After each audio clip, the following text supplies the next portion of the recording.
Mr. Manager, Steve, we're ready.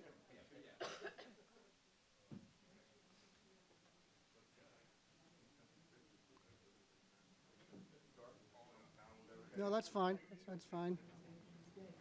Welcome all, and welcome to our Select Board Budget Review hearing of 2023. We'll turn it over to the Town Manager. Thank you, Mr. Chairman. Good morning, everybody. This is a bigger crowd than we're used to. This is exciting. This is the FY24 Budget Workshop. I'd like to introduce Jen Breaker to my left, the Assistant Town Manager, Rodney Conley to my right, the Director of Finance and Administration, and we'll be joined throughout the day by some of the department heads as we get into the specific budgets. We'll do a brief overview of the budget before we turn it over to the department, starting with schools and library.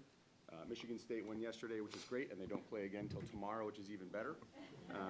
So with that, we'll dive right in. Don't need to spend any time on this, but I think it helps each year to kind of remember this is a process. This process starts in the fall. We are in the thick of it now, and it has been there's been an unusual budget process this year, which we'll talk about in the overview and throughout the day, really, in terms of there are some familiar drivers and some unfamiliar drivers that we had to square away to get to this point. A couple of slides before we get into the actual numbers. Those who have attended financial summits in the past, the next few slides will look familiar to you. We wanted to provide a little bit of context before we get into the numbers today. So really, over a 10-year period, what you'll see here, the revenues, sort of the funding sources that the town utilizes are very stable over time. If you go to other parts of the country, these pie charts look wildly different. There are places where 60% of local revenue comes from sales tax. There are places where, in the upper Midwest and the Deep South, where natural gas and natural resources fund considerable, in Alaska. So we're unique in New England in that the property tax is our primary funding source. It varies a little bit from community to community, but 76% of the funding coming from the tax levy is pretty typical for municipalities in the Commonwealth. And a little more context, so this is another slide that we usually present during the financial summit. Within if you were to put a pin in Boston and sort of run a circle through Danvers and look at the communities that are captured in that radius, that's what you're looking at here, along with a couple of communities that, like Andover, that from a form of government or structure perspective are pretty good comparisons for us. And what you'll see here is that the residential, nobody likes to see their taxes go up, but the residential tax rate in Danvers remains relatively low compared to the region. The only three communities to the right on this slide, two of them, Salem and Peabody, have state aid numbers that are close to double what Danvers receives, and that's based on socioeconomic. And Burlington is the only community on this slide that has a more robust commercial base than Danvers. 38% of their tax base is commercial and business, and in Danvers it's around 23%. So we try to hit that sweet spot where people are getting quality services at an affordable cost. Not easy to maintain, but we've been able to do that for a long time. And then this is sort of an inverse of the comment on the left. You'll see Peabody and Salem all the way to the right, but when you look at reliance on property tax, the state average is driven down by a number of the gateway cities that receive considerable state aid as part of their annual state budget. But really, you can see that 84% of the revenue we use comes from local sources, and then the remainder comes from the state and other sources.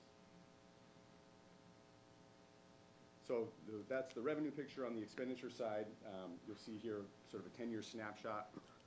This is helpful to look at. Rather than looking at raw dollars, you look at service areas and what portion of the budget they consume on a percent basis. Flip ahead here. So I'll kind of draw your attention to three. There are three areas over the last 10 years that have seen their budget footprint increase per se. The Danvers Public Schools is up around 1% in terms of budget from where they were a decade ago. Retirement is up around 50%, and that's mandated by the state.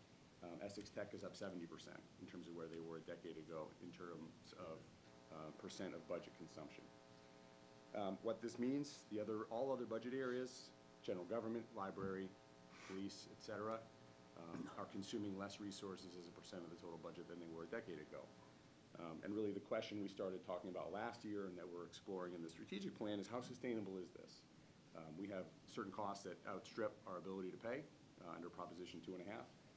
And the pressure on all service areas will continue to increase as we move forward. So out of the clouds and back to the ground, the lineup on this is not terribly different from the budget drivers that we contend with normally. Retirement, healthcare, education, Essex Tech are all numbers that we're used to seeing on this slide. These are the costs that normally increase by greater than the 2.5% that we typically see in our levy. Again, retirement is statutorily set. Healthcare, you see the 3-year average there at 5%. That was just prior to the redesign of our health plan, which did provide us some budget relief. But our renewal this year is back to 4%.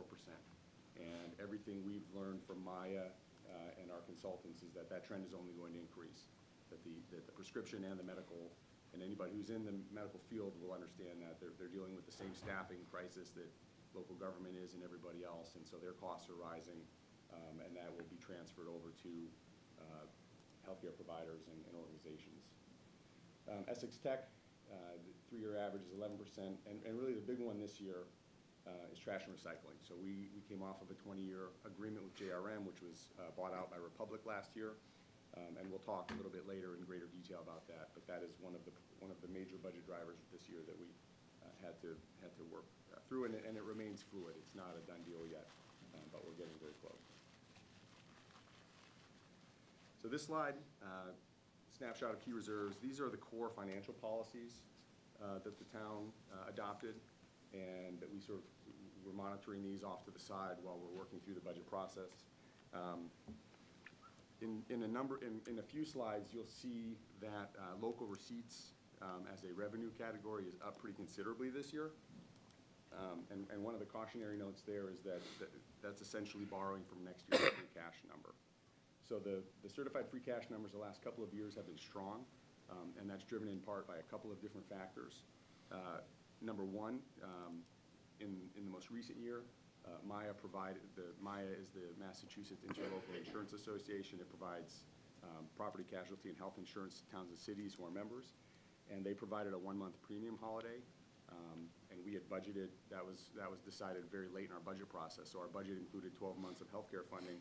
We were only charged for 11, so more than $1 million of our free cash certification this year was the premium holiday.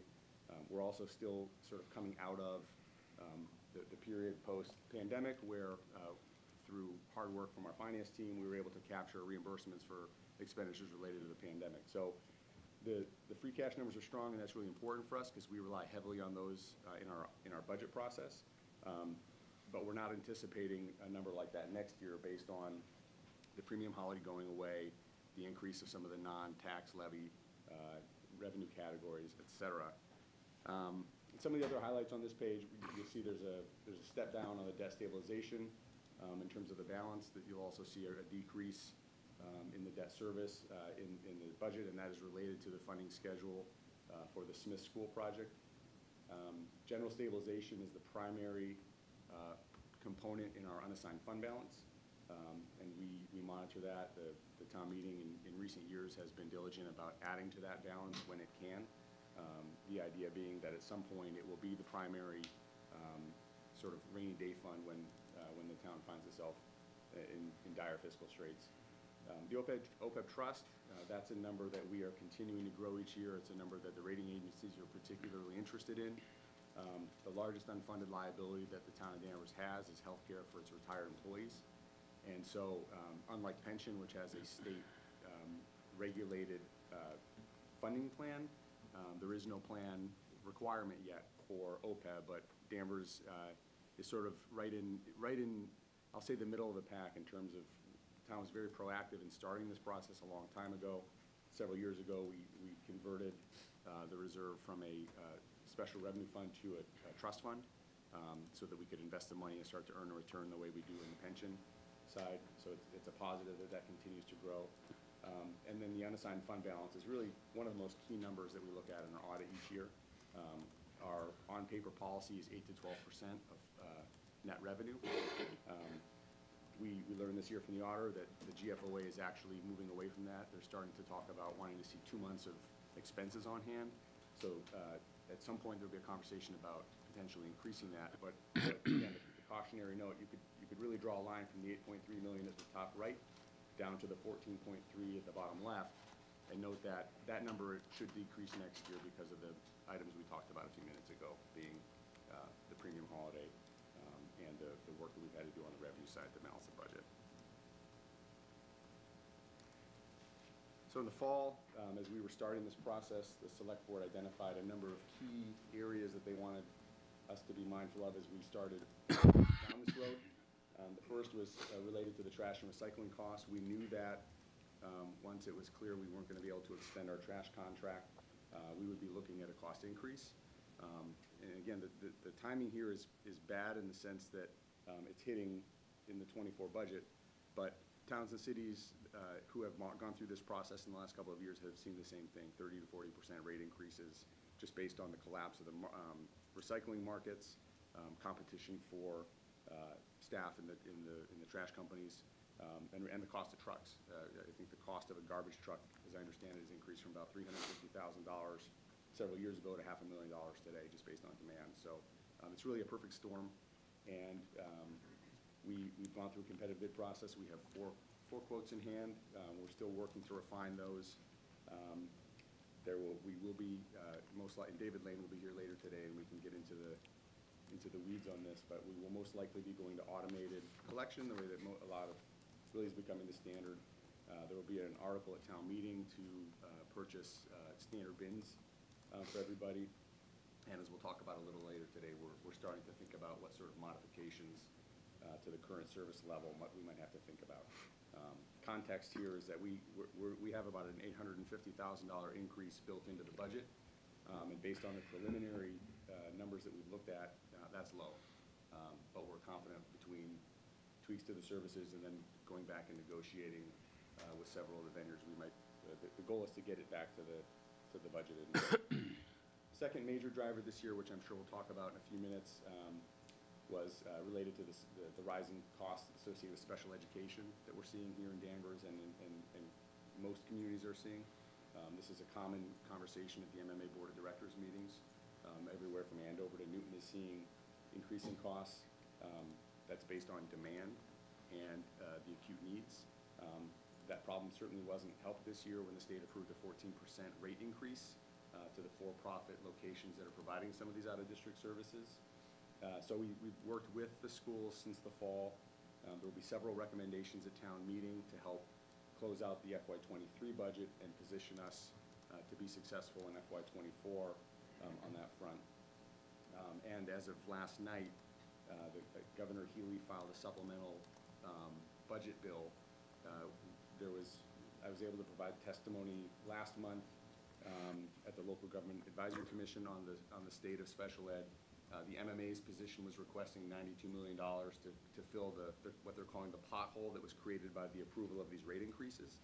The $92 million, if you look across the Commonwealth, is an unfunded mandate that towns and cities had to cover mid-budget year for these rate increases. Our portion of that is around $580,000. So our special education spiked this year. Almost $600,000 of it is related to the rate increases that the state approved in the fall. I think Governor Healy heard that. There was a proposal to provide $75 million in funding to help resolve that. How that gets allocated and distributed, it's too early to tell, but I think between special ed and trash, those are sort of the two fluid areas that certainly in the next couple of weeks, those will be locked in. But there may be some modifications that we have to talk to this board about as we move forward. Third area, we sort of led into that, but with trash and recycling really being the driver there. We have, across all three of our utility accounts, our trash and recycling contracts, and our contracted cleaning, we're looking at close to $1.3 million in year-over-year budget increase. So we do have a balanced budget, but these were certainly the three pillars that made this a unique year in terms of getting to this point. So that said, here's sort of the very high-level view of the budget itself. I'll make a couple of notes, but this is what we'll be getting into throughout the day. We are not cutting the library budget. I want to make that point very clear. The director had some creative ideas for merging several part-time positions into a full-time position. So though it's a decrease here, the cost of the benefits for that position is rolled into the benefits budget below. So this is sort of creative staffing, and we were excited to hear those plans. Debt service is down, which is a heaven send this year, and we'll talk a little bit later in the day under the benefits and insurance budget. We had a 4% renewal from Maya, but we were able to hold it to a 2% budget increase based on some factors that we'll dig into. We talked about Essex Tech, and I think one of the takeaways, I'll explain the footnote. So the year-over-year budget increase is 4.78%. One of the things we looked at with the schools, if the special ed costs were constant year over year, what would your budget look like? It's a 2.52% budget increase. That's for contractual obligations to the teachers, very minimal increases in new programming, but that's essentially a level service budget. That number climbs to 4.79% when you have to account for the special education costs that we're dealing with. On the town side, the 6.3%, again, that's driven by trash, that's driven by utilities, that's driven by our contract cleaning for our close to 1 million feet of town buildings. The model in Danvers for many years, we have a custodial staff that is supplemented by contract cleaning because the staff that we require to maintain 1 million square feet would be cost prohibitive for us. But there's an increase there. So if you were to strip out these inflationary numbers and trash, strip out the special ed, it's a 2% budget this year. Obviously, it's not because we don't live in a vacuum, but I would say that's a testament to the departments. For many years, the departments here ask for what they need, spend what they have to, and then turn back what they don't have to use. And it's a model that's worked very well. On the revenue side, we mentioned a couple of slides ago. So the property tax and new growth, that's consistent with our normal. We budget for about $600,000 a year in new growth, and we budget the 2.5% under Proposition 2.5. Governor Healy and Lieutenant Governor Driscoll really followed through on a commitment to fund the Student Opportunity Act. That was one of the items that they were looking at and committed to. So we're seeing it's a historic increase in state aid this year. And again, mostly driven by their promise to fully fund the 2019 Student Opportunity Act. We talked a little bit about local receipts.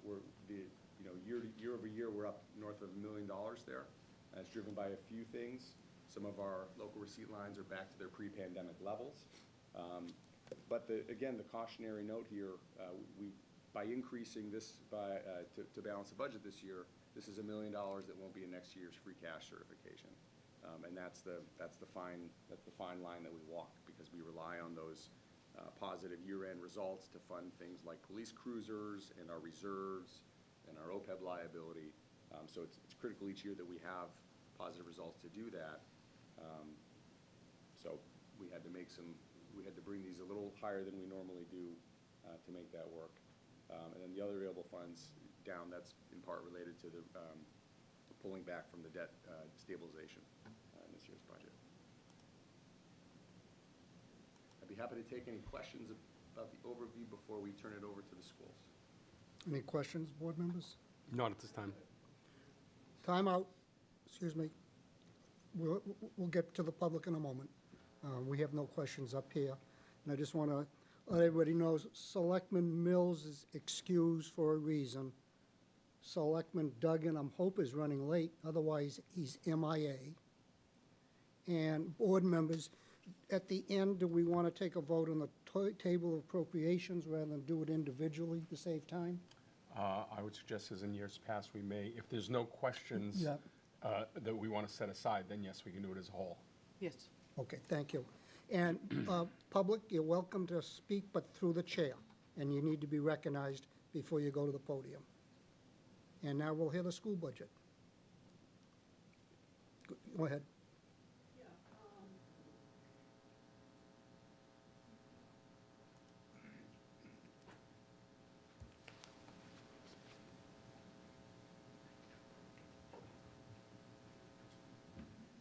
Do you need me to identify myself? Please. Okay, it's Julie Curtis. Thank you, I'm welcome. a Precinct 5 town meeting member.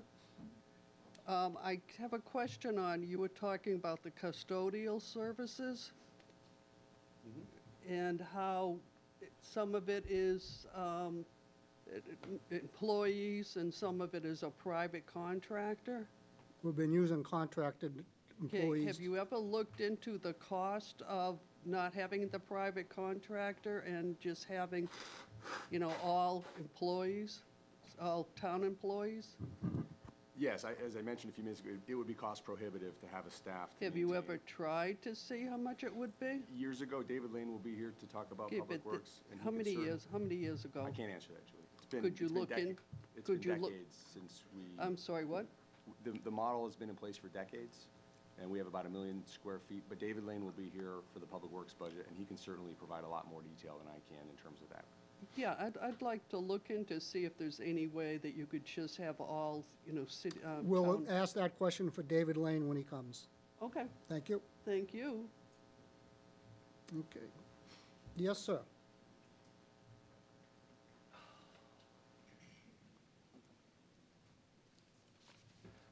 Thank you, Mr. Chairman. One thing I would like to suggest is that the mics that are being used are not really up in level, so it's going to be hard to hear on television. Are you This saying, one's are they inferior? They're inferior? Is that what you're suggesting? Yes, Okay. Make note of that, please. they're not working. Thank you. The one thing that I read through this presentation, and I have the entire budget, and I like the presentation that has been made by the town manager in the detail that it's been presented in.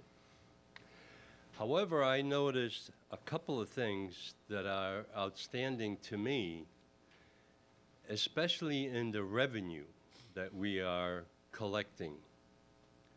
There's no reference to the COVID funds that have been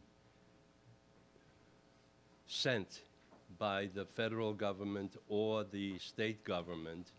There was $8.7 million worth of funds that was sent in last year. And this year we have school budgets that are exceeding the expectations, but there's no mention about the $3.2 million that was supposed to be assigned to the school department for COVID, issues. So I'm just wondering, have we collected all of the revenues, and has all that been identified in this budget? And I don't see it. It was identified previously. We voted to allocate it to certain areas, and the manager or Rodney can explain that, but it's already been spent or allocated. Well, I can answer that, Mark. Yep. the question I have is, it's not showing up in the budget. So we certainly, we would not, that's partly because we would never recommend using one-time revenues to balance a budget. We put together the ARPA plan, I think, in the fall of 2020 or 21, presented to the board. It's on the website, and we've shared information as part of the warrant process each year in terms of how those dollars are being spent on capital-related work. So the thrust of our ARPA plan was to catch up on deferred maintenance and paving, water, et cetera. In terms of the schools will present, and they can speak to the ESSER funds, but the plan was presented and it is discussed as part of the warrant process, but it's not part of the operating budget because we'd be creating a fiscal cliff for ourselves. I understand that, and that's what I was told last time, and I know where the allocations are going, but this did not have any effect on this budget, as far as I'm concerned. It's all for capital projects. Correct. And the same thing with the school, $3.2 million. I would defer to the schools. I will ask that question. Thank you. You're welcome. Anybody else? Thank you. We'll go to the school budget now. Danvers Public Schools, please.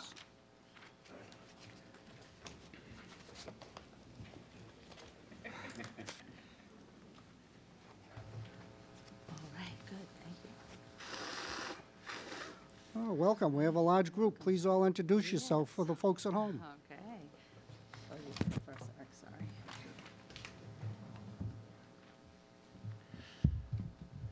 Good morning, and thank you for having us. I'll confess my voice is a little weak this morning, suffering from laryngitis, which for a guy like me is worse than death. But I'll try and get through this as quickly as possible. Thank you for having us this morning. We appreciate being here and being able to present this budget. I just have a few introductory remarks. Today we'll present our fiscal budget request for fiscal year 2024.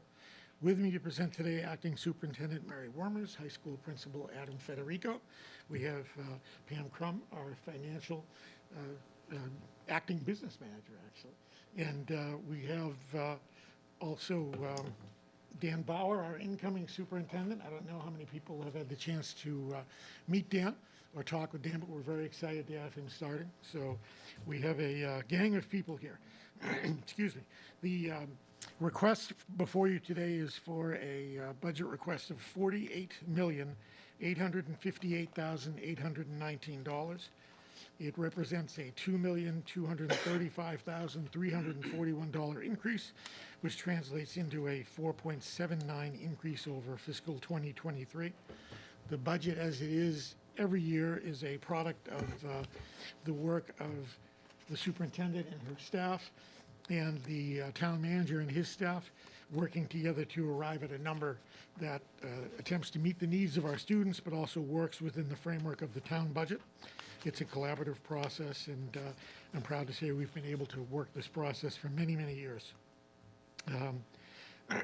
Once again, as you see this budget, you'll see that basically between special education and salaries and transportation, about 95% of our budget ends up being taken by those three items, and there's about 5 to 6% in discretionary funding any given year that we use, or that we have available to us in our budget.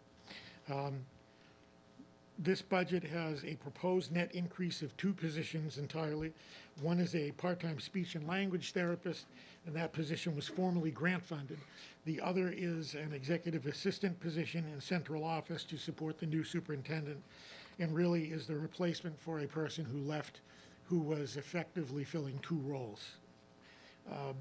As you will hear from Ms. Wormers, the significant issue this year involves special education costs. They're driven primarily by the cost of outplacements to specialized schools. In the current fiscal year, we've encountered about a $1.5 million shortfall. We've worked with the town manager and his team to address the issue. Going forward, it's fair to say that the district's special education will constitute an ongoing budget challenge, as the town manager mentioned. This is because the overall increase in the number of students who are dealing not only with learning issues, but behavioral and emotional issues is increasing, and those students do require specialized programs to allow them to achieve educational success and address their individual issues. At the same time, we have had an increase in student outplacements. The executive branch in Massachusetts under the former governor authorized private and specialized schools that we and other districts send our students to increase their tuition rates by 14% for this fiscal year. And you can imagine that is a really heavy increase for us and other districts to have to deal with. Mary and her team can speak to the particulars of that. I would like to acknowledge the request that was, this request was approved by our school committee by a 3-2 vote. During our meeting and budget discussion, we heard from a number of parents of children receiving services in the district who are concerned that budget limitations are limiting the scope and quality of the services their children are receiving. And during her presentation, Mrs. Wormers will show you a slide referencing what we have not included in our budget requests. I do want to point out also that Joshua Kepnes and Gabe Lopes from the school committee are with me today, and I believe Robin Doherty, if she's not here, will be here shortly. In any event, is it possible to put that slide up, Mary, now, what's not included in the budget?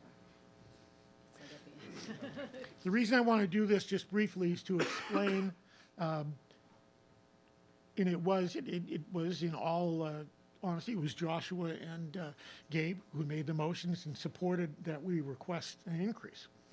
And let's see, what is not in the budget? Excuse me, Eric. Yeah. I'm sorry to interrupt. I don't know Joshua. Oh, Can you identify Josh him? Kepnes. He Please was, stand. Thank When you. Jeff Kay had to resign, Joshua was appointed by the school. Well, I know committee to that, but I've supersede. never seen him before.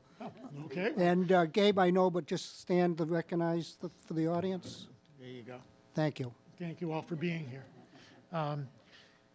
So you can see under the salaries for new special education programs needed to offset OOD placements. Social workers at the elementary and middle school level, special education teachers with specialized reading certifications, special education autism classroom teacher, therapeutic support team at the district level. You can see all of those top items. Take out the website update, take out the public relations consultant.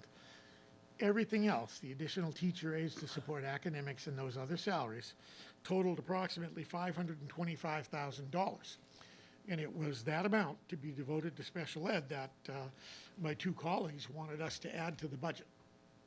Now, or to our budget request. Now, I voted against that, but I will tell you that the primary reason was because we had worked closely with the town, we had arrived at a number that would work for the town, and we are respectful of the fact that the town is helping with the special education deficit that we are facing this year, as they did last year. And in recognition of that, and trying to be a good partner, I felt it was better to go with our request as it was presented, as it was worked out, which represented a 4.79% increase. But having said that, my colleagues who advocated for an increase made a strong case. And as you review the budget, you may want to consider whether you should recommend a higher appropriation to the Finance Committee, as this might enable us to provide services that will keep more students in the district and save costs, if not for fiscal '24, then for future years. If we had added that $525,000 into the budget, it would represent a 5.9% increase. We recognize it's higher certainly than we walked in. We recognize that people have concerns about the overall budget in the town. But the fact is, it could be looked at as an investment in the future. And if some of those costs are not in this year's budget, they most assuredly will have to be looked at for future budgets. So I did want to explain why this was, as the Danvers patch put it, a split vote for our budget. So with that, I would like to turn the presentation over to Mary Wormers and her team and let them tell you about our budget in detail. Thank you. Thank you. Thank you, Eric, for that great overview of our budget. So I think that I'm going to begin by giving you the particulars of what is behind what Eric summarized for us. So building our budget, really our framework and our foundation of our budget is built on our strategic plan. We really work on 3 pillars, which are the safe and supportive learning environment so that our kids can learn and learn well in our classrooms. We have the coherent curriculum instruction and assessment, where we really focus on the academics part of the school district, and then the diversity, equity, and inclusion, where we really work to provide culturally responsive opportunities while establishing a school environment where all students have a sense of belonging and feel like that sense of belonging is so key to learning, because if you don't feel safe and supported and that you belong into the school community, you really struggle to learn. You're not in a place where you can learn. So a lot of our work that we are proposing in this budget is built off that premise. So this is going back just one moment, this is the foundation that we build our budget off of, but we have a process, and our process is a highly collaborative one. It starts at the school district with the teachers and the administrators working to talk about the needs that we have. The administrators work together and prioritize what some of our work will be and the budget that we have at hand. But from the beginning, since I've been in, my work on this budget, on the FY23 budget and the '24 budget, has really been a strong collaboration with the town. I really thank the town leadership for the collaboration that I've had. Coming in, Pam Crum, our finance manager, and I had begun to realize what was happening in the special education budget and seeing that we were going to have challenges, that the money that we've budgeted for it, or that is in the budget, and when we're looking at our proposed costs for this school year, we were realizing that we were going to be over what we had budgeted. So we were able to come in and work very closely with the town to talk about, how we address these challenges and what are some potential solutions. So building the budget, bottom line, this budget is a level service budget. As Steve pulled out the out-of-district special education costs and some of the transportation costs, that we're down to a 2% budget moving forward. So in the school sense, given the contractual obligations that we do have, this is really a level service budget. Our goals, though, for this budget were three: that we would maintain, our current services for all our students. We would work to develop specialized special education programming, and that we would develop an innovation pathways programs and strengthen the ones that we already have, and continue to support the specialized programs that we began during FY23 at Danvers High. As we were planning this budget, there were many unknowns, and even to this day, still unknowns, as Steve addressed in his opening remarks. So our unknowns were that we had our continued challenges with out-of-district placements, and we still are facing those challenges as the school year progresses. We were hearing of, and then yesterday was announced that there is, that the Governor Healy is presenting or proposing a supplemental budget to give us some relief in the out-of-district private tuitions. We, like you have the trash contract, we have a school bus contract that is out to bid, and again, inflationary costs, that is coming in higher than we would normally on a normal budget year see.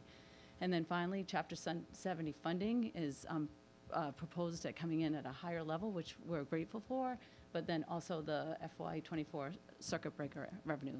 We operate usually, when we fund, and we'll get into the details more, we operate on the previous year's circuit breaker amounts to pay for our out-of-district tuitions, and as some of the challenges have unfolded this year, we've been looking at paying out of the current year's circuit breaker account. So knowing what that's going to be in the fall of 2024 is going to be important for us in our budgetary process. So we want to dig in and just give you some context for the special education financing that we are working towards, or that is in front of us right now. Right now, in our school district, we have about 644 students out of the 3,300 students we have that are on IEPs. That's about 20% of our student body.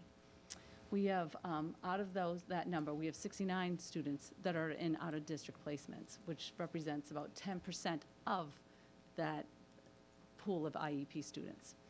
So in the past 2 years, we've really seen a rise in students moving into the district with current placements. So as they move into Danvers, we continue their placement at an out-of-district school and continue to pay their costs.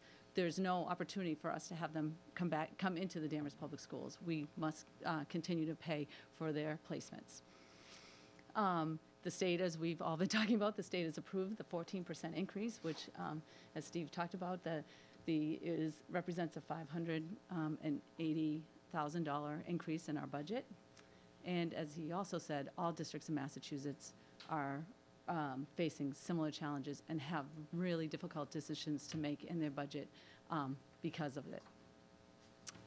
So, as we move on, I just wanted to give you a little bit of data on what that did. So I did talk about some of the students that moved in. So our out-of-district placements over the last 2 years, when Keith DeVerna was here last year, he was came and told you that we had 5 out-of-district students move in. But in the end, by the time the whole school year played out, we actually had 7 students move into Danvers that were out-of-district placed.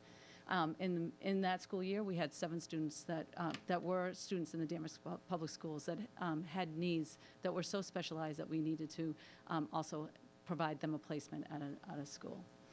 This school year, we've had 3 students move in, and that we've incurred their costs for out-of-district placements. We actually have one that is a potential, so we're keeping our eye on that as well. But in the meantime, and as the school year has played out, we've actually had 7 students with really needing very specialized services that needed to be placed out. And then in the final column is we had 2 students that at the beginning of the school years, the parents it's called the unilateral placement. Parents placed them in a specialized school so that we picked up those costs.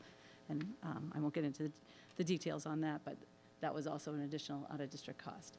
So this has arrived at us this year. We're about $1.4 million over our projected budget, or our budget that we have for FY23. Our costs, again, working with the town leadership, will be covered through our budget savings that we've had this year. Our circuit breaker reserve, as I said, we were looking at this current year's circuit breaker funding to make up some of the difference, and then the funding of support that is going to be requested by the town. This year, in November, we saw an increase because we had the number of students going out of district in the previous year, in the 21-22 school year. We did see an increase in our reimbursement on the circuit breaker for FY23, so that was good news, and that helps. Related costs for special education transportation with the out-of-district placements is transporting them to their placements. And so that we, again, are seeing over our projected budget of about $900,000. So those are our challenges as we've moved forward in this budget year. So at this point, I'm going to turn it over to Pam Crum to really get into the finances. Good morning. Good morning, welcome. Thank you. So the purpose of this slide is to just further illustrate that the increases that we've seen over the last 2 years in special education expenses have outpaced the amount that has been budgeted. In FY22, the expenditures were about $600,000, or a little over 9% over what had been budgeted. And this year in FY23, we're projecting that deficit to be over $1.5 million, creeping up past 1.6 actually, to almost 23% over what had been budgeted. So we, as Mary has mentioned, worked with a lot of gratitude in collaboration with the town to figure out a mechanism for covering these costs, and arrived at a solution that consists of a combination of free cash appropriations and use of our circuit breaker reserve fund. Neither of those mechanisms is sustainable in the long run, unfortunately, but it gets us through the next couple of years, and that is why the town leadership and the school leadership has been advocating with the state to provide some relief to municipalities that are facing these challenges, as the current funding model isn't sustainable. I just wanted to show this because I think it demonstrates that the investment that we're making in special education services is actually not fully reflected in the operating budget that is put forth for the budget request for FY24. You may recall that last year a special education stabilization fund was established through town meeting. The reason for the stabilization fund is to provide a financial cushion for the years where there are unanticipated out-of-district tuition costs that put a pressure on our school budget.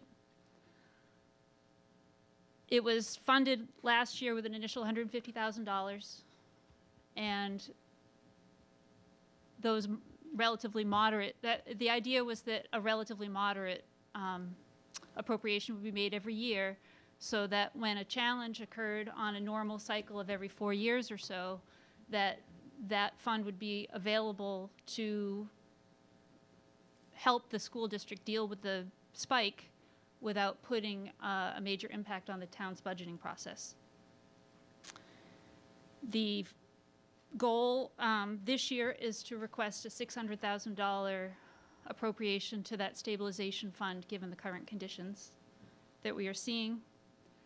Spending out of that fund requires the approval of both the select board and the school committee.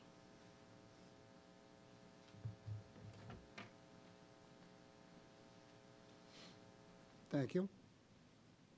All right, so that was some context around the special education and where we are in our budget for special education. And now we want to jump into what the details of the budget, what is in this budget. So these are our increases that you'll see this year. So under salaries, the majority of the money is really contractual obligations. So we really worked on that. We have 2 other positions that I listed on this slide as well. One is a grant-funded speech and language teacher that has been with us for 2 years that needs to be now moved off of the grant has ended and now needs to be moved into the operating budget. So there's one position there, and then also the having an executive assistant to the superintendent and the school committee, a devoted position, is in this budget as well. We had a member of our central office team, Diane Thibault, who has left the district, and she worked both as a payroll manager and a executive assistant to the school committee. We also use Pam Ames and Janet Ingraham as administrative assistants to do our work as well. So there was one other position that was not filled, as Whitney McNeely left 2 years ago to move up to be a guidance counselor in Danvers High. So we hadn't replenished that position, and we're adding it to this budget. So it really had been in our budget in the past, but it is a new position moving forward. After that, we have our non-salary items. A large, out of the 52,000, 20,000 of that amount is a Chromebook lease for Holton Richmond Middle School that was not fully funded in the last FY23 budget. So we find that money coming in on this budget for FY24. And the rest are materials that were bought off grants, and we've had 2 years of grant funding with them as well, and now we need to move them into the operating budget, so we've moved them in here. The next line item is the transportation line, and this line is around the new bus contract that we are negotiating, and that the increased costs for general and special education transportation, the inflationary costs. And then finally, Pam Crum just went through the financing, why it's only reflecting as a 164,000 increase, because we have other funding mechanisms in special education. But they work on funding out-of-district placements, contractual services, extended year services, and assessment supplies. So at the beginning, Eric Crane showed you this slide, what's not in the budget, and he did a great job of overviewing what was not in it. And part of what is not in this budget, we're looking for making efficiencies in the current budget that we have and reallocating some resources inside our budget. So to do that, we have some potential reallocations that we're going to make.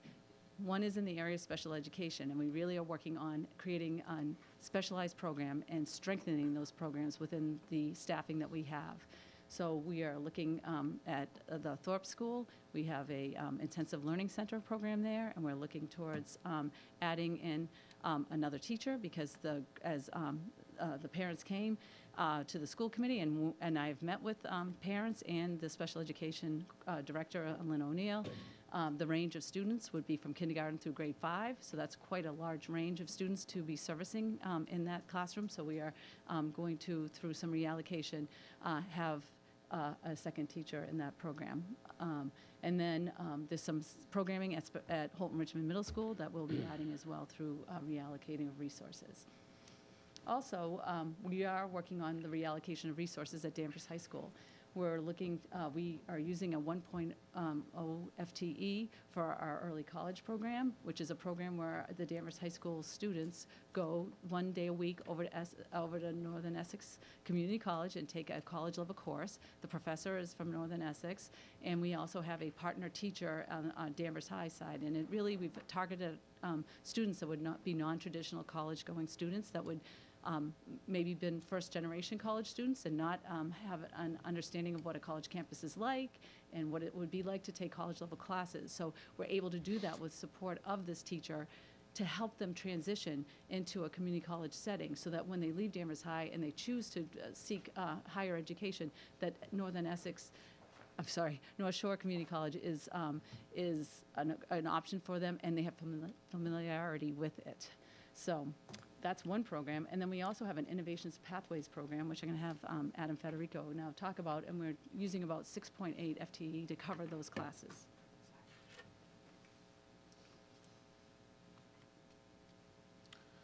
Good morning. Thank you for having us here. So we really feel strongly about using our current staffing to continue to grow and strengthen Danvers High School and the offerings to our students. So a couple of trends that we feel are important to highlight. First, we anticipate a larger enrollment for next year in terms of our incoming 8th grade group and the group that's leaving.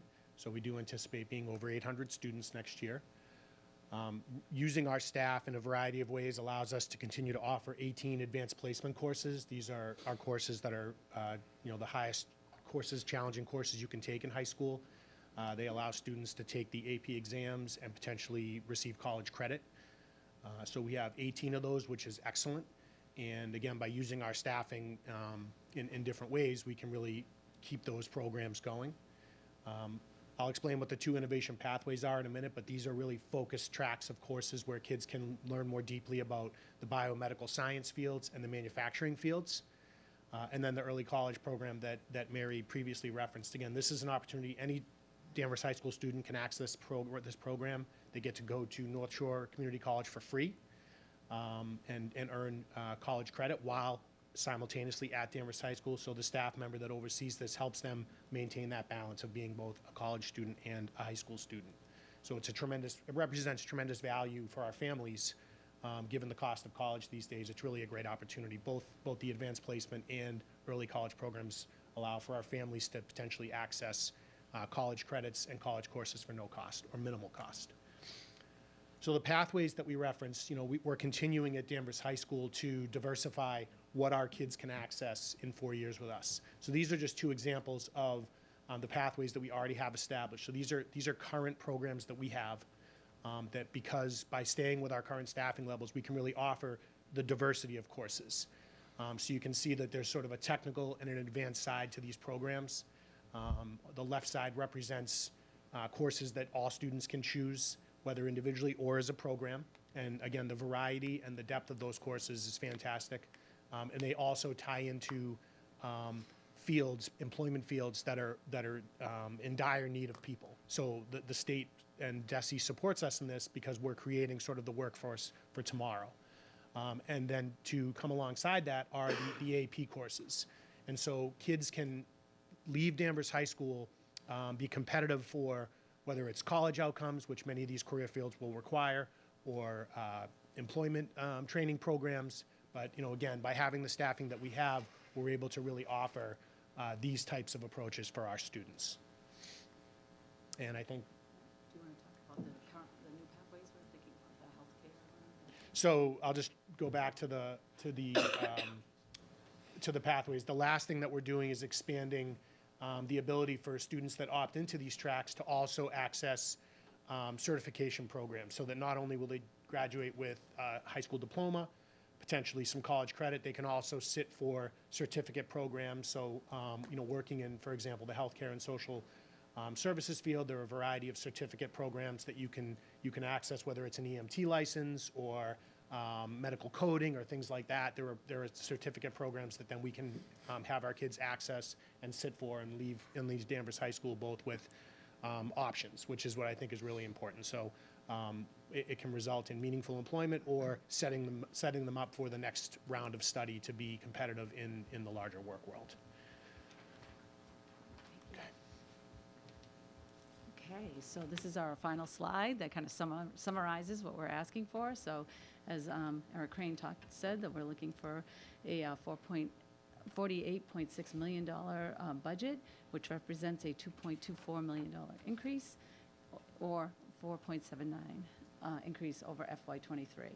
I also put up for you some graphics. One would be what are the, from FY11 through FY24, what the increases were, and I highlighted that there were other challenging budget years that we've had where we've had to request over a 4% budget, so I highlighted those years for you. And then I also wanted to show you that the Department of Ed calculates the per pupil expenditures, and the latest year that we have is FY21, and you can see as we move from 19 to 20, we had been above the state average on per pupil costs, and then as we move into 2020 to 21, we are now below the state average. So although we're asking for a large increase, we're right there in the ballpark of being at the state average for our spending, and we're not, an extravagant school district where we're way over the state average. So I wanted to, at this point, going back to talking about the collaborative process that we had, I want to call up Dan Bauer as the incoming superintendent. I just want to say that how much I really appreciate being able to partner with Dan before Dan even signed his contract, which was last Monday at the meeting. We've been working together. He's been part of our budget process. In fact, came to a meeting, our collaborative meeting with town leadership around our special education challenges and around how, the proposed budget as we move forward. So I really appreciate everything that he's done to help support it, and I feel like we'll have a seamless transition as we move, having Dan be the leader. So I want you to. Welcome Superintendent Bauer. Thank you very much. I do want to echo what Mary said. It's been a collaborative process. I've had the opportunity to sit in the meeting, meet with Steve and his team, and through my experience in my previous district, well, current district, the collaborative process is critical because the challenges that are faced, it's necessary to have the teamwork to ensure that our students have what they need. And I do want to give hats off to Adam's presentation. I did not see this in advance, all of this, but I am quite aware of the Pathways program and the value of having that and utilizing resources that you have to not only provide the needs of our students moving forward, but also the competitive nature that we're facing increasingly each year at the high school level. So I think it's critical that these programs are in existence. Again, without saying too much, because I really haven't come aboard officially, but I want to thank Mary and her team for the collaborative process, Steve and his team as well. I'm just excited to be here this morning and appreciate your support. Thank you. Thank you. Questions, board members? I don't have any questions at this point. I'm satisfied with it. Maureen? I had a question. I had a few questions. First of all, my questions were answered about the percentage of students in need of specialized services. We all know that it has increased substantially. It's good to see that the enrollment is up, or we're anticipating the enrollment up for students. I like the innovation pathway programs. That's very good. I love the partnership with North Shore Community College.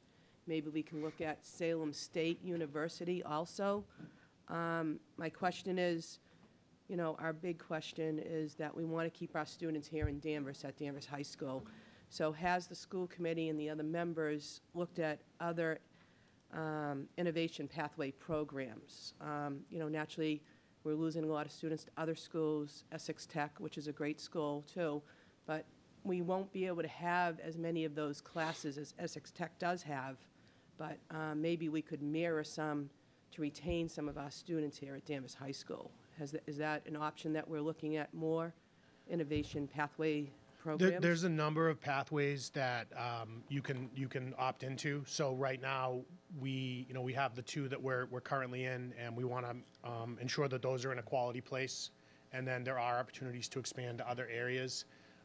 So absolutely, I think especially for fields that are going to require college, whether 2-year or 4-year, we feel like Danvers High School can set kids up to access that.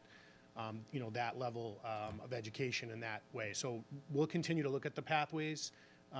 We're working currently with DESE to make sure that the ones that we're running now, we're doing everything we should be doing, that it's providing the right outcomes, and then we would continue to look at what we can do based on our programs and our facilities. And we did apply for a grant, capital skills grant, to get more equipment, the up-to-date technology. So that's something we're going to continue to be aggressive with. Thank you, Adam. That was going to be my next question. Can we get some grant funds? Yes, Okay, good. we are pursuing every grant avenue that's out there. Great. Thank you very much. That's it, Dan. Thank you. And I do have a question about the 69 students in the out-of-district programs. Should I assume that you can't create programs that would keep these kids in our school, that it's beyond our scope of ability? No, it's not beyond our scope. We're working, our new special ed director, Lynn O'Neill, is in her 2nd year, and part of her work over the last 2 years is kind of learning more about the programming, what's happening in schools, kind of doing a needs assessment. And then this year, we're really working hard on starting to implement some of those changes that need to be made. So when I went back to talk about the reallocation of resources and efficiencies, that's kind of where we're looking at right now. So when I talked about the Intensive Learning Center classroom at Thorpe School, that is one area where we are building a program and strengthening that program that exists right now, but strengthening it is the important part. At the Holton Richmond Middle School, we are also adding some programming, again, through some of the reallocation of resources at that school. So we are really working hard to do that. I also, as we have students that are potentials for needing specialized program, we really look at our population and say to ourselves, is this an opportunity to look at hiring a teacher and creating the program versus paying that amount of money to send a student to the out-of-district placement. So at the Holton Richmond, to strengthen one of their programs. That's where I'm at right now, that I'm looking to, we've posted a position on our School Spring hiring site and looking to add a position to work with 2 or 3 students that need a little bit more specialized services that are potential students that could go out of district. So using the money, instead of paying triple what the teacher would cost to send all 3 students out, is to have that teacher in and working on those resources. So that's kind of the work that we're going to be doing as we move forward into the school year. Great, And thank you. even right now. Thank you. I do have a Go ahead, Gardner. Thank you, Mr. Chairman. Couple of things. First of all, for full disclosure, and this has already been disclosed in the past, I have family members who work for the school system. However, the select board votes on the budget as a whole. There's no individual line items. There's nothing that specifically benefits or doesn't benefit my family members, but I will be voting on the school budget as a whole, as a combined number. I did have a couple of questions in there, more for comparison later and discussions later with the Essex Tech is, how many of the students, what percentage, in rough numbers, I don't expect exact numbers, but how many of the Davis High School students go on to postgraduate studies, go on to college? From our school or from Essex Davis High? Tech? I think we're in the mid-80s. Okay, that's perfectly fine. I'm just trying to, I want some comparison points, that's all. And because, and that's a great number. I'm happy. My children all went through. My children all went on to college and graduate schools. And what would you guess your percentage of your curriculum is geared to college prep? So, I mean, that is our primary goal, right? Okay. Is to set kids up to, whether it's attend a 4-year school, a 2-year school, the military, or support career technical entrance. You know, we Yep. have a number of students that will choose a trade or a technical prep program. So I would say a majority of our courses are designed, I think, to set up kids for any of those options. And that's sort of how, I wouldn't put a percentage on it, because I think it's really about students having the ability to leave Danvers High School with the options that they see fit. And so we have lots of ways for kids to get there. Great, so I'm just going to say better than half, because I know you have the advanced placements, I know you have other coursework, advanced mathematics, Correct. some others. We talked a lot about special ed, and realizing that 504s are not special ed, but how many 504s, how many of you students have 504 accommodations? Those are where you accommodate specific needs. I'm not sure, I don't know that we'd have that number. No? Okay, that's fine. Yeah, offhand. I caught you off guard, that's fine. Yeah. And I was also going to ask what percent of you students have IEPs? How many of, how many? 20%, thank you. Okay, 19.9, was it? okay, very good. Those are my questions. Thank you very much. Thank you. Anyone in the audience with a question? Jim Morose?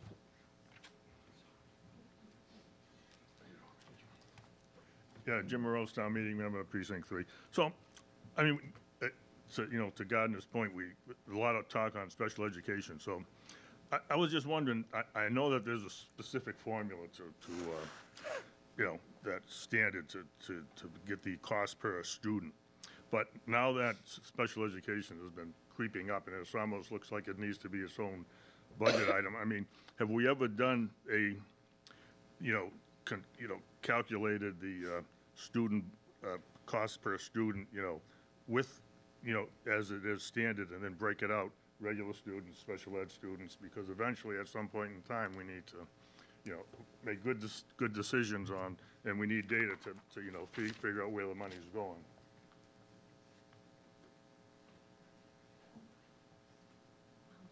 Yes, on the Department of Ed calculates per pupil, like taking our operating costs and we're dividing it by the average pupil membership. And they break it out in 2 ways, in district and then also full district with a total population with out-of-district students calculated in it. So there are 2 numbers. So our per pupil total was $18,000, but our in-district expenditures per pupil is $17,000. So. And I can get you the specific numbers. That's round numbers right now. Thank you. Anyone else? I have a follow-up to, What time out? okay, I'm sorry. Mark?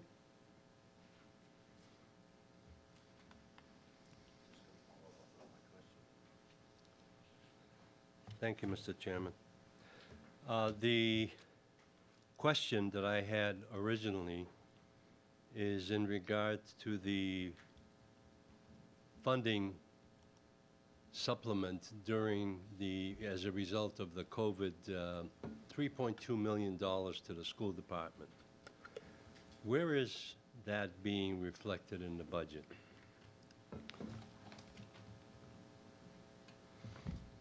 Thank you. In our budget presentation at the school committee meetings, we had a slide that was called "What is funded through ESSER funding in the FY24 budget." So in trying to conserve the number of slides I was presenting to you today, I didn't include it in that. But we do have, for this school year, we budgeted $1 million out of our ESSER funding. We try to keep it level over 3 years. So any kind of program we're implementing off ESSER it can remain for 3 years. So what we did was, again, remember ESSER was about recovering from the pandemic, so we needed to put in services to ensure that we were able to do that and help kids kind of get back to pre-pandemic levels, and that's kind of where the Department of Education was looking for us to get to. So we put in a number of positions in ESSER that's being funded. So this school year, we're funding about $1 million of our $3 million that we got for ESSER. To 800,000 of that is towards salaries, and 20,000 was to non-salary accounts. So we have we've hired this past school year 3 special education coordinators to really work with Lynn O'Neill to strengthen that programming, again, based on her needs assessment, and to know that we were having higher than normal out-of-district costs. We were looking for some really working on program development. So we hired 3 special education coordinators to help with that program development and also work on strengthening our IEPs and having consistency in our IEPs process. So 3 of them were hired. 1 is in the school budget, and 2 are on ESSER. And again, as we move through to the next school year, we'll be looking to potentially move them into the school budget.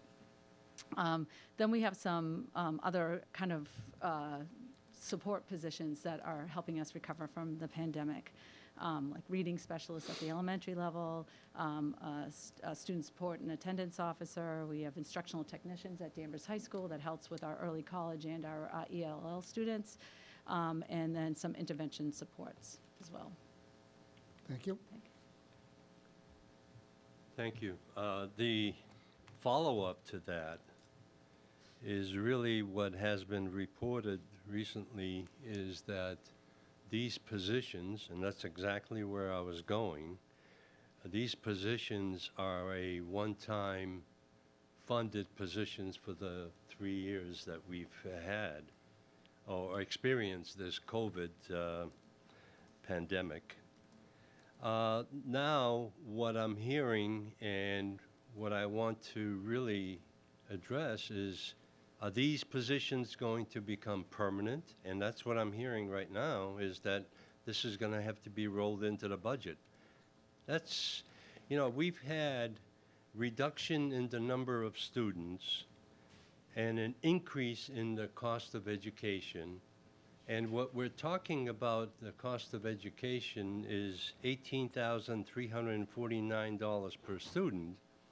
But that portion does not include any of the town-funded components that support the school system, debt service, facilities, fuel, and electricity. So our costs have skyrocketed over the last few years, even though we have reduced the number of students that are attending the school system. So that's been a question right along, and it seems like just roll along, let's increase the budget, and that's what I'm concerned about. Thank you. Thank you. Yes, if you need to. Before Mary jumps up, I think I heard Mark ask a question about the grant-funded positions. We have 3 firefighters right now that are funded through a SAFER grant. The chief and deputy chief know that by the end of FY25, there needs to be a bridge funding process to either include those in the budget or they will go away. I believe I heard the superintendent say in response to the pandemic, which is what the funding was initially provided for, programming was put in place to support the needs of kids. And really, it'll be the school committee, the finance committee, and the town meeting in a year or 2 that'll have to make decisions about whether they feel like those services should be continued or whether they should be absorbed into the budget or eliminated. I would also, just in response to Mark made a comment about skyrocketing costs, and I believe we started the day showing that the investment we're making in our schools is almost exactly the same as it was 10 years ago in terms of a % of our total spending. So I don't know that's where you're going, but I wanted to share Yeah, that context. exactly. And as we talked about reallocation and efficiencies in our budget, that we have some plans to take some of these positions and bring them back into the budget.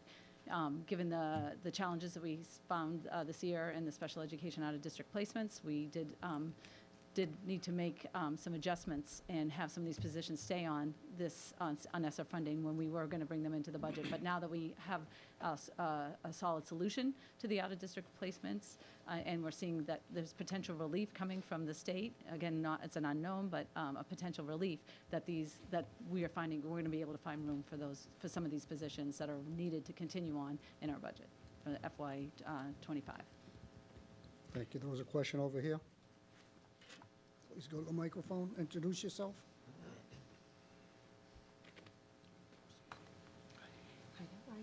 Hi, my name is Susie Soldani. I'm a parent of 3 children at Riverside Elementary School. My 4th grader is in one of the learning centers. He has autism with a severe language impairment. I don't have a question. I just wanted to say thank you to Mary and everyone on her team and the town who makes decisions for the budget for kids that need specialized training, because it means a lot to us as parents that our kids are able to get what they need as far as being able to succeed in school and further down the road live independently without their parents, because someday that'll happen. I met with Mary yesterday, and I had said to her that my son is in 4th grade, and he's finally able to wear a Danvers Falcons jersey and not a jersey from Special Olympics or other specialized programs they have for special ed students. And that is something that my husband and I cannot put into words, how happy that makes us. So when you think about the budget and what special ed needs, just think about that 4th grade little guy who gets to wear a Danvers Falcons jersey. So thank you. No, thank you. Very nice.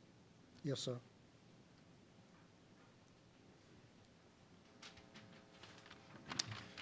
Hi, my name is Patrick Heller, and I'm a 3rd grade teacher at Thorpe School and also a parent of a student at the Early Learning Center at Thorpe. And I'm here today as both an educator and a parent, and frequently the most vulnerable members of our school community don't have a voice to advocate for them. So I feel like it's very important to bring up a couple of quick points in support of the education budget.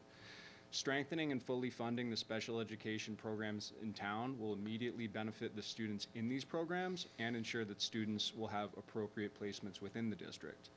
And it's extremely important that we're investing in our own programs and ensuring that they're developmentally appropriate and fully meet the needs of the diverse learners in our community. And, looking at, the numbers that we've seen so far in the presentation, if fully staffed and strong programs are not available in the district, then the district will continue to pay a high amount of the education budget for out-of-district placements and transportation costs. So it stands to reason that this amount will only increase over the years unless more money is dedicated to special education resources, staff, and programs in Danvers. And I realize that this is a financial meeting, but this is not just a financial issue. Kids in Danvers with special needs deserve a quality public school education that meets their individual needs, and their future success depends on the quality of the education they receive. Please consider this when making decisions on the budget, specifically the amount allocated for the special education budget. Thank you for your time. Thank you. I'll allow one more question. Paul?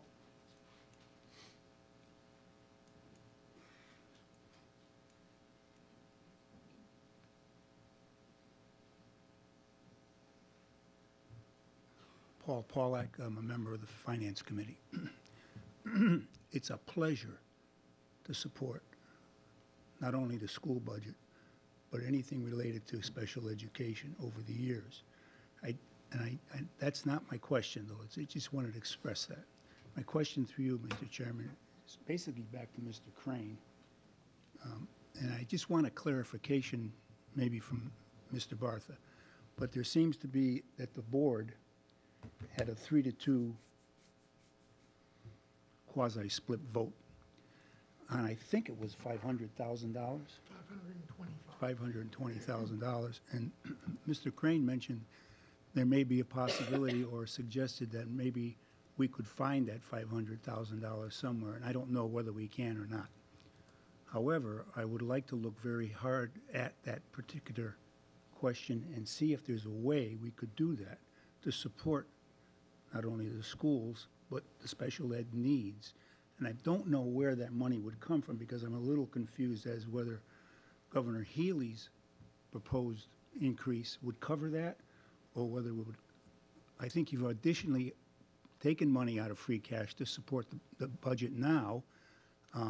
And is there any more money, free cash-wise or anywhere else, that we could come up with that money to get that money to the budget? So, Paul, we did take 600,000 out of Right. free cash Free for this. cash, yes. The Governor Healy it's a brand-new piece of the puzzle that we need to digest, and perhaps there will be some additional funding. So there's a possibility. Possibility. So at this time, I would suggest there isn't. Yeah, But there by the is. time that gets to you, Yeah. FinCom, it may be a possibility. Yeah, good. Steve? Can I, before Mr. Crane has a chance, Adam, could you go back to the slide that says what's not in the budget? So after the school committee meeting, Superintendent Wormers and I had a chance to connect, and we talked about the discussion at the meeting. On a subsequent slide, I know Mary has talked about some of the reconfiguration that they'd like to try to do within the budget that was presented to start to address some of the concerns raised by Paul. I would note, not part of special ed, but website update. Last year at the Finance Committee, there was a lot of talk about revamping, updating the website, doing a better job of marketing in district. One of the things we talked about, the town upgraded its website using ARPA funds, and I've indicated to Mary if the tech team there can get a scope, we can certainly do that out of the ARPA money and get that done anytime that we're ready to start. But with respect to the additional costs, I started the day by saying the two fluid pieces of the budget right now are the final trash numbers and any relief they may be coming back for special ed. If the governor's supplemental budget is approved, it stands to reason that some funds will come back. It will depend entirely on the formula. Sometimes the formulas associated with those funds are very specific about X% of year-over-year increase above a certain threshold. That's very common. So we would need to see, A, it'd have to pass, and B, we need to see the language. If that were approved and that funding did come to the town, the money would make its way to the circuit breaker reserve. The circuit breaker, just so for folks who may not know, when we incur special education costs this year above a certain threshold, we get reimbursed next year 75% of those qualifying costs. That money goes into a reserve, and it's available to use to buy down future special ed costs. That system works really, really well when special ed costs are rising and falling over time. What we in a lot of towns and cities have seen is that the costs have been increasing year over year over year coming out of the pandemic. That was accelerated by the tuition approval this year. So the message from the Superintendent's Association and the Mass Municipal Association is that system will collapse on itself absent intervention or some sort of environmental change. Where I'm going with that in a very roundabout way, we put $150,000 into a special education reserve last year. Town meeting created the reserve and funded it. There's going to be a proposal to put an additional $600,000 in this year. So we'll have $750,000 in our special education reserve, ostensibly to cover future costs. But in the short term, if the school leadership team identifies investments that can be made in the budget that we're talking about, there are avenues that could be pursued. That reserve can be accessed by a vote of the school committee and the select board. It doesn't need to go through town meeting.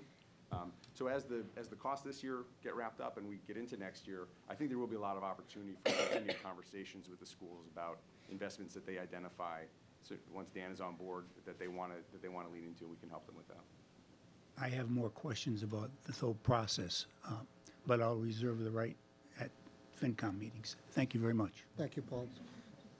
Comments, members of the board, and we would take a vote on the school budget?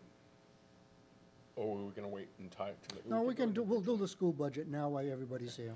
One last question, just because it comes up annually, and maybe not everybody watches this annually, the state's, can I confirm, the state's calculation on Danvers' per pupil cost includes the fact that while Danvers does own the actual buildings, that there is an allowance made for that. So when you compare apples to when you compare other programs, the prep or Essex Tech or anybody else, we calculate it based on the same, Yep. same baseline. Yeah, same baseline, yes, it is. Thank you. I'm all set. So if I may, I heard a request from the chairman of the school committee looking for additional funds. I heard over here that there may be additional ways we can work with the schools once we know what money coming from the mayor's, governor's office is, et cetera. I would suggest we pass this off to the FinCom with no recommendation and see what falls out when it gets to FinCom, what money is available or not available. I agree. I think we need to see what's available. I'm not sure, no recommendation. I would think that there had been a request for an addendum, extra money set aside, and I understand the conversation that happened then and even some of the conversation tonight. I would like to pass these, so we are presented with a budget. I would say we should pass that with a favorable recommendation. If later addendums come up, if later information comes up, that can be addended, it can be amended at FinCom or town meeting. But we're asked, we were presented with a budget, which I'm comfortable with and would pass favorably. Mr. Chairman, should Yes. we wait for the other board members, though? Because there's only we three. have a No, majority. it's today. We have a majority. We're here today. So I would like to move that we pass the presented budget with a favorable amendment, favorable recommendation. I'd like to see exactly what the aid's going to be from the state. We don't know We yet. don't don't know know, that we'll yet. know for a And while. it won't happen until FinCom. So today, we have a budget presented to us. We can approve that budget to go to FinCom for their advice. They are an advisory board. I mean, Yes, please. should the state aid increase, it won't impact the budget as presented. It would reduce the amount that would have to come out of the reserve. The budget would stay the same just from a mechanics perspective. Okay. And our recommendation would be if the board, not to send it on with no recommendation, but just if there's debate over favorable versus unfavorable, to just simply send it as presented, so that it is Yeah, moving forward. that's my intent. So my motion is we send it to FinCom as presented. Yeah. As presented. With a favorable recommendation? No, just as presented. Okay. I too will agree to that. I mean, our kids do deserve the quality education here in Danvers. We need to retain the students. The story was wonderful about your son. That's great. I really enjoy hearing that, and I'm very happy for him. I think that we need to look at ways to keep the kids in district instead of out of district. It's very important. Naturally, with the new governor and the lieutenant governor, things seem positive already. She's really doing what she's saying she's doing. Let's just hope the money's there for us. So I would agree with the chairman's position. So that's a second for that Yes, motion. second. So we have a motion to pass the budget on as presented. All To in favor? FinCom, right? To FinCom. To FinCom. All in favor? Aye. Opposed? What was that, Gardner? That was I'll go aye. I Thank just you. think we should go favorable, but I'll go aye. Thank you. Okay. Thank you for coming today. Thank you for the presentation. Thank you, Good Mr. luck. Chairman, and to the board. Okay, you're welcome. Okay.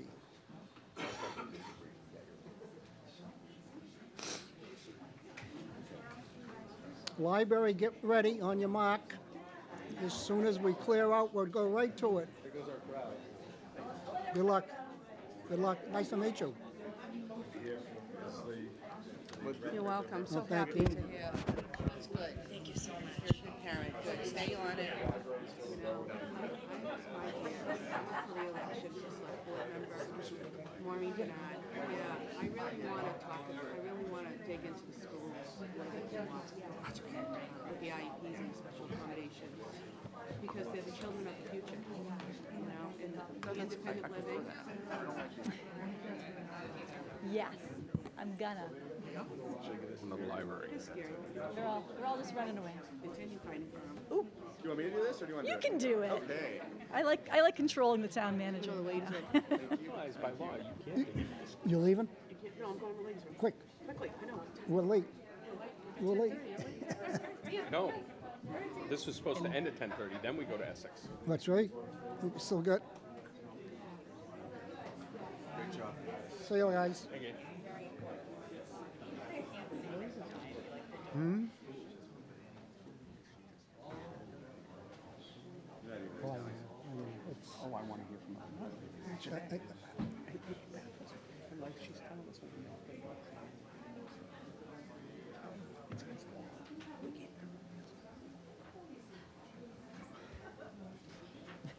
I'm ready.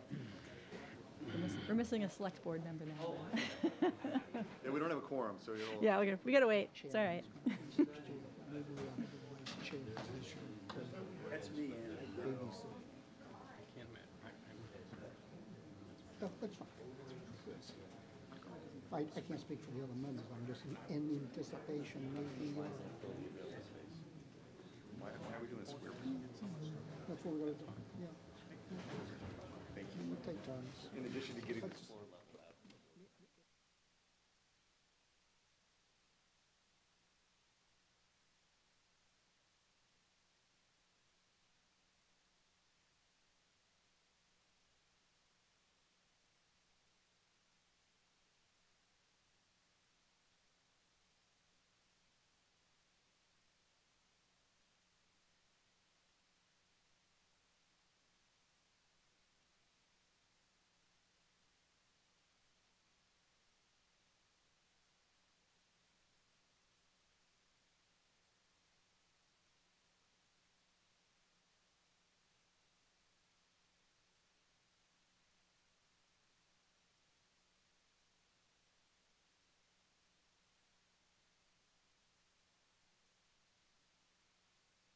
Have part of my team. I have my assistant director, Jen McGeorge, and my bookkeeper, Sue Contos, here as well. So I just wanted to acknowledge them coming today. Thank you very much for coming. So first thing I'm just going to say is do not get used to this. This is not normal. But as previously referenced by the town manager, we decided to consolidate 3 part-time positions into 1 full-time position, which saves a little money. Oh, sorry, go ahead, Steve. This is the point we should probably note, page 29 in the budget books is where we are. Well, for the Thank rest of the you. day, we will point that out as we go Okay, along. thank you, Steve. 29, thank you. 29. So that is why then we had some personnel changes this past year where the new recent hires that came in at a lower step. So that's where some salary savings came in. And then we moved to a brand new print management system, which eliminated, as it says, some support services that we had that we don't have to pay anymore. So yay there too. So say this is not normal though. Next year, you probably won't see this, but that's what it is. So just some little snapshots about the library this year. Last year, I presented the same slide with just the white and the blue, and we had already, since the library reopened to the public in 2021, June, we had 125% increase in circulation, and this year it's risen an additional 17% so far. So the great news is that people are coming back to the library, they're using our services, and we seem to still be on an upswing for circulation for our materials, which is fantastic news. Thank you, Steve. And then I just wanted to highlight a couple of things that we've really been focusing on this year. So outreach is one of our big things that we really wanted to do at the library. And so this is just a snapshot. I'm pretty sure I forgot a few things that we've partnered with or presented at this year. But one of my absolute favorites, a couple of my highlights, I'd say, off of this right now, and this is across all of my staff. A lot of this is my community outreach librarian, Jillian Parsons, does a lot of these, but this is also my children's staff, my teen librarian, myself, that we all go or interact with these different places in town. And I want to get Essex Tech on there too. It's someplace we haven't reached out yet to. We need to get to with you as well. But particularly, the New England Homes for the Deaf is a real highlight for us. We apparently, as far as I know in the history of the library, we hadn't managed to really have any outreach to them before. And this year, we are now regularly visiting them on a monthly basis. And we are trying to get a grant right now to up our services at the library with some technology and some ASL training as well for staff to make our deaf and hard of hearing in town more able to come and use the library as opposed to us just going there.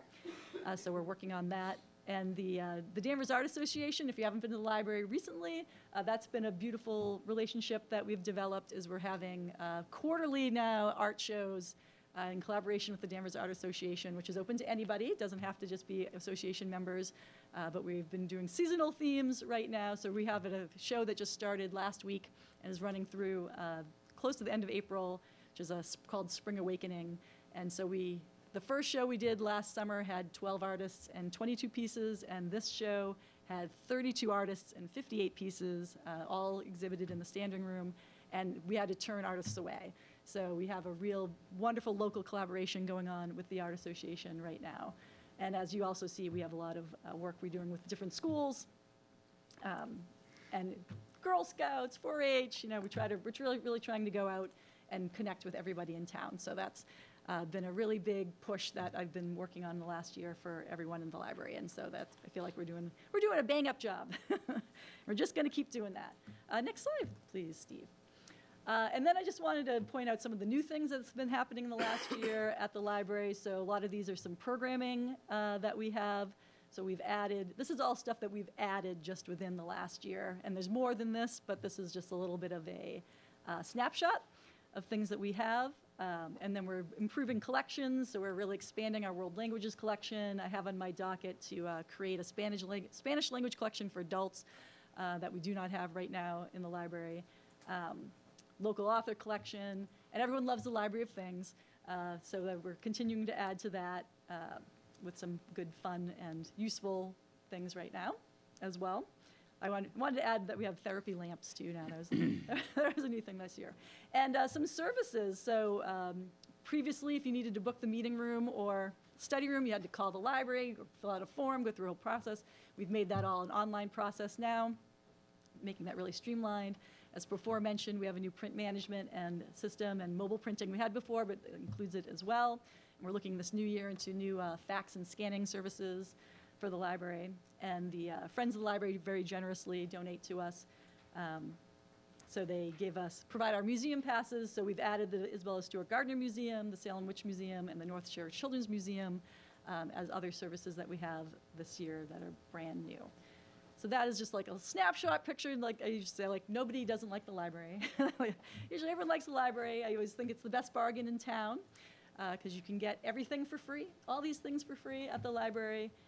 We try to do our best to serve all the residents to the best of our ability, and we have everyone from babies through 100-year-old people coming into the library. We serve everyone. And that's probably one of the few places that you can say does that. We actually have something for everybody at the library. I did want to just mention, too, I know usually a question comes up about the trust fund that the trustees manage, which is not reflected in the budget here. So that is extra monies that they provide to us from the trust. They provide usually between $20,000 and $30,000 a year in funding.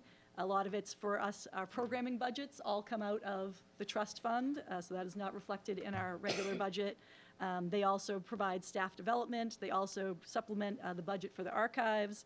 And this year, we just updated the education policy for the trustees, where they are going to fund 50% of tuition fees for any of our staff members who are taking courses to pursue a master's in library and information science by a program that's accredited by the American Library Association. And we already have a staff member who is going to pursue that as well. So that is my library in the nutshell. Do I have any questions? Thank you. Before we do that, please open the door. Yeah. Thank you. Maureen, questions? The library, it's a hidden gem that we have, and I love to see the outreach that you're doing with more and more programs, the services. Continue doing a great job. I've used a lot of people could take advantage of the room for business meetings, seminars, anything. We could also, also have, if it's allowed, have food catered in from our local businesses here in town, or even the Essex Tech. It's great. Continue doing it. I love the energy that you have, and I look forward to being in there more often with my grandchildren. Good. Thank you. Thank you. Gardner? Thank you very much. We've done this many times, so you know that I look for any dramatic changes in the budget, up 10% or more, down that same amount. You've explained the only three anomalies, obviously the temporary positions and the combination of those, and then you had technology fees and library fees from Noble, but you explained those away, so I have no questions, and I'm glad for your details. All right, thank you. Thank you. Any questions from members of the audience? All right. We'll go up to the microphone, introduce yourself. Mark Jones, Precinct 4. Is that 2324? Yes. Okay, That's- okay. Yes. Yeah, thank you. That is a mistake. Yes, thank you. Thank you for noticing. Good catch. Good catch. Anything else? Bill, I can't see you. Thank you. Bill Bradstreet, Town Meeting Member, Precinct 1. It's not a question per se. I brought it up before. We need more library space for the educational material that the town could use. I've asked before, and I'll ask again, because you made a comment that you had some books that could be better used if they were placed in a larger library. Thank you. You're just around the corner, Bill. I thought my response was maybe you could open up your living room for a branch library. I don't know. Thank you. Mark?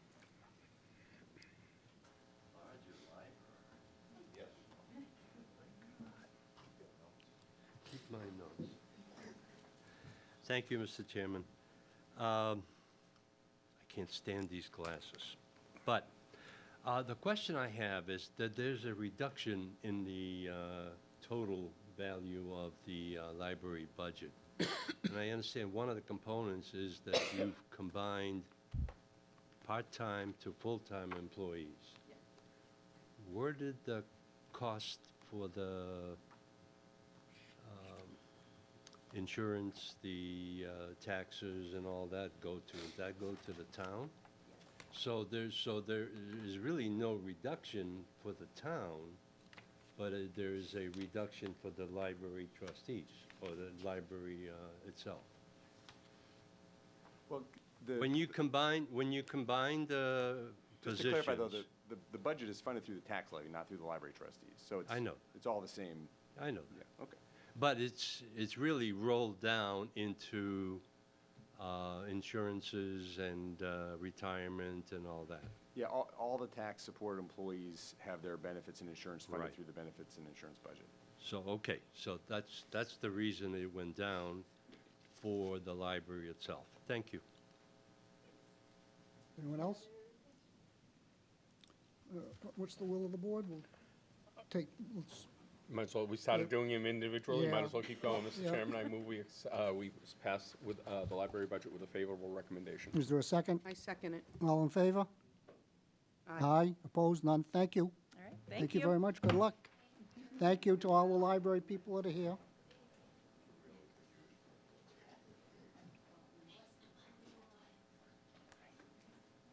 You have many slides, but if you want this, you can, yeah, you can. We'll work on it.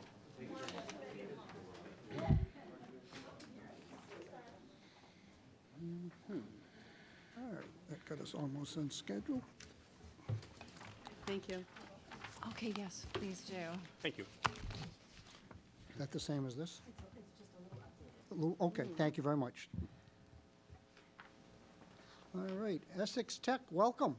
Welcome, thank you. And to those members of the audience watching at home, thank you very much for allowing us to present today our 2024 preliminary budget. We do have just a couple of slides because we did present a budget book to you. Last year, one of the recommendations was that we numbered it, and we did forget that. So the first edition that you have was not numbered. So this one that Principal Donnelly is handing out is numbered so that we can make reference to certain Danvers specific questions. In the last 3 years, we are happy to report that we are at minimum contribution for the state. So that really just means that we are billing our assessments at minimum to what the state tells us we need to spend for students to be educated at Essex Tech. Although the cost of educating a student is over $20,000. The assessments in each of these communities is well under that dollar figure. Looking at some of the budget busters, we like to call them, over the year is we are in HTF, our Teacher Association negotiations, and we're hoping to resolve that in the very near future so that we do not pass into another school year without a contract. But that increase of salaries is estimated at 33% of our increase to our budget. The other piece is our extraordinary maintenance. Our school is almost 10 years old now. It was built or opened in 2014, which comes with obviously a price tag as systems start to break down and repair is needed. And that is a 23% increase to our budget. Others is benefits and property insurance has increased to 21%. And then accounts of an annual assessment. So in 2016, the state deemed that Essex Tech was responsible for paying the retirement of all Essex Aggie retirees for 17 years. So we still have a number of years that we are responsible for that payment, and that's approximately $421,000. We also pay the Salem retirement, which increased significantly this year. So about $1.2 million of our budget is directly related to retirement costs. And then revenues did decrease. So you'll see a revenue decrease, and the reason is that we have depended on some of our revenues, like our out-of-district tuition, to offset our agricultural staff members. Okay, so we have 245 students right now that reside in Danvers that we are training for our future workforce. We have 24 programs of career, technical, and agricultural education programs. However, if you refer to your budget book, on page 43 is where our students who reside in Danvers are enrolled in these particular programs. So many of the programs are what we consider traditional trade programs, like automotive technology, HVAC and refrigeration, plumbing, electrical, with the lower number programs being in the agricultural program. So certainly students from Danvers are taking advantage of the agricultural programs. Approximately 70% of our students go on to post-secondary institutions. And so in a vocational school setting, we say post-secondary because that includes apprenticeships. So, yes. What was that percentage? Approximately 70%. Thank you. Yes, you're welcome. And that is post-secondary. So that is apprenticeship programs. So often students will come at night to our Nighthawks program. If you drive by there any given day other than Monday, you will see a full parking lot right up until 10 p.m. Are there questions related to enrollment at this time? Gardner? I have a bunch of questions, but I can wait till the end of the presentation. Thank you. Okay, absolutely. If you refer to page 27, you'll see the average cost of educating a vocational student across the state of Massachusetts. And Essex North Shore is at the bottom with $20,557. So we are the 5th most affordable vocational school. It does cost more to educate a vocational student due to the cost of supplies, materials, and equipment.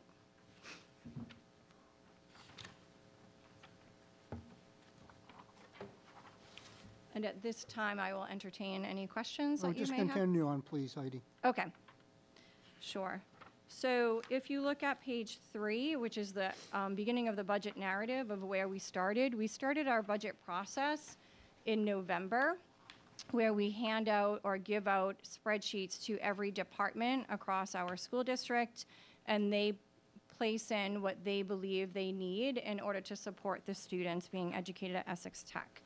So in December, we gathered with the department chairs or the lead teachers as well as the directors, and it looks like there was a 16.23% over from the year prior, which obviously we were not able to do that.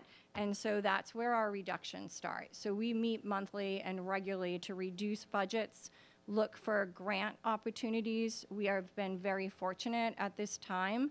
We are upwards of $7 million in competitive and state and entitlement grants. And I credit, it's really a whole school effort. We do have a grant writer who is a retired educator from North Shore Tech and Essex Tech, and she has since been employed with us since the school opened to specifically look at entitlement grants as well as competitive grants. However, as you all know, the state has been very generous with a lot of other competitive grant options, and it really takes more than one person. So we all look at it as a team effort. We have teachers writing grants, we have the principal writing grants, director of technology, I also write grants, and so there's a lot of individuals that go after the grants depending on what their area of interest is and their area of expertise. And so we continue the budget process with reductions, and that's where we are able to get to the 5.96% over last year. And we were able to keep that because, again, looking at our revenue stream from the agricultural out-of-district tuition, we were able to offset some of those costs through that expenditure.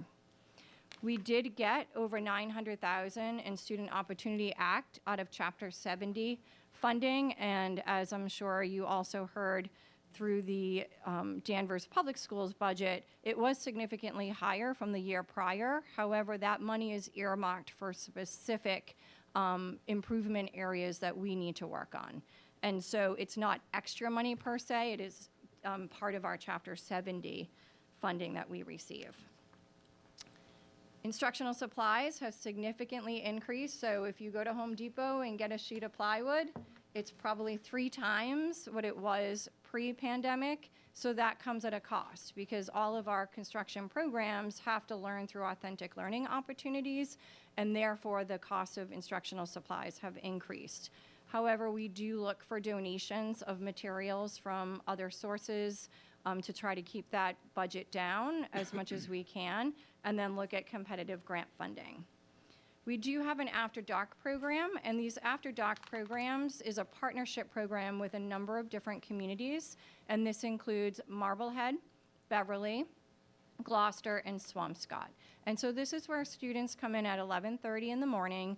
They're juniors and seniors, and they are enrolled in traditional vocational type programming because they have been identified by their home high school as a student needing a traditional vocational programming, and so they spend their academic coursework in the mornings at their public high school, and then they are bused to our school.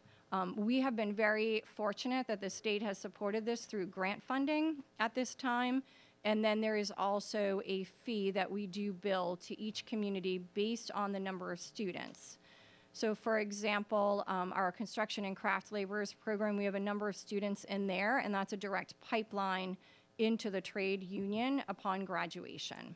And so that would be one example of a program. We also have automotive technology, automotive collision repair and refinishing, and horticulture.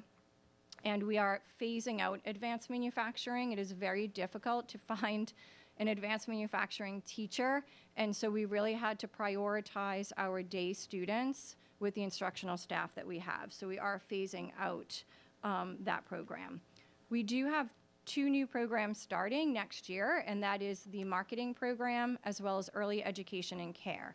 And this has been deemed by interest of students, but also the workforce demand. And so there's a significant need in the finance industry as well as early education and care.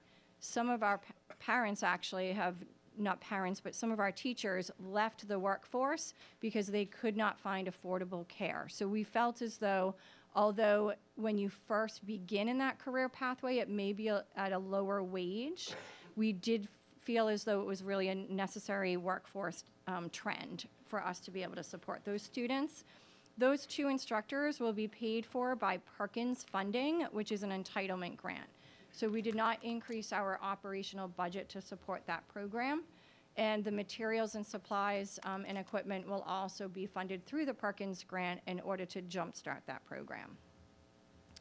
On page 8, you see the enrollment over time has increased, and what we did is we separated between the in-district and the surrounding. So our in-district program areas are the 17 communities, one of which is Danvers, of course, and then our surrounding is over 40 at this time, students that reside across 3 counties. So we serve agricultural education in Suffolk, Middlesex, and Essex County. So those students have kind of leveled. In the legislation, it actually requires that we have a minimum of 300 students enrolled for our agricultural programs. So we're trying to increase that enrollment for the agricultural students over time.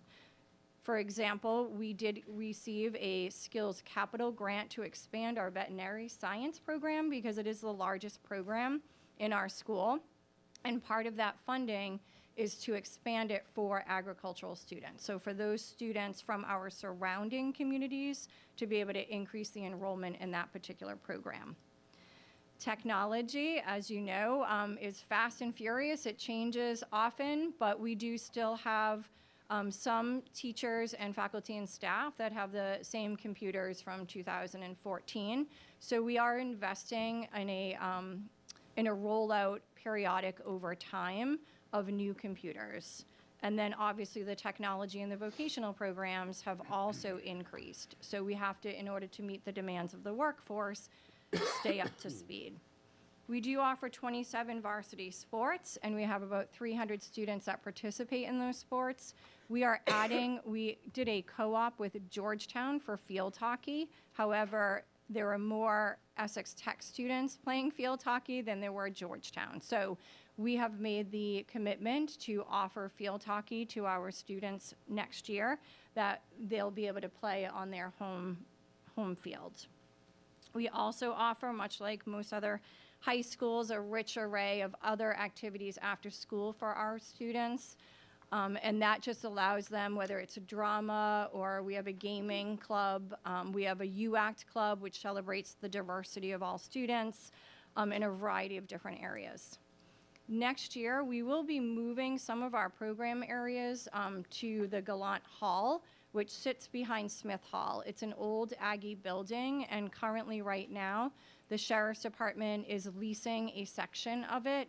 But we felt as though the STEAM Academy, working with our North Shore Community College partners, was bringing information technology, design, media, and communications, biotechnology, and engineering technology under one roof, because currently they're spread out throughout the entire building.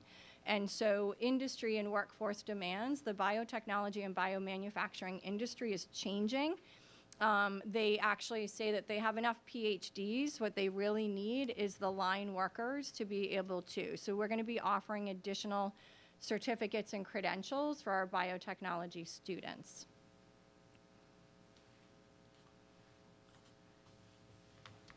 We do have an HVAC system that we are using ESSER 3 funds to partially fund. And it is an HVAC of the Alumni Gymnasium, because right now the Gallant Hall and Alumni Gymnasium shares a boiler system and a heating system, which is clearly not efficient, because if the heat is on in Gallant, it's also on in Alumni, despite it even being used by someone. So the excess and deficiency funding that we have left over is $937,000, and that will help offset the $2.5 million HVAC project that will actually is scheduled to begin in the summertime. And that is the budget. Thank you, and I'd like to recognize the school committee member, Mike Landers. Thank you for coming, Mike. And you. questions, Gardner? Sure. Welcome. If you can go back to the budget increases driven, the one that talked about, the salaries, the top bullet. Yes. How much of that is salary increases versus increased positions? We're not increasing any positions other than there's two, the marketing, and there's 3 positions. We have marketing and early education and care, but that's not represented in the operational budget. And we do have a wellness teacher position. So the majority of that is would appear by the way it's written, you're giving your instructors a 33% salary increase. No, it's Or something short of that. It's 33% of the overall budget increase. So if you take the 5.96, Okay. and we're still in contract negotiations, so we're obviously guesstimating, and then there's a certain percentage of teachers that have not only step moves, but column moves as well. Okay. So I do have a bunch of questions. Sure. I've written down, I hope you don't mind. I did ask the Danvers School administration some questions, and I want to ask you so that we can, I understand that you're lumping in into your postgraduate numbers the certificate programs that they have to go through. So first of all, I want to start off by saying, and I know I've said this before, I'm a great proponent of vocational schools. I went to Neshoba Valley, I went to Greater Lowell. And it was a wonderful opportunity, and I'm glad for it. But I now wear a different hat in that I am responsible for the budget and its effect on Danvers. And so I have some critical questions about the Essex Tech assessments to the town. So other than the certificate programs or the fact that they have to go through 6 years of apprenticeship, to accredited colleges, what would you guess your percentages? I would actually, I'm going to guess. Guess is so fine, please that's don't fine. take this as Nope, word, guessing's fine. but I'm going to say about 60%. 60%, okay. And how much of your curriculum is geared towards college prep, advanced mathematics, advanced coursework that is guiding them towards college? So Ed Reform of 1993 requires that all schools in the state of Massachusetts prepare students for college and career readiness. So I'm going to say every class that we offer is college preparatory. We're required. Okay. Do you have any idea what percentage of your students you have to provide 504 accommodations for? Yes. So from a Danvers perspective, No, from the entire school. Oh, sure.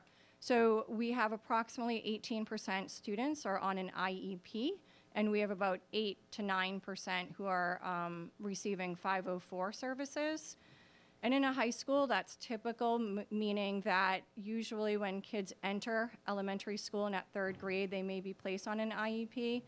Over time, the hope and the goal is that services are reduced. And so we have seen students that have arrived on campus with an IEP, but then at their next evaluation, they have gone over to a 504. And one of them actually is in particular is a student from Danvers who mom celebrated online the fact that this child had a 5 or an IEP throughout his entire educational career and was able to move off of that into a 504 because clearly there is no IEPs when they graduate, but there are 504s. So what percentage of your budget would you say is representative of special need costs? Well, we offer inclusionary classes, so 50% of our programs on the vocational side, the only services that we offer from a student that needs a 504 service, there are 2 students that are deaf and need sign language interpreters, so there's that cost there. Yep. On the academic side, we do have approximately 20 special education teachers, and those teachers, we do a co-teaching model. So there are students in the classroom, and there's a math teacher and then a special education teacher, which we did change that model approximately 4 years ago. We went from a paraprofessional model to a co-teaching and collaborative teaching model. Okay. So I guess what I'm trying to get at is we heard a presentation by the Danvers High School, by the Danvers Public Schools about the rising costs of out-of-district placement of all the special needs accommodations that are certainly needed and should be funded. I'm trying to see if there's if there's equitable distribution between the vocational school and what the Danvers Public Schools are spending. We don't have an opportunity. We can't turn anyone away. Someone moves into the district, we can't turn them away, and we wouldn't want to. Someone in the district needs to go to out of district to a specific school for their specific needs. We want to support that. We understand it, and we're struggling with the cost of that. what is the reality at the vocational school? Do you send people out of district? Do you have, based on your admission policies, I'm not perceiving that you have someone move into the district mid-year that might skew the numbers from the time you do the budget. We do have students moving in and out of district all of the time. So a Okay. student may have resided in Danvers October 1, but moved to Lynn December 1. And so, yes, enrollment is fluid, particularly in our out-of-district, or if kids are moving in and out. But obviously, much like all public schools, we base it on the October 1 enrollment. So when we do it, we don't do out-of-district placements because we work with the towns, because that is a town responsibility. So if it's a town responsibility, let's say Sunol moves into the school system, and Sunol needs some special needs that if they're in Danvers and Danvers doesn't provide that service, we would send them to a different school in a different district, and we would pay the difference. If Sunol was in your school and had to go, you'd go to the member town, and would you pay for those services? We work with the towns. That we do not pay for out-of-district placements. There is some payments that we do if a student has some social emotional challenges where they need to do, a 40-day placement, a temporary placement, we do pay for. We do have a student who has some medical needs. Yep. And so she has a full-time nurse that we do pay for. And so that nurse travels with her every day. So I happen to know a major portion of the special ed budget is transportation out of district and those out of district school placements. And that's a very big factor in our budget, and what we're hearing today that we have to start taking reserve funds to help cover. So Yes. I think there's a disparity in the what I'm getting to is I think being a vocational school is great. Like I said, I'm a member of it, but this is my opinion, one person's opinion. I think you're building essentially is a public funded charter school. You have less fiscal constraint than the towns do. Your opportunity is create a budget and then divvy it up between the cities and towns and present them with a bill, and that's pretty much it. We're hearing your presentation, and I get it, but the reality is we can't say no at this point. We don't have that opportunity. But what you can do is you can expand the school, you can get all the technologies you want. There's very little constraint. If the Danvers Public Schools came to us and said, our budget is going to go up by 50% because we want all these things, we would have control and be able to say, no, we think that's overreaching. They wouldn't, because we interact and interplay quite regularly. So I think you have the advantage, and why I say it's charter school, why I feel that way is you have the ability to take only the highest, cherry pick the students. And we'll talk about the attendance in a couple of minutes, but the admissions in a couple of minutes, but you pick the students with the best attendance record, you pick the students with the highest grades, you pick the students with no disciplinary actions, and you don't have to pay for the out-of-district costs that Danvers has to pay. You're creating a wonderful environment for those kids, like you said, 60% who are going to go on to college. My contention is you're not creating an alternative high school, you're creating a substitute high school, and moving forward in getting people, it should be about vocation, not about getting to college. And I don't think that, I'm not suggesting that the people who go to the tech don't go to college, I did. But not all of those trades are college-ready trades. We need electricians, we need plumbers, and I always advocated to my children, if you don't think you're going to college, get a trade, because it's an important part of our society. But talking about admissions, and I think this is the conversation we had last year and the year before and the year before that, because from our perspective, there's a really inequitable distribution of admissions. From your perspective. Well, from my perspective, thank you. Danvers represents 9% of the population for all of the member communities. Your total enrollment is 13,060, 245 are from Danvers. That represents 18%, double our per capita number. It's compounded every year in your admissions. In your admissions this year, you anticipate 51 incoming students, of which 14 are from Danvers. That's almost 30% of the incoming class are going to come from Danvers. Not 9, not 10 or 11, which I would be fine with, but 27%. that has real consequence to the town of Danvers. And I don't know that you feel that consequence. I know you don't feel the consequence, you hear the consequence, but you don't get any of the pain points that we have. For example, the increase is $325,000 this year. If you divvy it up by the 14 students that are coming in, it's higher than your per pupil cost. If you actually accepted the 5, which would be a little more than 9%, we would have a savings of $209,000 that we could apply to our other benefits. You've taken more kids from Danvers with what I consider to be a stilted admission policy where you're trying to get the best and brightest and cherry pick, and it causes Danvers to be harmed, direct harm. And so that's, you know, there's only one community that has a higher percentage than us, and that's Peabody. Of the 14-member communities, Salem doesn't have higher, Beverly doesn't have higher, and those populations are far larger than ours. So I think the admissions policy is stilted. I think it's inequitable. I'm still concerned about that, and we'll continue, because I looked at your admissions policy, and your admission policy is point-based. And if you were it basically weeds out the alternative learners. And the reason I say that is if you have A or a B average, you get the highest amount of points. If you have no disciplinary actions, highest amount of points. If you have no absences, highest points. So if my child's a C student that may be absent a few times outside the range and had a disciplinary issue, because often alternative learners do, then they're already 25 points behind everybody else.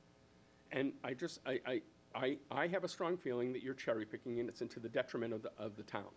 And not only are you cherry picking, but you're also inequitably distributing the admissions. So just a couple more questions. You know, I think, actually, I'm good now. I've said my piece. I think that it's inequitable. I don't like it. I'm going to pass it unfavorably, because I think that you've put too much weight on our shoulders and not enough on the others. And I look forward, I hope that the lottery system proposal goes through. It's a more fair and equitable. And it should be baseline per capita, take those admissions and divvy it up per capita, and then after that, anything that's left over goes in a pool. So those are my comments, Mr. Chairman. Thank you. Maureen? Okay. Hi, Heidi, and Hello. everybody. First of all, I think that children have the right to choose where they want to go to, and with their parents also. If our students here in Danvers choose to inquire to go to the Essex Tech, I believe Heidi and her team do have a process, and I don't know if it's particularly what you call, Gardner, cherry picking. I think it's a process that they've put in place that if the children want to go there, they should be allowed to at least go through the process. So I don't agree with the cherry picking. I think there's great opportunities there. I think Heidi has mentioned about the grant writer and her whole team, from the principals to all the staff, herself included, getting in as many grants as possible. So they are doing their work, which we want to see as a positive outcome. Their retirement costs, as with Danvers, we can't help. They unfortunately had to take on, as I believe she said, Salem, and also the Essex Aggie. You know, that's something that if Danvers had to do that too, we'd be in the same kind of a boat. I do like the facts that she brings up, that there's more programs with the marketing and the early education care, which she did point out, the Perkins funding grant, which is great. Where their grants, she did state, and in the numbers here, it looks like their grants are up. So they're doing their work and more. I do like what Danvers High School also had to offer, where the Essex Tech has taken an approach to doing their junior and senior enrollment in traditional plans where they can come here you know, she did mention, I don't know if it's a cost to the cities or towns that the students are coming here, but that's also positive. I know they have a bunch of programs too, like the Danvers High School, where they have the Skills USA, where they've won championships. So that goes to show that there's a lot of teachers and the school is investing in the students to promote these students with competitions from all over the place. So they do also have ROTC at the Essex Tech School. Not which- yet, no, not right, yet. I'm sorry, not yet. It's coming, We're right? working It's on coming. that with I PVD. did read that. That's going to be coming, but We're that's hoping. something positive. And I think the governor and the lieutenant governor are very strong, even the previous administration with Baker. This is a model school, okay? We talk about, Gardner, you bring up a good point about the special ed, okay? However, you're looking at Danvers High School special ed with Essex Tech special ed, and a lot of the Essex Tech, as we know, and I believe, Heidi, stand me if I'm wrong, 24 programs.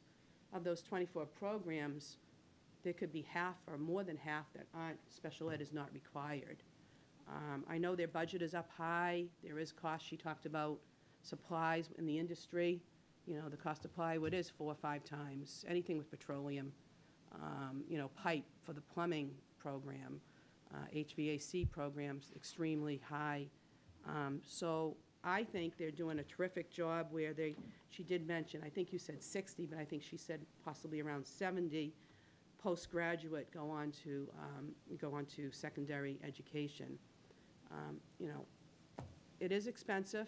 We want to, I've brought this up at our select board meetings before, that you know, Danvers does want to retain their students at Danvers, but we've got to have programs for our students to want to stay here. So I would be in favor of moving this to Finance Committee as a favorable position. Thank you. Any questions from members of the audience? Yes? Jim, you were first.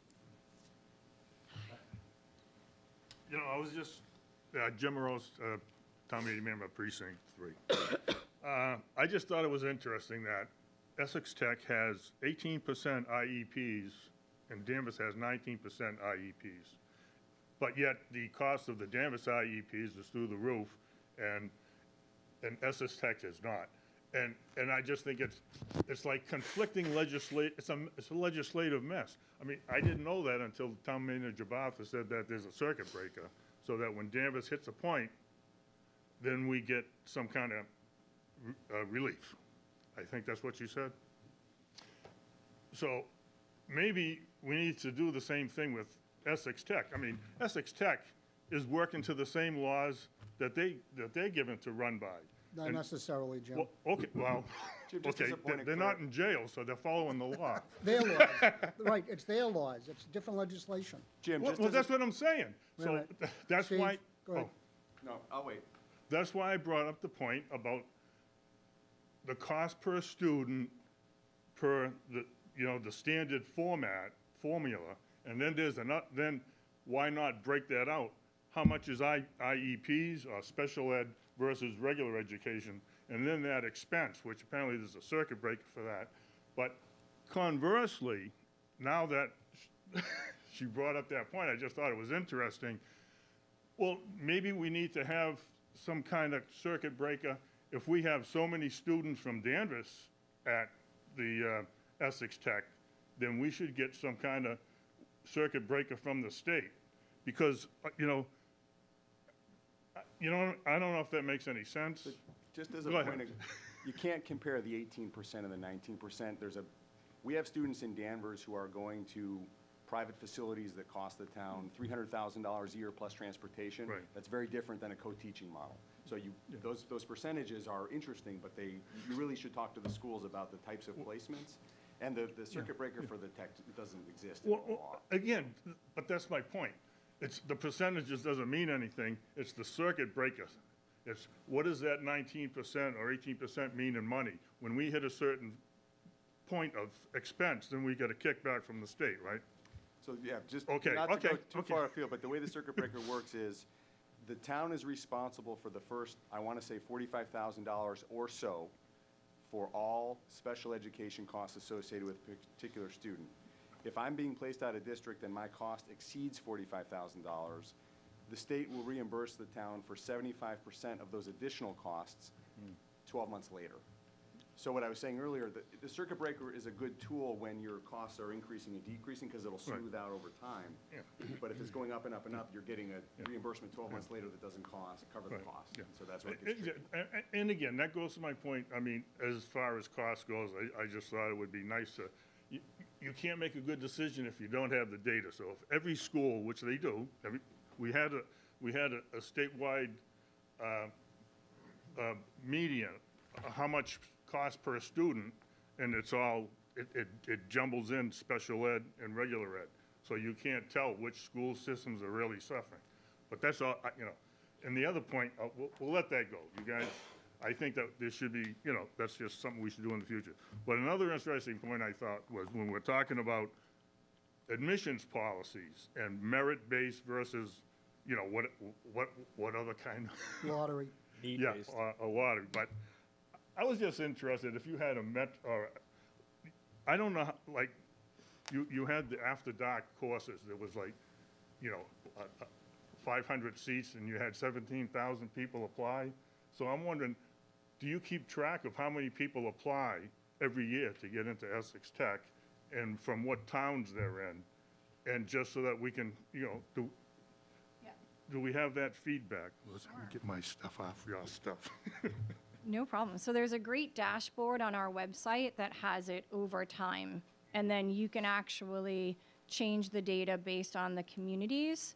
And you can just click on Danvers, say, and it will give you population admissions data in addition to how many students applied for admissions in every given year, and then how many students gained acceptance. Thank you. Mike Landis.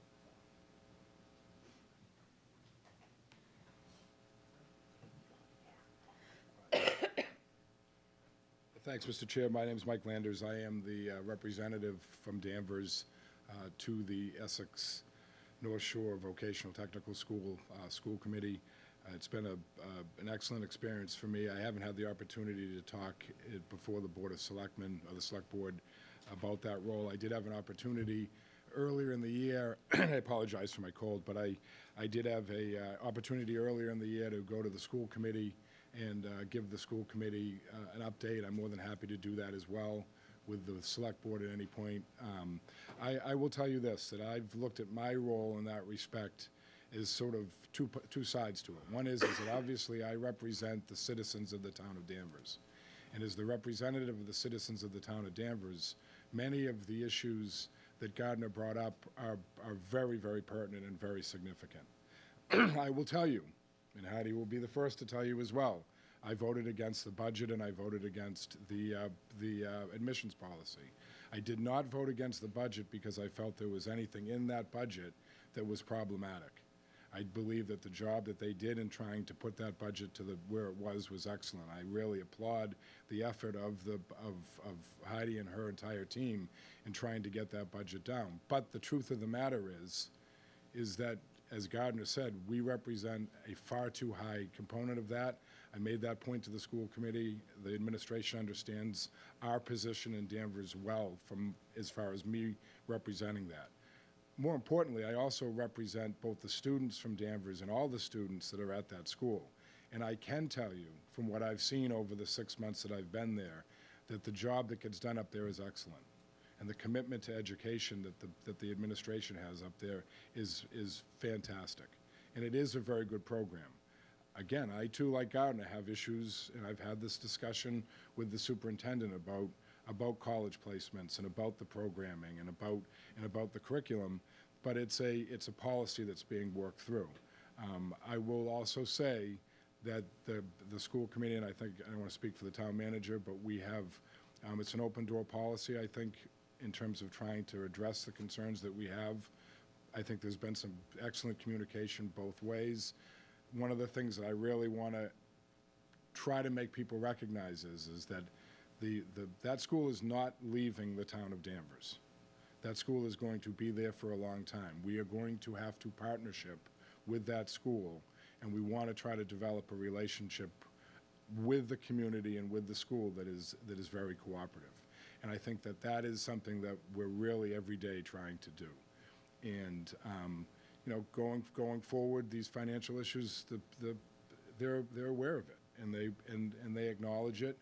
And I think that there are opportunities for us in the future to be able to address some of those things. But again, I want to make the point that my experience up there over the 6 months is that the school does a great job.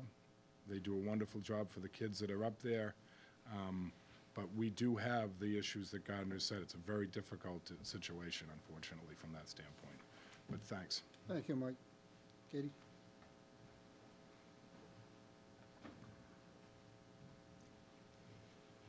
Hi, I'm Christy Fair. I'm a community member, library trustee, and I actually, sorry, a parent of an 8th grader, who did apply, so full disclosure. I have a question about administration, and this just may be something I don't understand about Massachusetts and the vocational technical schools. Looking at the budget, the administrative costs from the district side, superintendent, district office type of things, finance, is about $1.2 million. Has there ever been conversation in the state of collapsing some of the vocational schools into this one district instead of each individual one being their own district? So, no. However, there is, that is why we are a regional district. So years ago, prior to 1960, there was a single high school where you received your vocational training. And so through regionalization of services came this regional vocational technical school. So that's where it used to be everyone from Andover would go to Haverhill Boys Trade, and there was no option for them other than that. And so those communities, much like our communities, our 17, formed one school district under one roof, because obviously also the cost of educating kids and the cost of equipment and keeping it up to date was just too extensive to have these vocational programs across all public high schools. There is the administrative costs platform is we are, obviously we have a business manager, so we have a facilities director that is paid for, so we operate as our own DPW essentially. We do all of our own plowing, all of our own groundskeeping, which also comes at a cost. We have our own farm crew, et cetera. So we do recognize that as a district, there's a lot of intricacies that you may not see in a public school system because some of those services are being done through the town platform. Can I just say something? I think that was an excellent point, because like with the Danvers High School budgets, you know, we have, the town actually takes care of the plowing and the landscaping, so. But actually, I'm going to counter that. I asked What? specifically in the town, and the school administration said, no, in the state budget, in the state numbers per pupil, it includes the cost of maintenance, the cost of the buildings. That's all calculated in. It's not distinct. Well, let's look at that again. Well, we Thank got you. the answer. Thank you for that information, because historically, I'm not from here, so I didn't know. But also just thinking about comparing, you know, town districts to Essex Tech District, just that, you know, we have a superintendent and a principal in one building. And then in Danvers, we have a superintendent and 5 buildings and 5 principals. It seems like the cost sharing for staffing is spread out more in our communities versus at Essex Tech. I have no, maybe it's the microphone. Like everybody who gets up here are like, our voices just don't work anymore. I just didn't, I guess my question is not to question the existence of a principal, but maybe what's the difference and the cost, you know, how can we justify those high costs of staffing at an administrative district level for one school? Sure. So the principal, much like every other principal in the Commonwealth, is considered the instructional leader who's in charge of instruction. And then the superintendent oversees the budget, you know, make sure that we're fiscally responsible. But then also we have 7, so the difference between kind of Danvers public schools is we have 17 communities that we work with. And so, and in addition to that, we have another 40 communities that we have students come to us. And so we run our own transportation department as well. We have 166 acres of land, including a farm crew. And so it's difficult to compare one to the other because they're just very different. We work with OSHA significantly. There are, if you think about 24 different programs, that's like having 24 different content areas because each one of them has a unique curricula 9 through 12 that we're all obviously responsible for. And much like Dan Bennett had said, we follow under Chapter 70 regulations, but also Chapter 74 regulations, which is specific to vocational education. So it's two sets of regulations that we're working with. And so definitely it's a very different type of position. This is more, you know, I have to stay on top of the workforce development trends and working with partnerships that go beyond the community college, but into the workforce. And so if you look at some of our we have 22 employers from Danvers that employ our students for cooperative education. And so then that also has some federal and state laws that are required. It's different than an internship, a traditional internship at a public high school. It's very different. Our kids actually work with equipment under the age of 18 in a co-op setting. Because we do fall under a specific Chapter 74. So I completely understand your thought process because yes, on the surface it looks, but I also welcome anyone from the community to shadow both myself and Principal Donnelly for the day because I think you'll actually. We don't have the energy for that. Thank you for the offer. So I'm going to allow one more question, Okay. questions only. Question.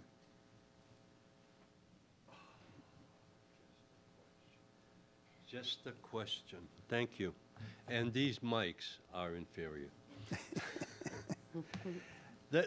I have more than just one question, but the one question that sticks out in my mind over the years, this has been not a new issue. This has been an issue that's been going on for years. And as you know, this school finally came on board, fully built out in 2014. So, but this process started in 1998 and 2000.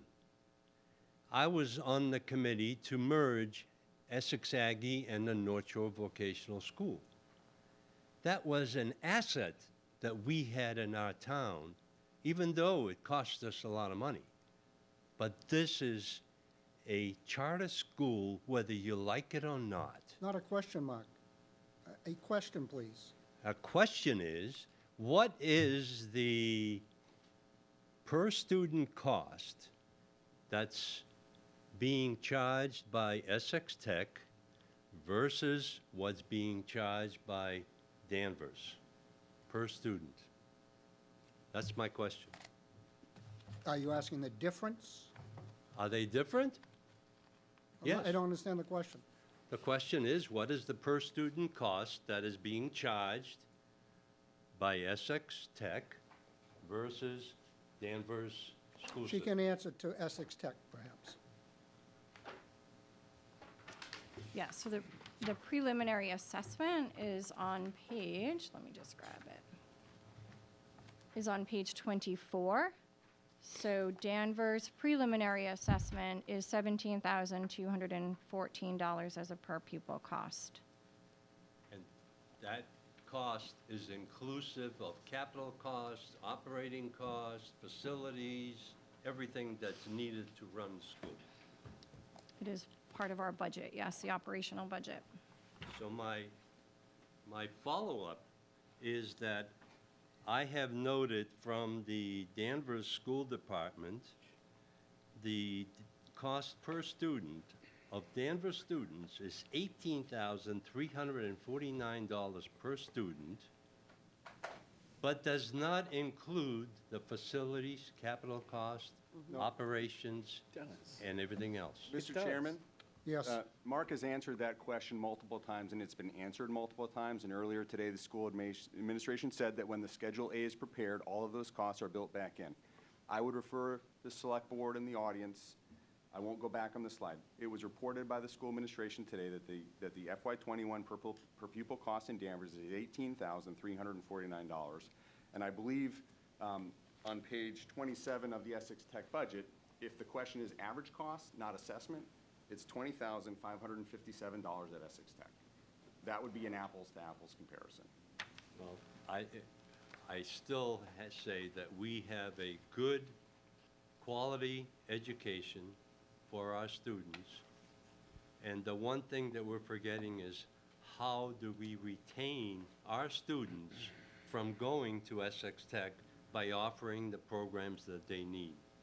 That's my whole point. And just in support, I don't think anybody has ever disputed the quality of the education at Essex Tech. All right, board, what's the will of the board?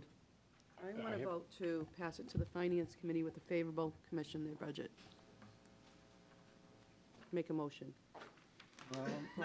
We don't have the ability to decline the budget presented. We have to accept it and pass it on as presented is my stance. So I will make the position to accept their budget and pass it on As for the Essex presented. Tech.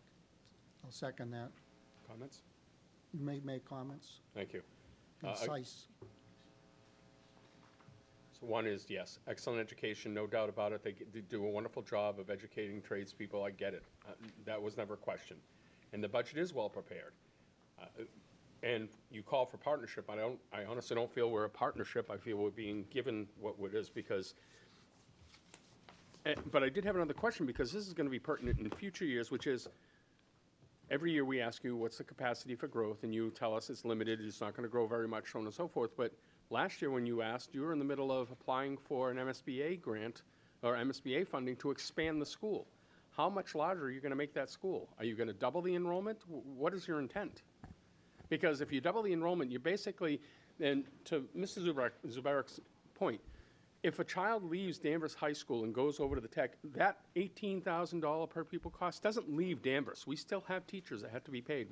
It's not a one-to-one correlation. It's not, and we still have costs associated with that. But what do you envision if what you've applied for comes to fruition? What do you envision the new population would be? So in the MSBA document, it was 350 students, which mirrors the agricultural number of enrollment of students. And so we do not anticipate getting called into an MSBA. Obviously, we have a brand new building, 2014, where other schools on the North Shore need a new building, like Salem and Peabody, et cetera. So typically when you first do a go at it for MSBA funding, it takes quite some time.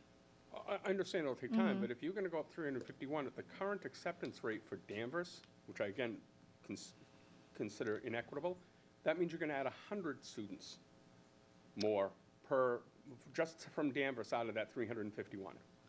That's going to be unattainable. Can I jump in? I mean, who's to say if the school, I mean, this is a school, if we want to call it a charter school or state-of-the-art school, as I would refer it to, who's to say that they can't grow? They have a lot of land. If the governor... Again, I'm not suggesting they can't grow, and I'm not suggesting they shouldn't take applications from every single community. I'm suggesting that the acceptance of an application should be commensurate with the per capita, plus or minus a little bit, not triple in Danvers, which far outstrips any other community as far as the acceptance percentage. But the schools in Danvers. No, for every school in the member communities, everybody applies for as many as they want. Danvers could send 500 applications. That's great. Yes, everybody should have the opportunity to apply. No one's denying that. But the acceptance policy, which includes 40% of their acceptance policy, is an interview. So based on their point system, they can put their thumb on the scale towards Danvers, and because we're always told the calculation's too complicated for us, too complicated to know.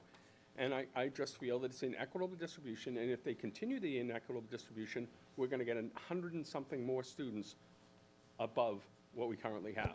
All right, thank you for your opinion. We have a motion and we have a second. All in favor? Aye. Aye. Opposed? No. Thank you. Thank you for coming, Essex Tech. Thank you. Always a lively discussion. And it will be, moving forward. And at this time, we'll take a short break, Hi, Michael. hopefully 5 minutes. 5-minute break. I've got a cold too. Should I bring my mask? Everybody's got colds. Yeah.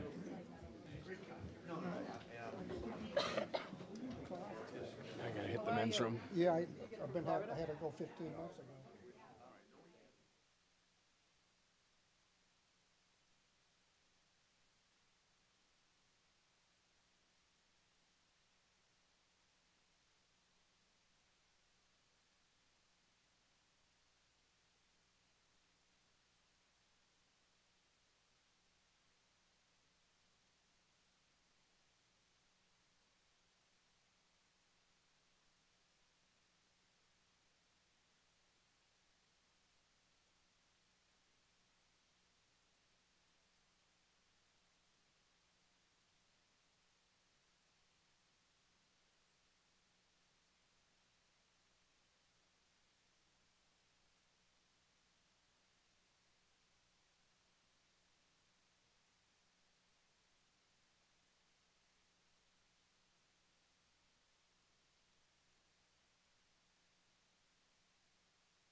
All set? Go for it. Actually, Yeah, close that one. before the Director of Finance Administration takes over, I want to pause for one moment to acknowledge Ann Freitas and Judy Smith, who are hiding behind the scenes.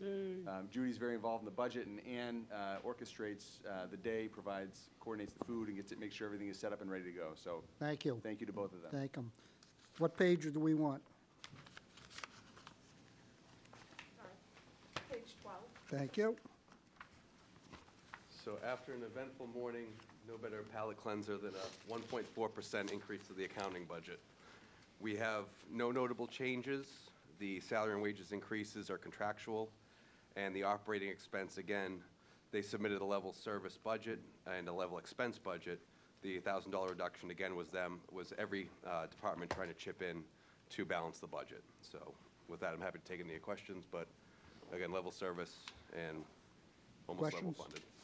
I looked at this, let's see. So like I said, you know that I look for anomalies.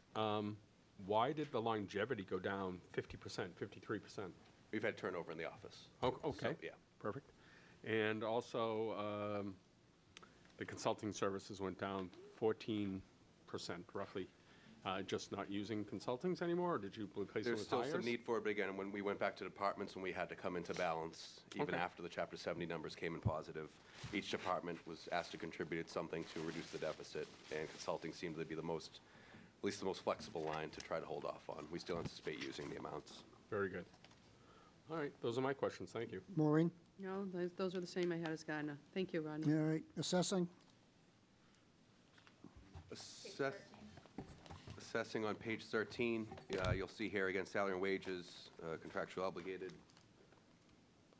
and an increase on the operating side. This is a revaluation year. So every 5 years, we reevaluate all property. It's a more thorough examination of the cost tables within the CAMA database. In interim years, we're looking at big picture items such as neighborhood, building cost by style, and a certification year, which happens again every 5 years. It used to be every 3 years until municipal modernization. Now it's every 5 years. It's a deeper dive into different components. So again, some of that will be borne by Patriot, some of it will be borne by the chief assessor and his team, but that's reflected in the expense increase. Gardner? No, I just, again, consulting services, I understand. So there you're going up. So that is purely tied to Patriot doing extra work as part of the revaluation. Okay. And training services, you're cutting nearly in half, with 40%. I should be more accurate. So, but it's a small, it's only $1,000, so I don't have a big number on there. Nope, everything else looks fine. Maureen? I had a question with regard to those consulting services, too. When you say Patriot, is it Patriot Properties? Correct, yes. Have we looked into any other services that offer the same, strength that Patriot Properties? I mean, Patriot Properties have been around forever and ever and ever. They have been around. They're one of the most well-known and competent Right. firms. But again, it's part of we are continually looking at vendors, even long-term vendors. So again, we can. Yeah, I mean, I think we should try to take a look at some other vendors, too, especially with this market, for the same quality we want, too, and expertise. If we could do that, that would be what I'd like to say. Thank you. So I would disagree with the word competent for Patriots Properties, and without going into details, I hope they do a better job this year than he did last year. Thank you. Treasurer Collector. Page 14, you'll find the treasurer collector budget. Again, level service, salary and wages increasing by contractual obligations. And in terms of the operating budget, an $800 increase. That is predominantly software, the increase in our financial software system, and it was offset by other reductions in the line items, as you'll see in your detail. Happy to take any questions. Questions? No Gardner? questions, thank you. Maureen? I think the treasurer collector's done a great job. I mean, looking at these numbers, that looks fantastic. Great, thank you. Debt, what page is debt? Page 30. 30, jumping right along.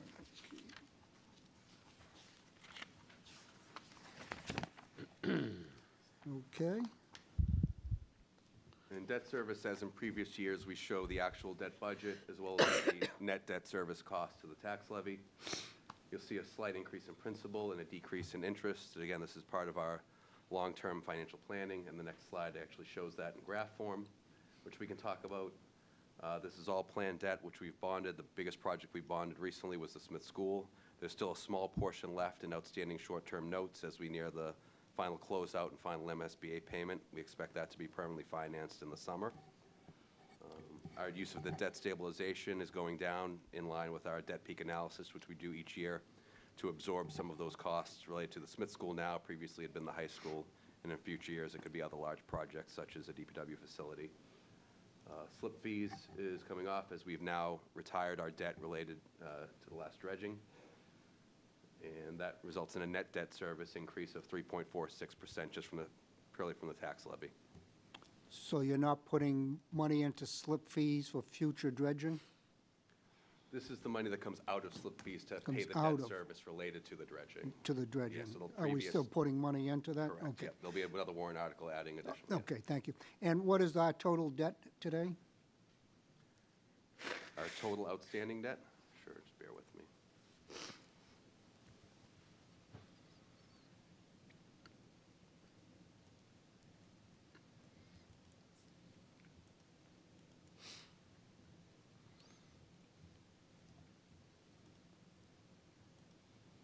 So as of the close of FY '22, which is our last final year, we had a total outstanding debt of $94,842,000, and that's all in general fund, water, sewer, and electric.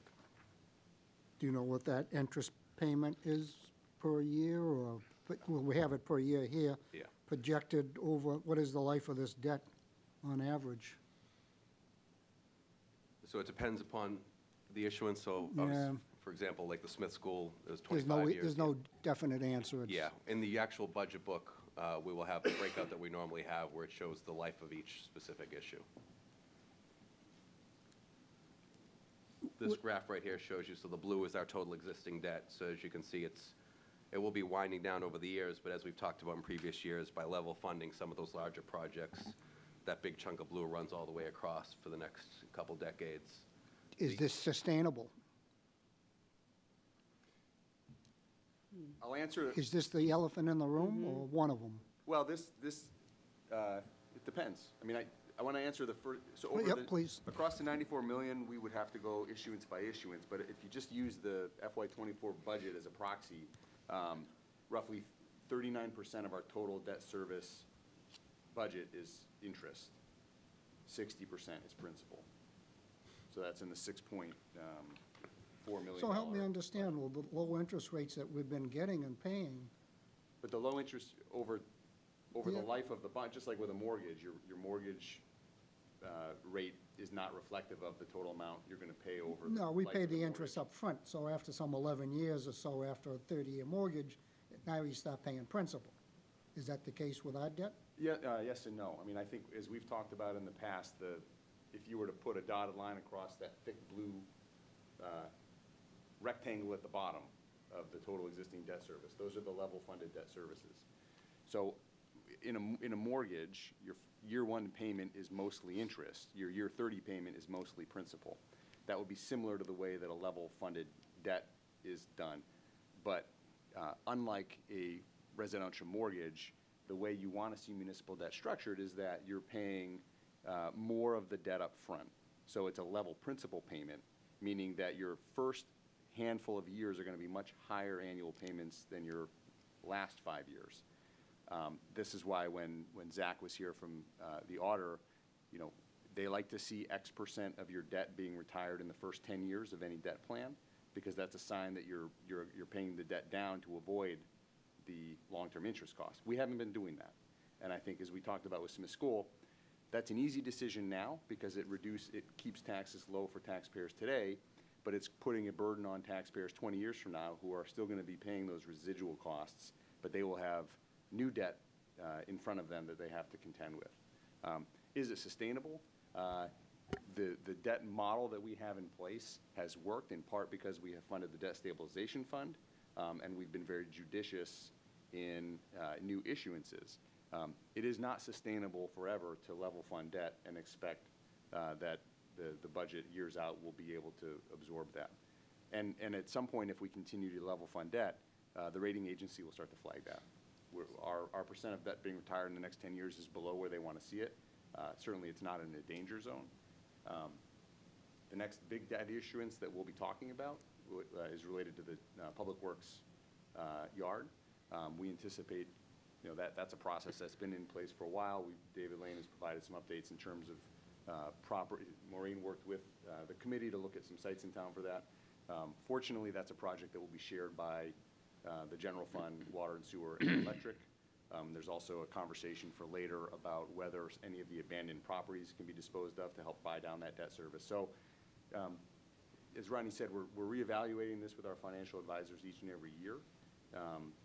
The sustainability of it will be driven more by what we have to say no to than whether we can bond for anything that we want to. That's a very long way of answering the question, but I'm not sure that there is a specific answer to the sustainability question today.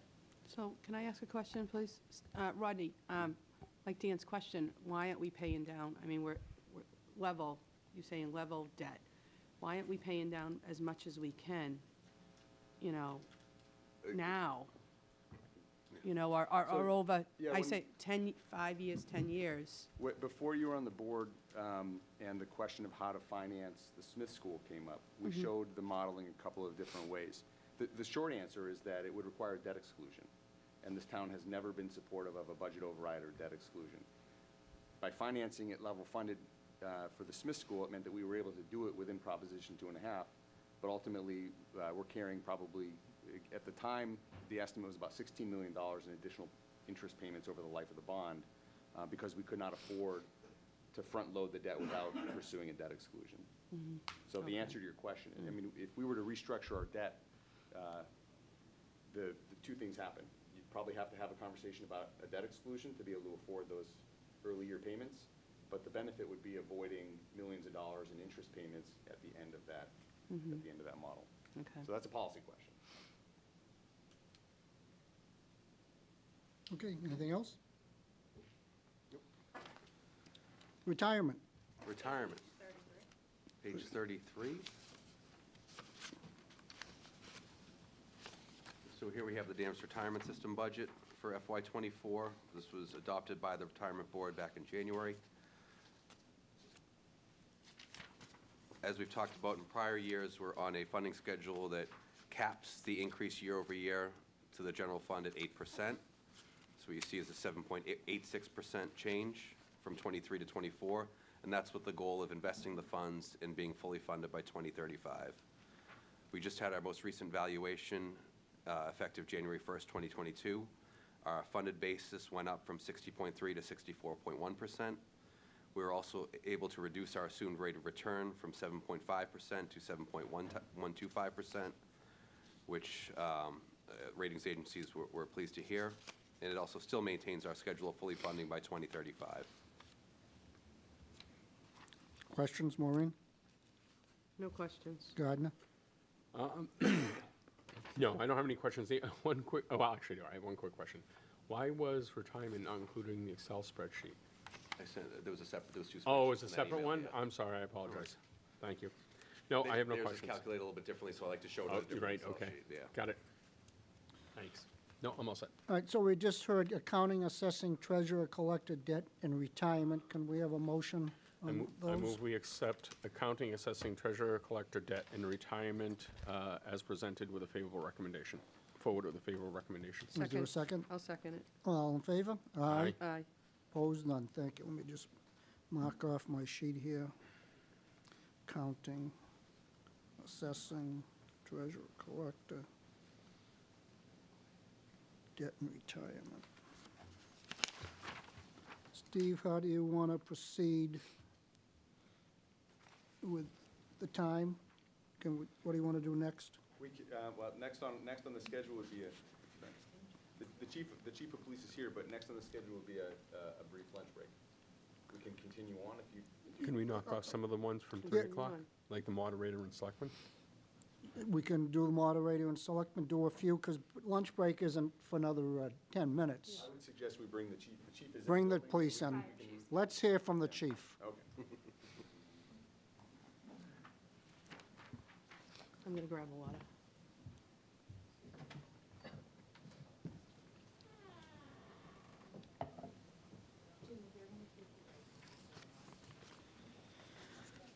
What page is police? I got messed up here. Page 17. 17?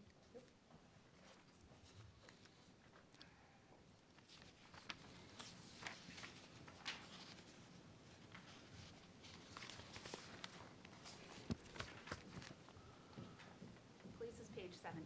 Thank you. Yep. It's like I dropped them on the floor and picked them up, and they all came up different. Welcome, Chief. Good morning. I think it's still morning.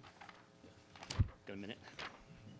Well, the high-level overview of the budget essentially speaks for itself. I imagine we probably want to jump right into questions for the chief, but we settled the contract last year, so the increase in salary and wages represents the settled contract. The 1.3% increase reflects the fact that we have had retirements, and as we've brought new officers on to replace the retirees, they're coming in at a lower cost. So the increase is a bit muted. Operating is down despite an increase in gasoline, and with that, I would turn it over to the chief to take any questions you may have. Okay. Anything you want to say, Chief? No, here for any questions you might have. All right. Maureen? Great job with the budget, Chief. Thank you. You know, with the new position. Specialist pay, I see that that's increased. Correct. It's good. And can you tell us what that That's mostly represents? contractual. During the recent contract, there was an increase in the accreditation stipend. And I think moved to a 1% increase, up 1%, so that kind of bumped it up, as well as some of our CIT stipends. So it was more contractual reasons for that. Good. Okay, that's good. And then, sorry, I've got my coffee quickly. Naturally, we can't control the gasoline cost. I think it looks great. Do a good job. You know, we can't have enough police and safety for our town. Thank you. Thank you. Gardner? So a couple of quick questions.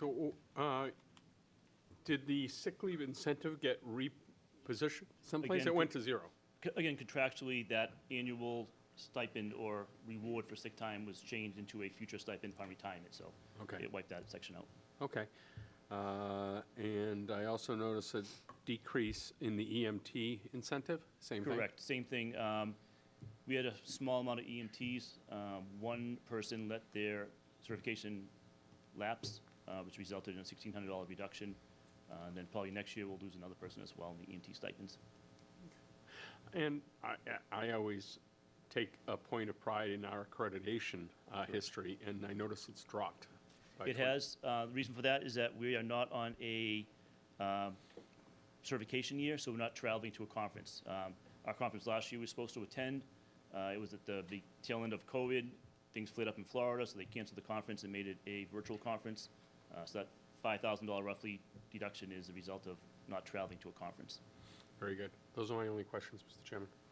All right. And I have none. What's the will of the board? I say we pass it, make a motion to pass it favorable to the Finance Committee. Second motion? All in favor? Aye. Aye. Opposed? None? Thank you, Chief. Thank you. Before we let him escape, two Yep. things I want to mention. First, Maureen had a comment about not being able to control gas, and I want to indirectly make a note. When we get into the capital budget review, we will be introducing the first electric vehicle. I was into gonna the say police fleet. hybrids. So Yeah. technically, Okay. we will I be knew- able to control gas, and that's Yeah. part of the resiliency plan we're talking about. Just let's make Electric sure is- they're equipped good, right? There's no. That's right. Yeah. good. I also just wanted to take a moment to acknowledge the job that Jamie and his administrative leadership team have done. We've had a lot of turnover in the police department the last couple of years. By July 1st of this year, we will be almost back to fully staffed, and I'm going to knock Correct. on wood. But he's done a terrific job leading that department into the future. There's going to be a lot of opportunity and really the chance to shape a new generation. So How many I wanna give officers? Jamie credit for the work he's So done. last year, by July 1st, we were down about 13 offices out of 47, which really impacted our ability to staff shifts and do our job. By July 1st this year, we anticipate having 9 offices hired through the academy, through field training, and on the road by themselves by July 1st. So up 9, still down 4. Waiting for the next civil service test to come out. The exam's happening later this month. June 1st is the estimated date for release of the new exam list. As soon as that's released, we'll start working on filling those final 4 positions.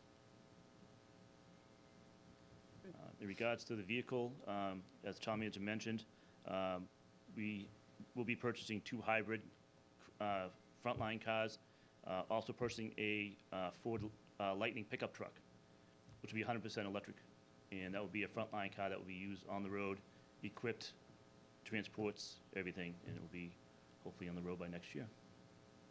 Thank you. Bill Bradstreet?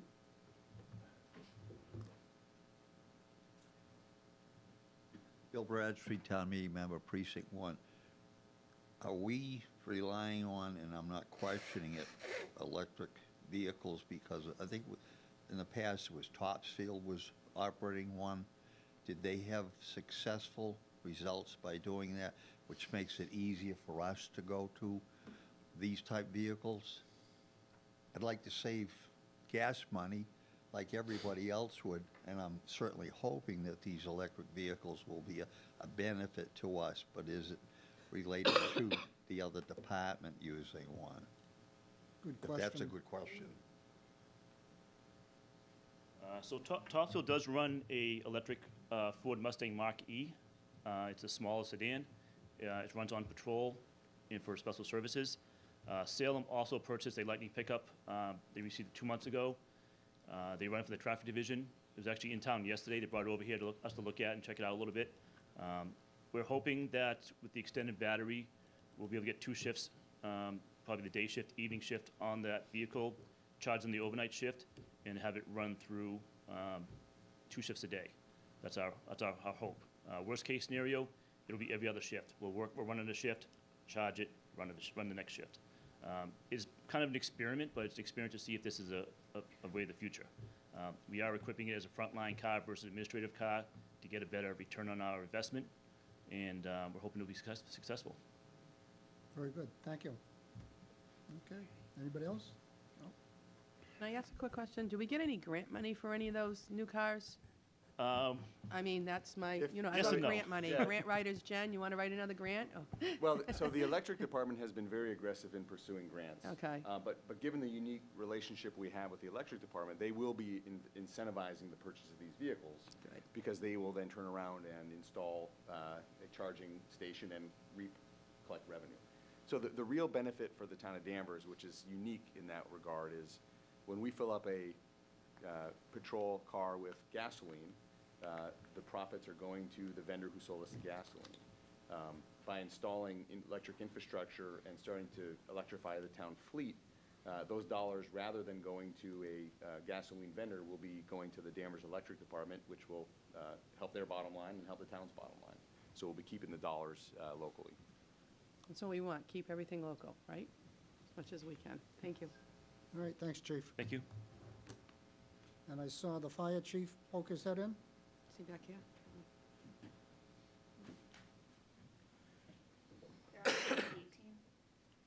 Page 18 it is. Welcome, chief. Afternoon. Which it is now. Thanks for being early. We're staying on schedule. I appreciate it. Very welcome. So similar to the police budget, the overview here is, I'll call it boring, but it's a modest increase. Part of the increase this year, we've been working for a number of years to try to calibrate the appropriate level of overtime to carry in the budget. As with police, I don't think we've ever been quote-unquote fully staffed in the fire department, because as soon as you finish up one civil service process, you have an injury or a retirement, and suddenly you have a vacancy. But I know Bob's goal, like the Bob before him, was to spend a few days fully staffed before he retires from the town. Hasn't had a single day yet where that's been the case. And there's a note here at the bottom. We actually alluded to this earlier when we were talking about the ESSER funds for the school. Bob and Deputy Chief Brian Berry were very successful a couple years ago in securing a federal SAFER grant, which fully funded 3 firefighters for a 3-year period. The deputy and the chief have been working with the finance team, and we will continue to do that because that grant funding expires after the end of FY25, at which point we will either have to absorb those costs into the budget or have a conversation about going back to the level of staffing where we were prior to the grant. We are looking at a number of different programs and strategies where we can defray some of those costs, and that is the goal at this point. And I save my praise for Jamie till after the presentation, but I'll embarrass Bob for a minute here. He has also done a terrific job. He was the deputy chief under Chief Amaral.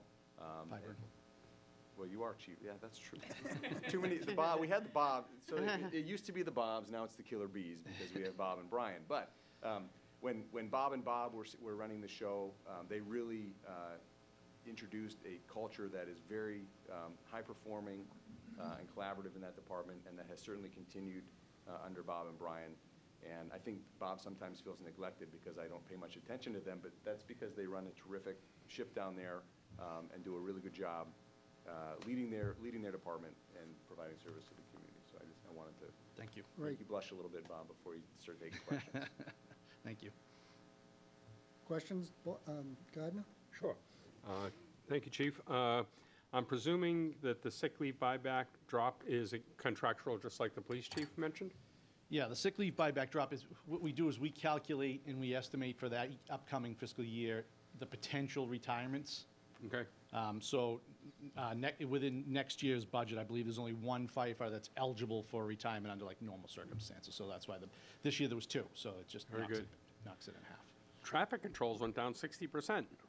What's that? So traffic control was a line item we put in a few years ago so we have, sometimes our fire alarm division is out doing road work, and sometimes if they have to go on Route 1 or anywhere that's a road, especially if it's a state road, that's just a line item that was stuck in there to pay for police details. Okay, great. Some of these went up at the minor amounts. Soccer maintenance. I'm just looking at the anomalies for me. Everything else seems to be in line. I don't have any concerns or questions. Tuition. The last one is tuition reimbursement cut in half. So what we do at the beginning of the year is we put it out to the entire department saying, if anybody's planning on taking college classes, let us know how many and what the cost per credit is going to be. Okay. That's not a high, that's an estimate. Right. So some years, guys say we're going to take a whole bunch of classes and then don't end up taking as many as they thought, if sometimes not at all. So that number seems to go up and down. Sometimes we estimate a lot and spend very little, and sometimes we estimate very little and spend a little bit more. So it's like honest to God, Gardner, at this point, it's like throwing darts. But that's where we ballparked it based on the last few years' averages, that's all. Okay, that's all my questions. Thank you. Maureen? Hi, Chief, welcome.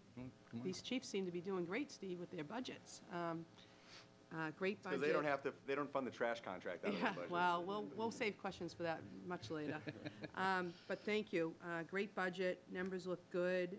Gardner asked, are you looking into doing any hybrids or anything, maybe for your own vehicle or? Well, much like the police chief said, we're comfortable letting some of the other departments be the guinea pigs for this because we're a unique animal. So it's very difficult to imagine having any kind of a vehicle, whether it's not a fire truck but an admin vehicle or something that we're still unsure as to the longevity, like as far as how long the charges will last and things like that. So like I'm comfortable letting somebody else try it out and let me know how it is. Yeah, let Jamie try it first. So he's my guinea pig now. So yeah. I see that you, the equipment, always, naturally, we want the state-of-the-art equipment for the town residents and your firefighters. Can you tell us a little bit about the new equipment that you've gotten? So we've received a couple of smaller grants recently. It's tough to top that $1 million, but we've received a couple of smaller grants recently, and we just try to highlight areas where some of our equipment is kind of starting to get a little bit older. So we received a grant from the Department of Fire Services this year, and we bought all new ice rescue equipment. So new ice rescue suits. The new, it looks like, people call it the banana boat is the nickname to it, but it's an inflatable boat that's used specialized for ice and cold water rescue. It's actually a pretty unique piece of equipment. We've never had one before. So we bought it with the grant money. We've switched all now rechargeable battery JAWS tools now. We don't run, only our backup system is run off a generator. So it's things like that. Like I said, we try to highlight and try to keep it almost like on a schedule. Like our turnout gear, I started when I was the deputy, 3-year replacement schedules, and then it's good for like 6, 7 years, then you start it all over again, rather than do that big nut all at once, because that's a large expense. So I try to, since I've been in the chief position, I've tried to put things on a bit of a replacement schedule so that we're not just, so we don't get caught at some point during the budget year and say, oh my gosh, we only have this much in that line item, and now all of a sudden this is broken. Great And job. still things like that happen. You'll see my vehicle maintenance line item is taking a hit because we had a couple of unfortunate breakdowns with some of the vehicles. So you can't plan for everything. You just try to do your best to estimate what your costs are going to be. Yeah, no, great. I like your method of thinking. That's good. Thank you. Plan for it, so we don't get hit all at once. Love to see the new firefighters, with some of the grant money that you talked about. I also want to commend you and your staff for the Toys for Tots that you run every year, at the fire station. That's great, too. But budget looks good. Keep up the great work. Thank you. Thank you. Okay. Mr. Bradstreet? Didn't mean to take your spot. Bill Bradstreet, Town Meeting Member, Precinct 1. I can thank Maureen for asking my question about the electric or alternate-powered vehicles. And it's nice that you're going to rely on someone else's efforts to make our choices. Thank you. Thank you. Anyone else? No? It's the will of the board? Mr. Chairman, I move we forward both the police and fire budget with favorable recommendations to FinCom. Yeah, we already voted on the police. Oh, did we? Yep. So fire department? Fire. Second. Okay, all in favor? Aye. Opposed, none? Thank you, chief, appreciate it. Okay, we'll take a 20-minute break. We're almost on schedule, thank you. 5 minutes behind. That's not bad. No, because we were in way over. the, Yeah, we were way behind check. for a minute. All right.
simply because, as is often the case within these divisions that sometimes share staff, sometimes have grant-funded positions, you'll see big swings from one division to another, but when you look at the bottom line, it's a 1.25% budget.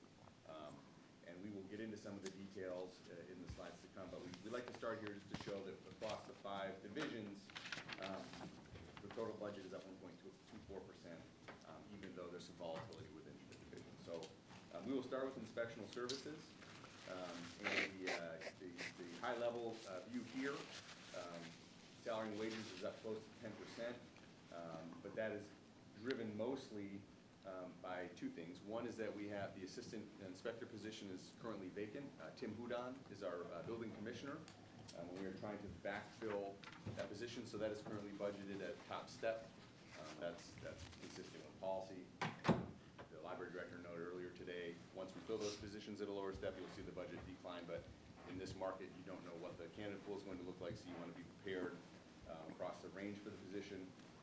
And then secondarily, the state changed the rules last year in terms of how towns and cities handle sealer of weights and measures.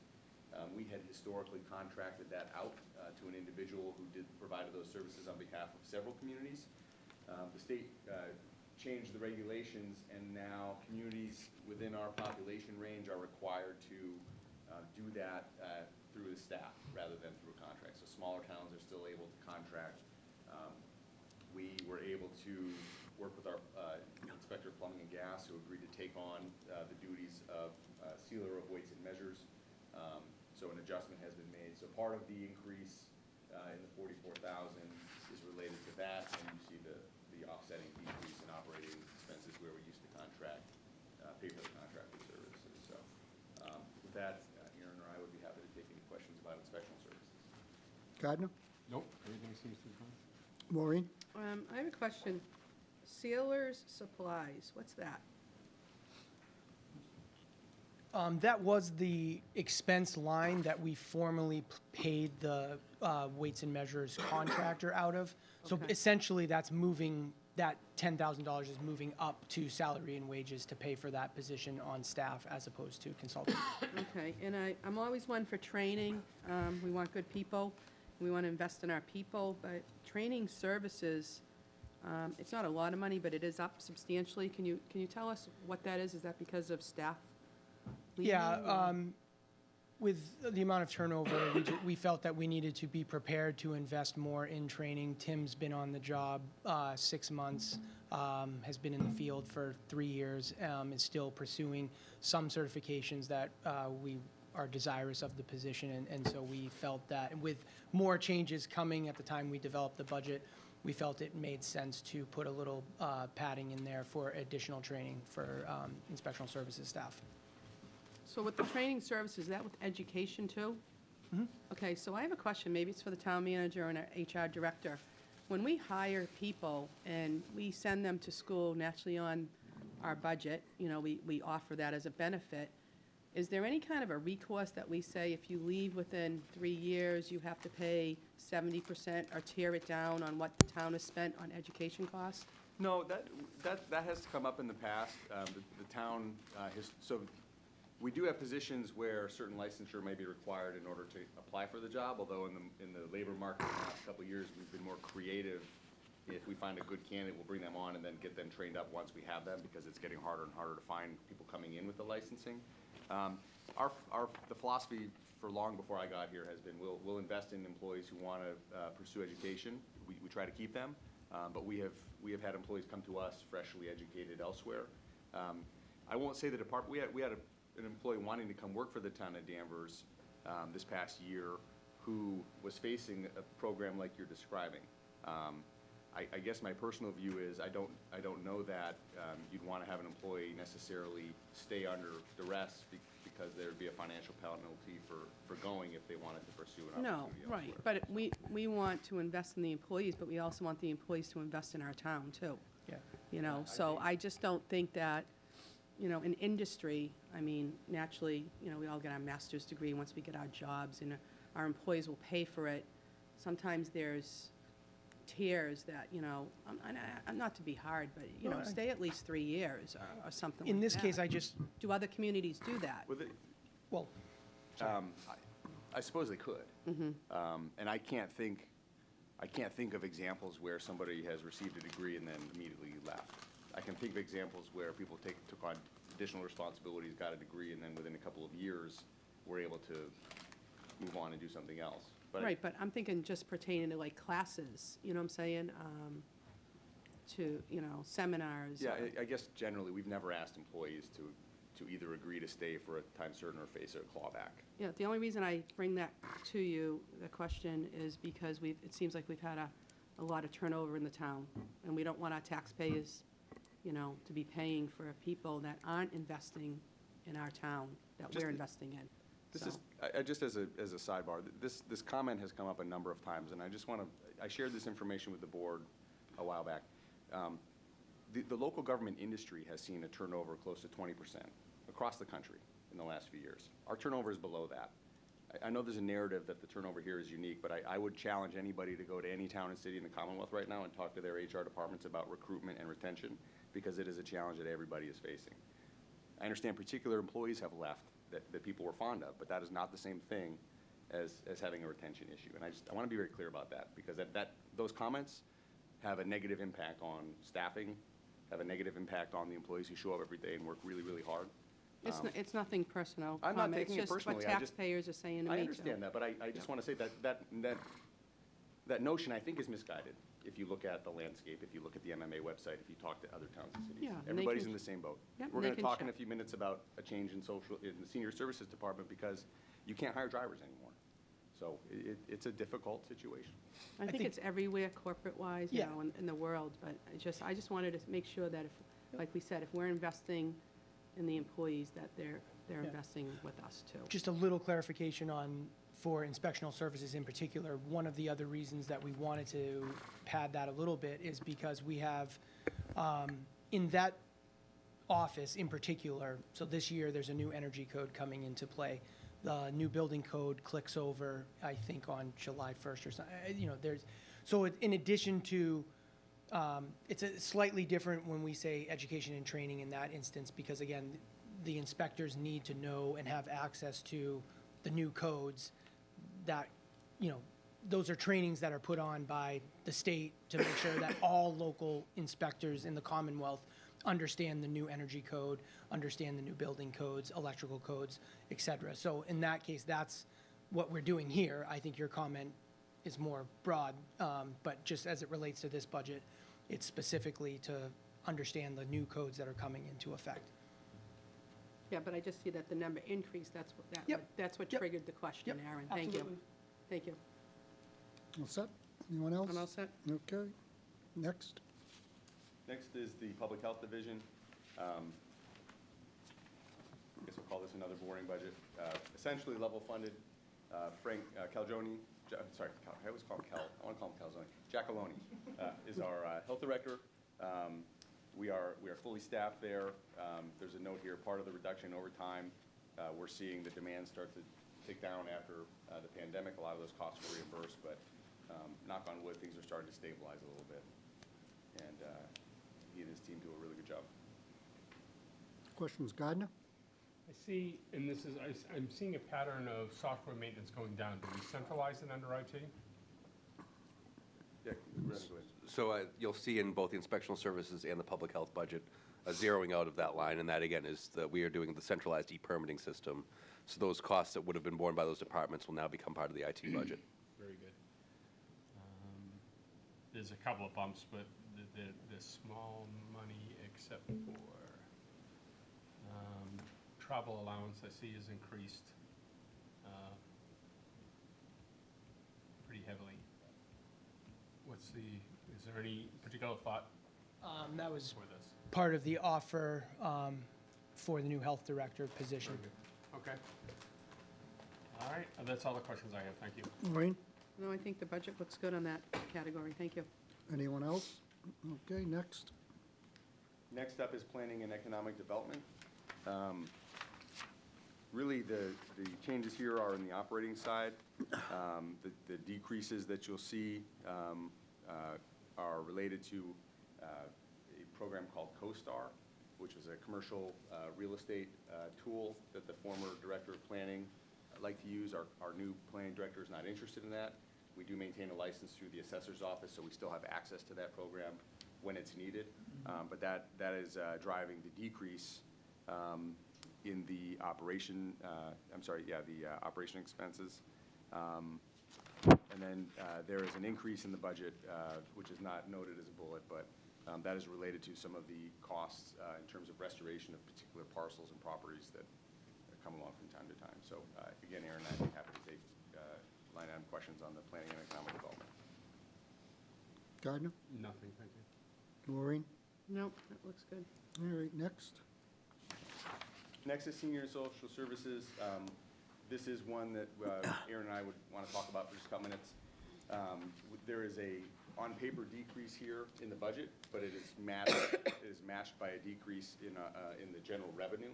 And the reason for this is that we are migrating the delivery component of our meals program to a regional provider, which is consistent with how all of the communities around us are doing it. Historically, we had a grant-funded program. Meals for housebound individuals would be prepared at a central commissary. They would be delivered and dropped off to the senior center, at which point we would drive them to the homes. But as Aaron can attest, it has become harder and harder for us to find drivers of these vans. And so rather than continue to deal with regular turnover and difficulty in finding the drivers, we're shifting to the same model. So service won't change at all. It looks like the budget decrease, but it's just a change in the way that the service is. So we'd be happy to take, and I would acknowledge here, Pam's not with us, but I would just acknowledge the job that she has done coming out of the pandemic. I think senior social services have been impacted as much as, if not more than, any other service area that we have. Staffing has been challenging in their field as well. And so they're doing the best that they can to provide the services that are necessary. But this is one where the investment in time spent trying to find and maintain drivers just wasn't justified anymore. So happy to take any questions. Maureen? No, I think that looks good. We want to keep, so you're saying this regional provider is like in replacement of the Meals on Wheels? Is that what it is? Yeah, the service won't, it'll be a different driver dropping it off. Okay. And the level of service won't change. We're just not reflecting the expense and the revenue anymore in the town budget. Good, and the seniors will still get their meals Correct. if they choose. Wonderful. We want to take care of our seniors. Thank you. Gardner? No questions, thank you. So, Aaron, if you could go to the microphone, please. Yes, sir. What's the percentage of our population of seniors over 65? What is our population percentage over 65? I do not know that off the top of my 25%? head. Probably around there. Yeah, that 25%. sounds See, about right. Rodney's racing to the census. I know, I was gonna say, we can, Yeah, and look up we over just got- 72. I don't know if it'll give you that breakdown, but I will check Okay, for but you. okay. yep, we definitely get you that number. I don't think on our stat sheet, Rodney, that we just updated, we had, Well, at the strategic Danvers meeting at the Holton Richmond, they gave that yeah, number. yeah, I don't remember. And it is a growing, we are getting older as a nation. Everybody in the room is getting older, You're right? Better than the Let's go. alternative. That's Yeah, right. that's right. Well, Rodney looks that up. The senior social service budget is approximately 8% of your land use budget. Sounds about right. I don't have my, that breakdown in front of me either. I apologize. It's okay, no, I think I'm Of maybe the overall close. land use? Yeah, I mean, I'm not comparing it to the overall budget, Yeah. but just your budget. Yep. Because that's what we're discussing. I didn't bring down my spreadsheet. 19%. 19, yeah. Is seniors? Yeah. I'm saying of the budget. You're saying 21% is the answer to your question about 65 plus. 21%, okay, 21%. thank you. Which again, I said is a growing population. If esteemed colleague, Mr. Mills was here, he'd tell us about the great services at the senior center. And he'd hold up this magazine that he adores and thinks it's great. I want to point out that this magazine is printed by a printer that the Friends of the Danvers Council on Aging paid for. We just took delivery, or they did, of a new machine for $12,000.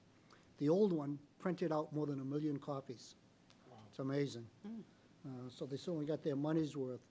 But the Friends also pays about $1,000 a quarter for postage for this.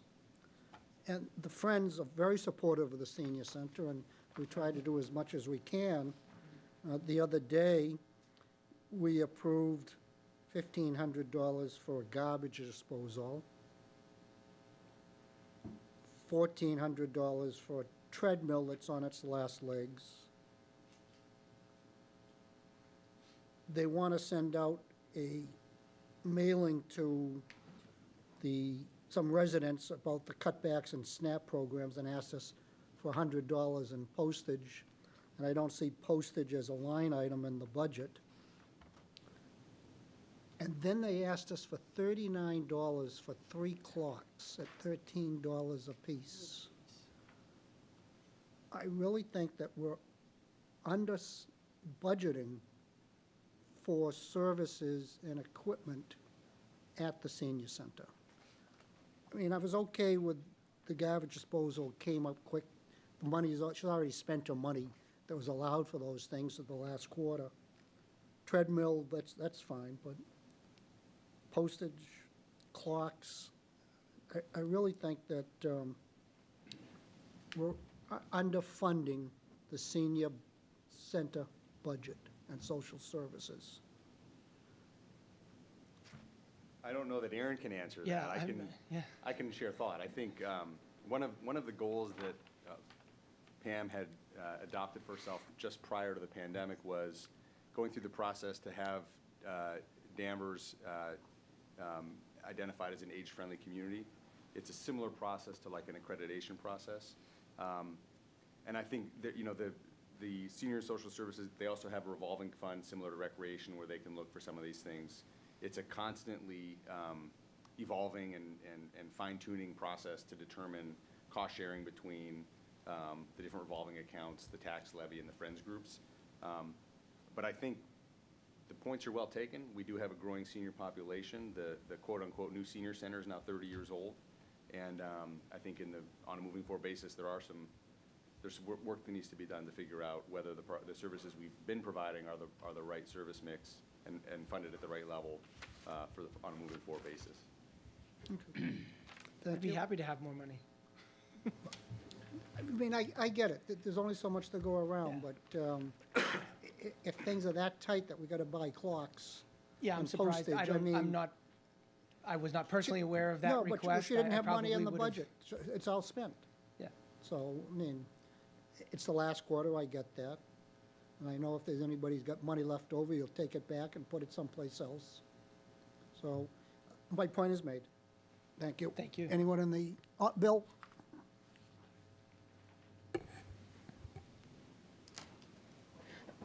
Bill Bradstreet, Town Meeting Member, Precinct 1, if I could back up. The town is always, we don't need land on our rolls that we can't use for anything, any purpose. If we divest ourselves of a piece of property that's contaminated, and I'm thinking of one on North Putnam Street, are we responsible for cleaning that property up before we can sell it? Or is that something the buyer of the property is responsible for? The only reason I mentioned North Putnam Street because where the large barn is at the corner, I think at one point, maybe Gardner can help. There was proposed, there was housing that could be put there. And as I recall, the reason it wasn't followed through any further than that was because there was contamination on the land. And I don't know, the cost of the removing the contamination was too much for the town to proceed any further along. I'm old, maybe I don't remember everything all, that's correct, but that's in my mind. So are we responsible, or is it the buyer is passed on, or what do we do, or what should we be doing? Are you proposing we invest the proceeds in the senior and social services budget? No, I know we have deep pockets. We can find money where for something. The question's a good one. that's- I think it depends. I mean, the short answer is it depends on the property. The Hobart Street property where we have the cap landfill, where the Public Works yard currently exists. Yes. That's a property that the DEP has sort of closed and signed off on, so you're really limited to do just about anything on that property other than you're currently doing.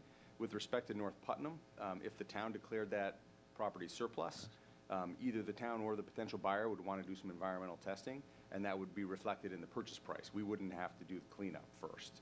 That was So, my big question. in other words, if the property needed a 7-figure cleanup, you probably aren't going to sell it for very much, but that would be part of the process of this position. Okay. I just thought it was worth asking the question. I So think so Gardner- typically, in a commercial building, the buyer will want a 21E performed by the seller before they buy it, and they make the decision. If they want to buy it and clean it up, that's on them. Okay. But typically, the seller would provide the 21E results. Okay. Again, my question was, I think Gardner probably can remember. Two things. One is, I'm not sure we have deep pockets and can find money. That's what we're all about today. But the other is, your recollection of this is slightly different. We did look at North Putnam. We did look at a property there. We were concerned there might be contamination just because of the Okay. industry that was around it. We chose not to pursue it because we didn't want to do the testing and then be obligated in some way. Okay. So it's not that it was, it's that we were concerned it might be and moved on to other greener pastures. All right. Thank you. My Yeah. recollection isn't complete, so I thought I'd at least ask. Thank you. Okay, what's next? Next is Veteran Services. Just as a reminder, the Veterans Aid line is budgeted in the benefits and insurance budget. What's budgeted in Veteran Services is the staffing and operating costs associated with managing the program. The increases here are related to COLA and steps for the employees. And I'm just noting here, we'll talk about it again in benefits, but the Veterans Agent is recommending level funding at $145,000 based on current caseload and benefits being provided to our local veterans and spouses of. Haven't taken any questions. Gardner? No questions, thank you. Maureen? How many full-time positions are in the Veterans Office now? I know Kelly does a good job. The office is 2.0 full-time equivalents, but we only have one full-time employee, Kelly Reyes Teixeira, and a half-time admin, Leanne Pulio, and then half of Lisa Westrate's time, who's also the social and outreach coordinator in the senior center. So she spends half her time. So combined, we have two positions, but only one full-time. Okay. No, I think we do a great job for our veterans. I'd like to see that going forward, and we'll make money for them. Kelly's brought a lot Thank of you. new energy to the office, and it's been going very well. Wonderful, thank you. Anyone in the audience? No. Next. That wraps Recreation? up Land use and community services. Recreation Actually, is I'm sorry, part of this, or is that? Well, so it's its own budget, but it is part of land use and community services as So- a service area. Is it separate on the list here? Yes, it is. Okay, so we just heard from Inspectional Services, Health Planning, Senior Social Services, Veteran Services. Is there a motion? I move we accept these budgets and forward them to FinCom with favorable recommendation. And I second that. All those in favor? Aye. Aye, opposed, opposed.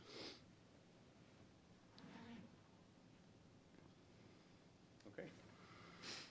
Next is recreation budget.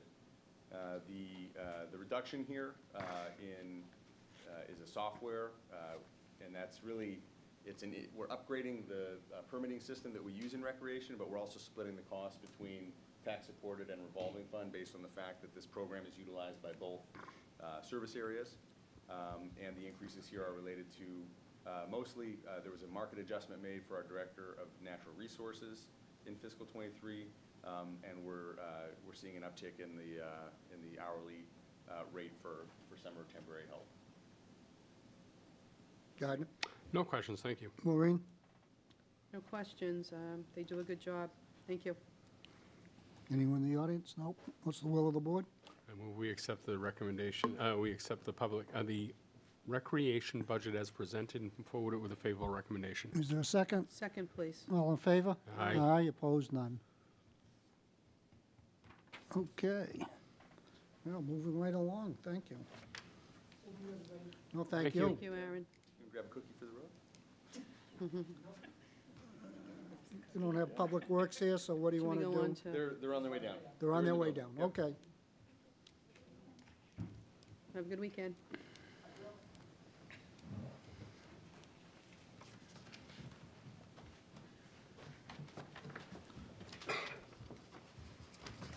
You're good. How's Adeline? She's doing good, yeah. Good. Doing well. Got a call her, so I still got my rate went up a little bit. Yeah, well, But they might go up again, but I'm still really at 5.5 on that 7-1. that's a good deal. I know, I'm gonna send her, I made up a new flyer. I'll send it Okay. to you and her. Yep, good. Any questions about it? Hmm? Oh, they haven't signed the contract yet. What are you doing?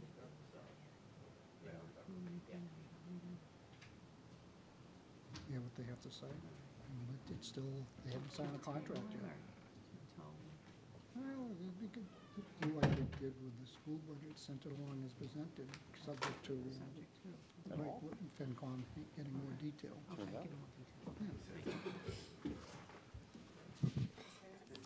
Sorry, Gardner.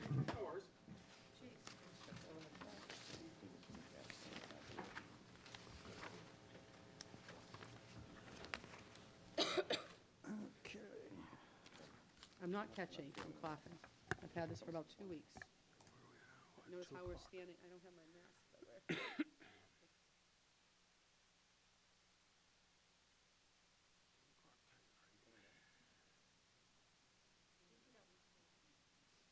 Thank you. Should we jump to employee benefits or HR while we're waiting? 19, no, we're waiting for them to come They're down. coming down the stairs. Okay. They're taking the elevator, it's slow. Probably out of service. Exercise, right? Come on. I do. All right, I know you do. I got, Come on. I keep track of my steps every Yeah, day. you got, look at, right? Look. Yeah. Oh, you do it that way. I got it on my phone. We walked, our Sunday, that's when I'm not working, but Yeah, I you hardly ever. walk all the time on Walk, Sundays. yeah, I've been walking the rail trail when there wasn't any snow from Danvers all the way to Topsfield Center good. and grab some breakfast.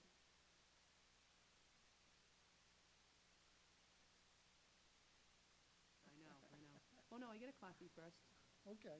Yep. Well, now that all the easy stuff is done, we're here for the main event, and I'll say it before David has a chance to say it. I'll say it, which is, this is the first time in his many years of service to the town that he's had to ask for a double-digit budget increase, and he's not very happy about it. But as we started to talk about this morning in terms of budget drivers, really the 1.2 million of this budget increase is related to trash, as well as the contractual services that we're seeing increase a little bit. So before, as David makes his way to the podium, this is where we can answer some questions about the trash process that we're looking at, some of the service modifications that we've been looking at. And just for David's benefit, there was a question early this morning from Julie Curtis about the analysis we do in terms of our custodial staff and contracting out versus in-house staff to maintain our million or so square feet of building. So I think there really isn't much to discuss in this budget other than those increases, and we're happy to take any questions. 19? And that's on page 19. I looked at it, but I can't find it now. 19, 20, Okay. probably 19. 21. Starts on 19.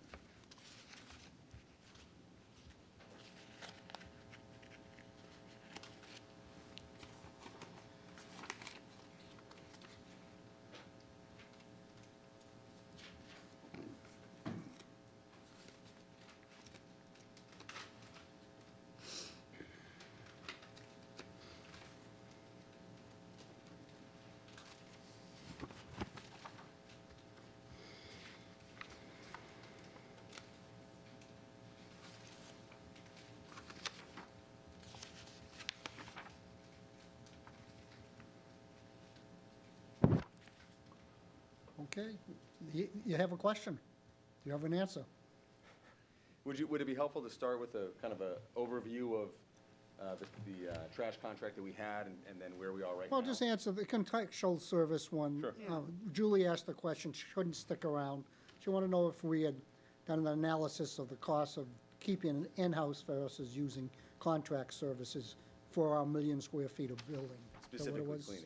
Oh, sure. Specifically, So just- on the contract cleaning, when we looked at it, we would have to do the same level of service, we'd have to add between 16 and 17 employees to our staff, a little over, it's like 12% of our DBW. So when we ran the numbers, that's like $1.1 to $1.2 million in staff, without even taking into account the effect it would have on accounting, HR, all the other functions. That's just salaries plus 1.2% benefits on it. So it'd be more expensive based on our union labor rates and such to hire people. So each year we look at that cost analysis. Then we also look at how many individual contract cleaners we have. Do we need this many hours at the police station, this many hours at Thorpe School? We tweak that every year also to get to the number that we propose. Thank you. Her question was, when's the last time we looked at it? You just answered. You We do look it at every year. every year. Yep. Okay, thank you. Go on with your presentation. So as the town manager mentioned, the biggest thing is on our refuse and recycling program this year. Essentially, like we mentioned at a previous select board meeting, it is time to almost reinvent the whole program. We have a program that was designed in the late 1990s. We modified it when we brought in mandatory recycling. It started weekly recycling and that process, and the number of barrels changed. However, now the budget that we've proposed is going with the trends that are out there. It's nothing fancy. It's whatever all the communities around us are doing and what the industry is gone to. And that's automatic refuse collection, automatic recycling collection, providing each resident with a recycle bin and a refuse bin. As we've got into the pricing on this, what we've looked at is it is likely time that we need to go back to bi-weekly recycling. So we collect the trash every week, and we would collect people's recycling every other week. We actually save a whole truck and a whole full-time employee by doing that. So that's a $500,000 truck and a full-time employee by going to that. And by giving residents a 96-gallon recycle bin, the communities around us are finding people can hold their recycling for 2 weeks. They are 96 gallons? 96 gallon, yes. Was that in Raleigh and everything, other surrounding communities? Is that? The ones we looked at were a little bit bigger than Raleigh. We're looking more at the Wilmingtons and the Burlingtons, towns like that size. Are we that same size? Yeah, we're that same size. Okay. Yep. So, Yeah. So you're gonna save money by doing it bi-weekly, but you're still picking up the same amount of recycling. You're just saving on the drivers. correct. We'd be asking homeowners to save it that extra week. Okay. What we found as we tweaked this program, getting into it, is that we'd want to investigate a cardboard drop-off for residents to use, a place where if you had a lot of cardboard boxes, you could go and drop off those cardboard boxes at the transfer station or at a location designated. So we'd like to augment that. We're thinking we're going to augment the program with that. Well, let me jump in for 1 second. and say- Yeah. So when we started this process in the fall, David was able to look at all of the communities that have had to go through this process in the last couple of years. My colleague in Lexington was saying that they were in a similar timeline. They saw a 40% increase in their refuse collection. So we developed the budget that's in here, which is up 61% from last year, based on all of the information that we had from communities of similar size who have been through this process in the last 1 to 2 years. David and his team have aggressively pursued, we have 4 written proposals for refuse collection. Not a single one of those proposals is below our budgeted number. So we increased our budget by 60%, and all 4 proposals today are north of that. One of the things that we were looking at, David had mentioned that the town originally did bi-weekly recycling. The cost associated with recycling has more to do with the vehicles than it does the actual flow. So we're looking at things like the frequency of recycling, total number of yard waste pickups per year. We provide more pickups than the norm. That's an expensive service, and the new bids reflect that. So we're looking at the frequency that we do that. We're looking at bulky waste pickup. Not because these are necessarily changes that anybody's enthusiastic to make, but we are not close to having this reined in yet in terms of a cost. And so it's, in addition to looking at ways to tweak the service that we've always provided, we have to go back now and negotiate sort of final and best offers from some of these vendors to see if we can get the number close to where we had it, so. No, I appreciate that, and it's fluid. You haven't signed a contract yet, correct? That's You're correct. still negotiating. I will tell you that a cardboard drop-off is a non-starter with me, but we'll see where we go. And just to jump ahead, did I not see a line item for leaf pickup in here? Just to clarify, though, I think what David said about cardboard drop-off, people will still be able to fold up cardboard and put it in their 96-gallon tote. Oh. If you have more than will fit, there will be an opportunity for people to take stuff to the landfill. It'd be for Or an you can over- wait till the next Or you pickup? can wait. But you're Correct. not- you won't have to take your cardboard in. Oh, wait, all right, well. Yeah, So we I think that overflow could be added on, it'd be a low-cost adder as an overflow option, that's all. We'd still pick up weekly, or bi-weekly on that. You'll Is still that pick up cardboard? Yes, sir. Okay. And is that single stream? Yes, it is. And is it okay to ask, and I don't know if it's okay to ask, but how much was our trash before? Like, can you share that, or is that not public information right now? Like, how much We was had the a cost? figure last year, what we paid. What we paid last year Oh, for so, trash?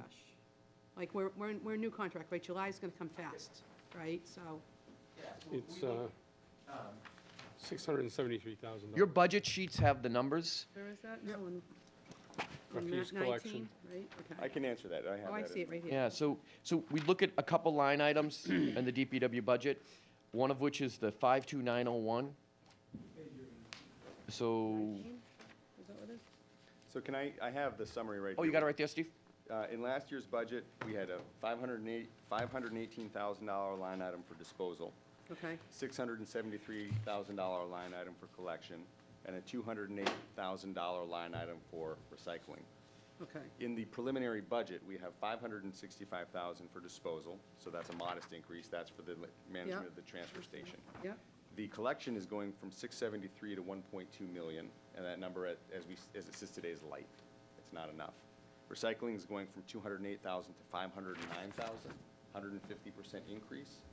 And again, it's hard to remember that pre-pandemic, the collapse of the recycling market was the Recycling, yeah. biggest issue everybody was dealing with, but that has not improved. The market Okay. for recycling has changed dramatically, and that's why if you add those three line items together year over year, we're up 60% in our Yeah. estimated cost, which isn't our final cost. yep, I do see them now Yep. on the sheet, yep.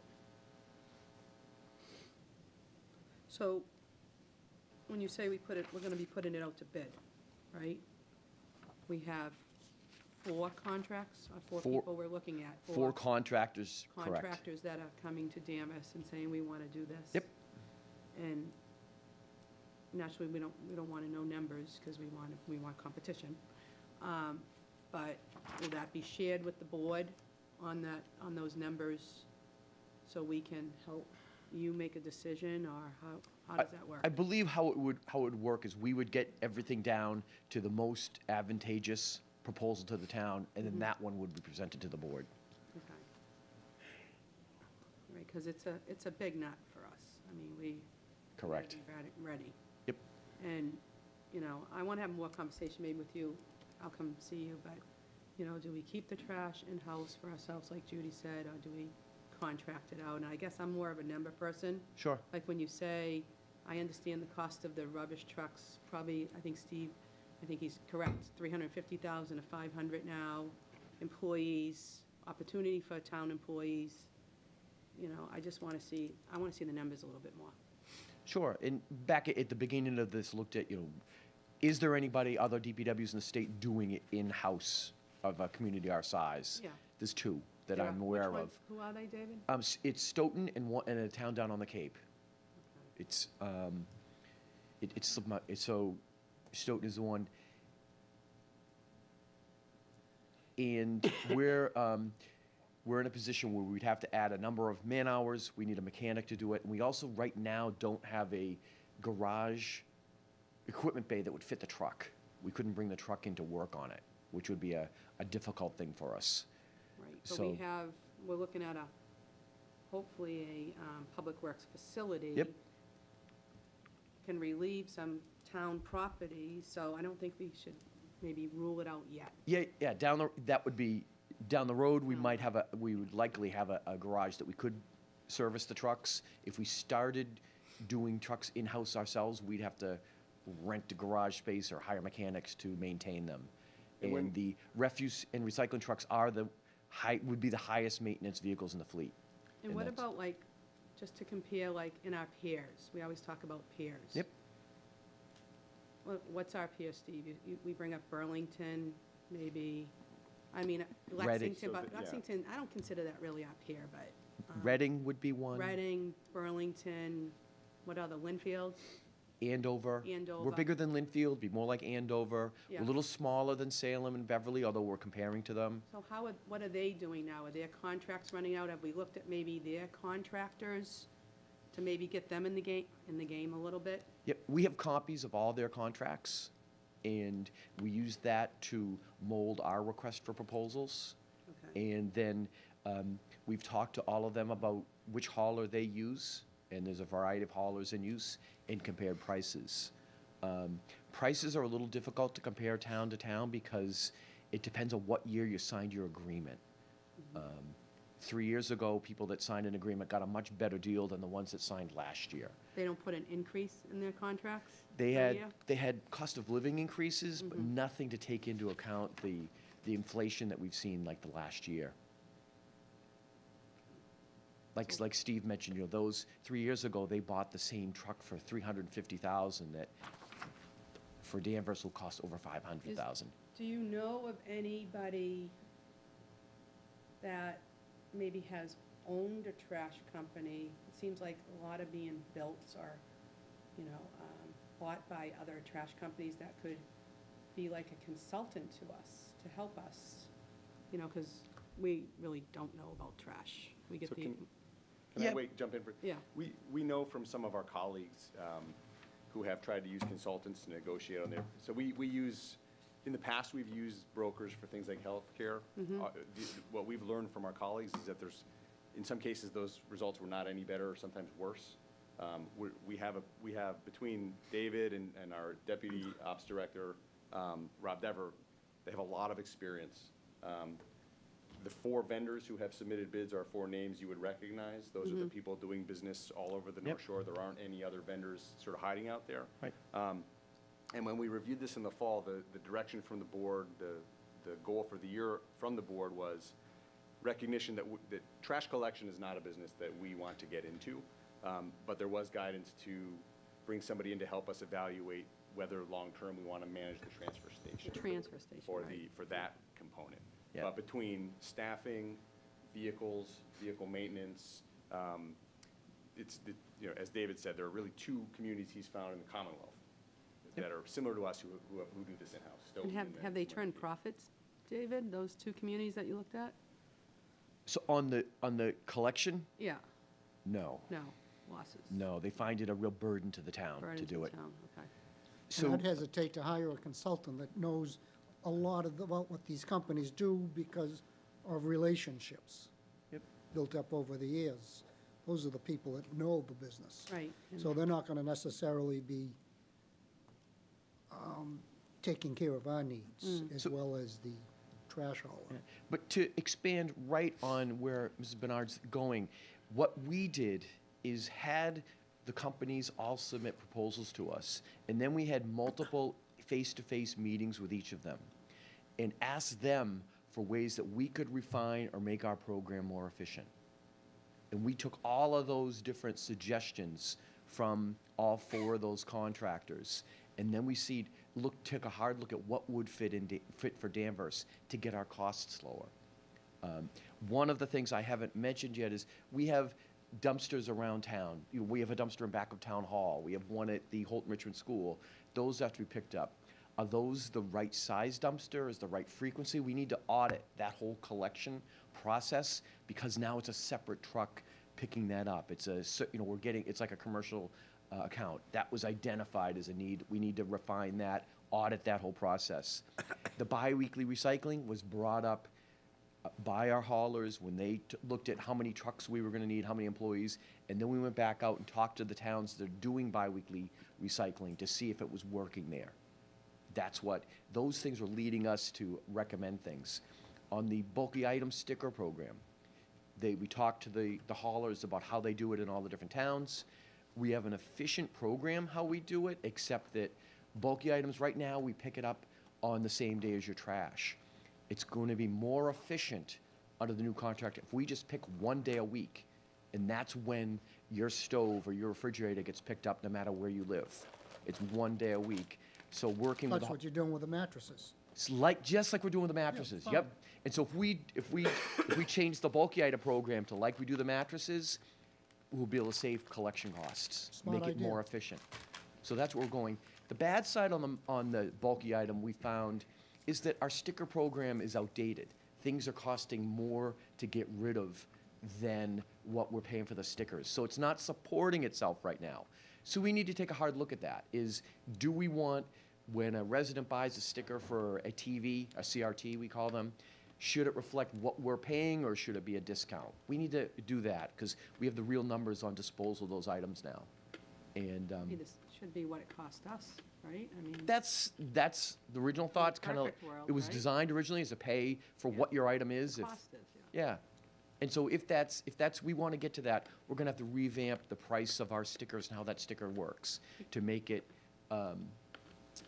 cost neutral, which if we make the program cost neutral, it'll help this budget. It'll help us close that shortfall. Yeah, because anytime you have a dumpster, say you're cleaning out your basement, right? Don't you pay extra for tires, Yep. anything else? You can't put that stuff in. Tires, mattresses, all that stuff is in the waistband. What's the profit on the, right now, the profit usage on the landfill project? How much do we, what's our profit? Do we make any profit on the, On the soil? yeah? Oh, yeah, so that's so we're going to, right now, the numbers are projected to be a multi-million-dollar profit from that. So we're hoping on the order of, $3 million in profit from that. That's it for right now, Jim. Thank you. Thank you. Gardner, do you have any I questions? have no questions, thank you. Okay, continue. Is there anything else, no other questions about the tax-supported budget or about trash? Oh, trash. Okay. Were there any other questions about the tax-supported budget? Gardner? Let me just do a quick look, please. Did we went down, part-time, did we eliminate part-time work, a person? So we did take a part-time person and combined it into remember us talking about the floater position last year? Oh, right, yep. So that changed, but you do see in the temporary, we still have those employees. Okay. Oil and gas goes up, but that's no surprise. And software maintenance, what's that? So the software maintenance is a couple different items. It's the AutoCAD licensing for our engineering office, and it's an upgrade to we've a work order system where when a resident calls in a complaint, it goes into a work order system, updating that program. Don't we put a lot of money into our IT department? There's nothing that we can, to try to save money on that? Yeah, so I know that the town management's worked on which costs should go in the IT budget. When we have our individual little software packages, they're still contained in our operating budgets. And IT's involved with those Yes. programs. It's really a question of if it's a system that's utilized by all departments, we want to reflect that in the IT budget. Something like RecTrack, if it's a program that's used only by a specific department, the cost may be reflected in that department's budget, but IT's still involved behind the scenes in determining which platforms to use, things like that. I noticed contract sweeping is more than half cut. Are we reducing the sweeps? We can do the same level of service using our machine and contractor machines. That's where the prices are coming in. Thank you very much. Those are all the high items. I'm all set, Mr. Chairman. Okay. Anyone in the audience? Bill?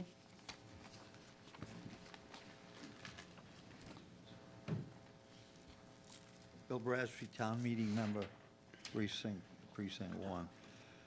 If recyclables are going to be picked up every other week, my wife and I live alone in a house. My recyclables could probably last 3 to 4 weeks before they're picked up. Is there a way to adjust recycling or pickup of it to save some money?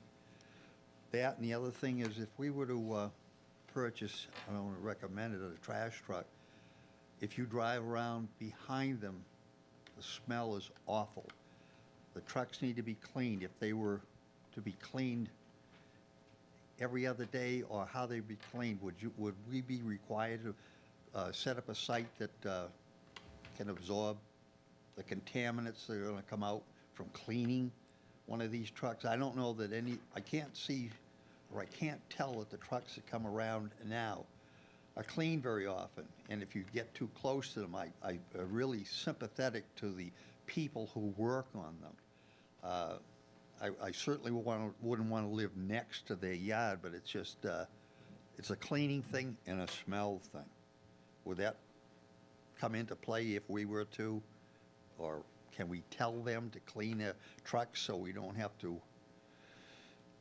I don't know how to state my question any other way. That and the recycling on a longer schedule. Thank you. So on the recycling, we need to keep the program somewhat streamlined and just offer, every other week would work. We are looking at, instead of a 96-gallon container for, say, a couple or a family that doesn't have very many recycling, should we offer a smaller bin than that? We're discussing that right now. There's mixed reviews out on the field. The smaller bins blow around more, and the truck has a harder time picking it up. But we're looking at that. And we're going to see if that's something that we need to do. That would be the way to make it more efficient, would be a smaller container for you, and we'd still grab it every other week. And washing of the refuse and recycling trucks is a big deal. The companies do wash them a lot. If we notice offensive odors, we have them ask them to wash those trucks. They all have facilities to wash them.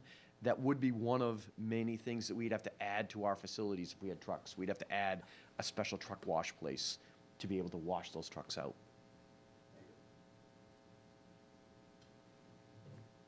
Okay.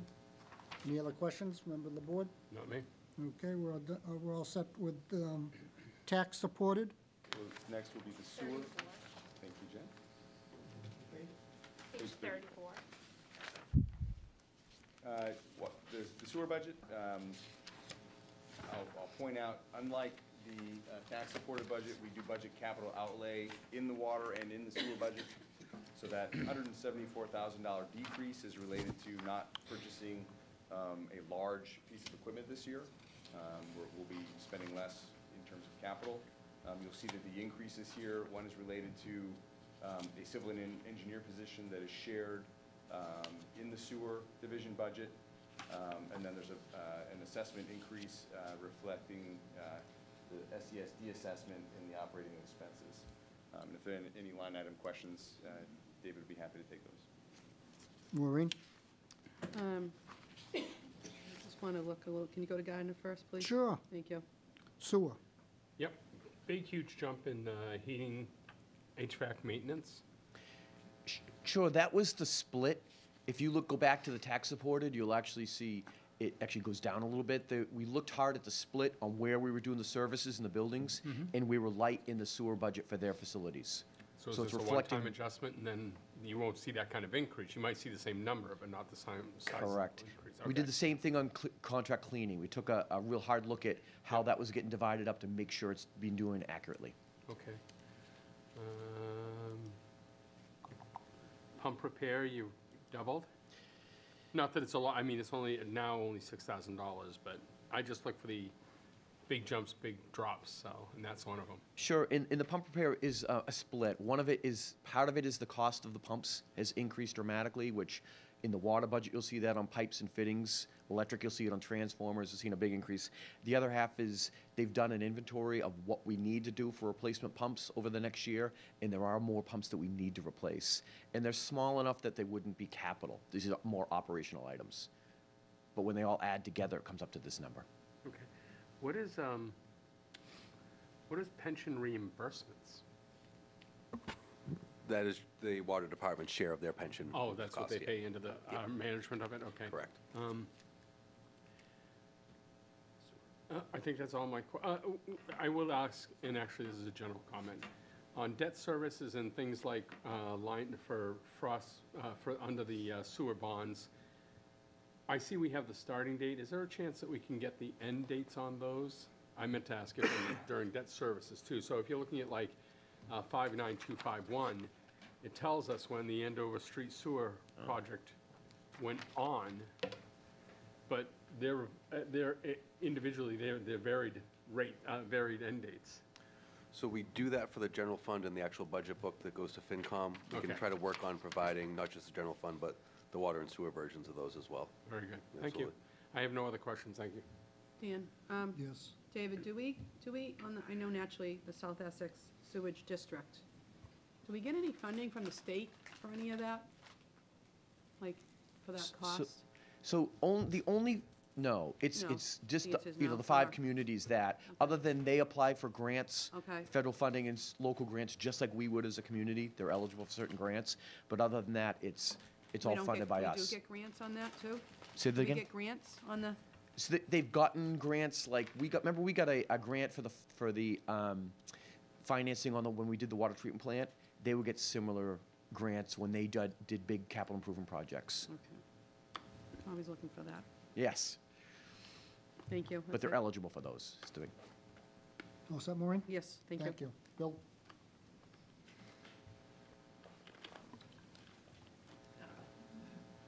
Bill Bradstreet, Town Meeting Member, Precinct 1. I know every year the Water Department goes out and flushes the hydrants. There's a need for that. I look at all the water that's going down the drain, and I think of the summertime when there are water restrictions. Is there a different way? Cleaning the silt or whatever out of the pipes isn't wasteful of the precious commodity water that we can't have during the summer? David could answer this better, but I will tell you, our usage is regulated by the state, and it changes from season to season. So I would say generally, if we didn't flush those hydrants off-season, it would have no bearing on the amount of water we can use during the summertime, because we don't have a supply issue, as Bill Clark would say. We have a storage issue, and there's no way to store that water and use it later. So, but we do need to flush the system. The town manager is absolutely right. We can go up to Emerson Brook Reservoir and the water is running over the dam right now. It's flowing right out of there. Out of the Danvers Reservoir? Yeah, our reservoirs, the Emerson Brook Reservoir is Oh, Emerson flowing right Brook, over yeah. the top, You yeah. see the Danvers Reservoir, the islands, and on, So, right, so the Putnamville Reservoir, we call that one in here in Danvers. So that one, the level of that is manipulated by Salem Beverly Water District. So if you look to the Wenham Lake is completely full right now.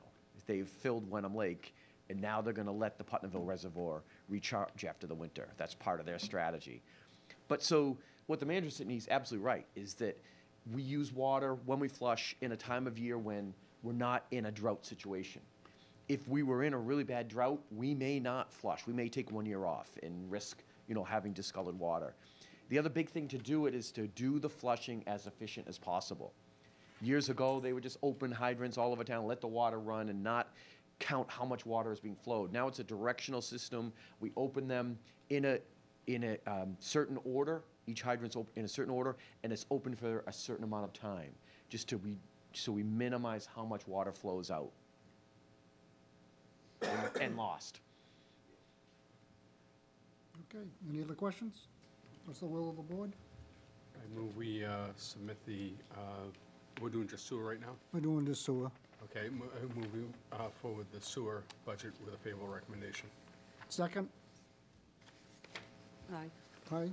All in favor? Aye? Aye. Second, Yeah, I'll second, aye, aye. sorry, Dan. It's okay. Do we want to take a vote on the Public Works tax supporter before we move on to the water? I don't think we did that vote. No, we didn't. I move we accept the tax budget and move it favorably to FinCom. Is that the one, I want to move that.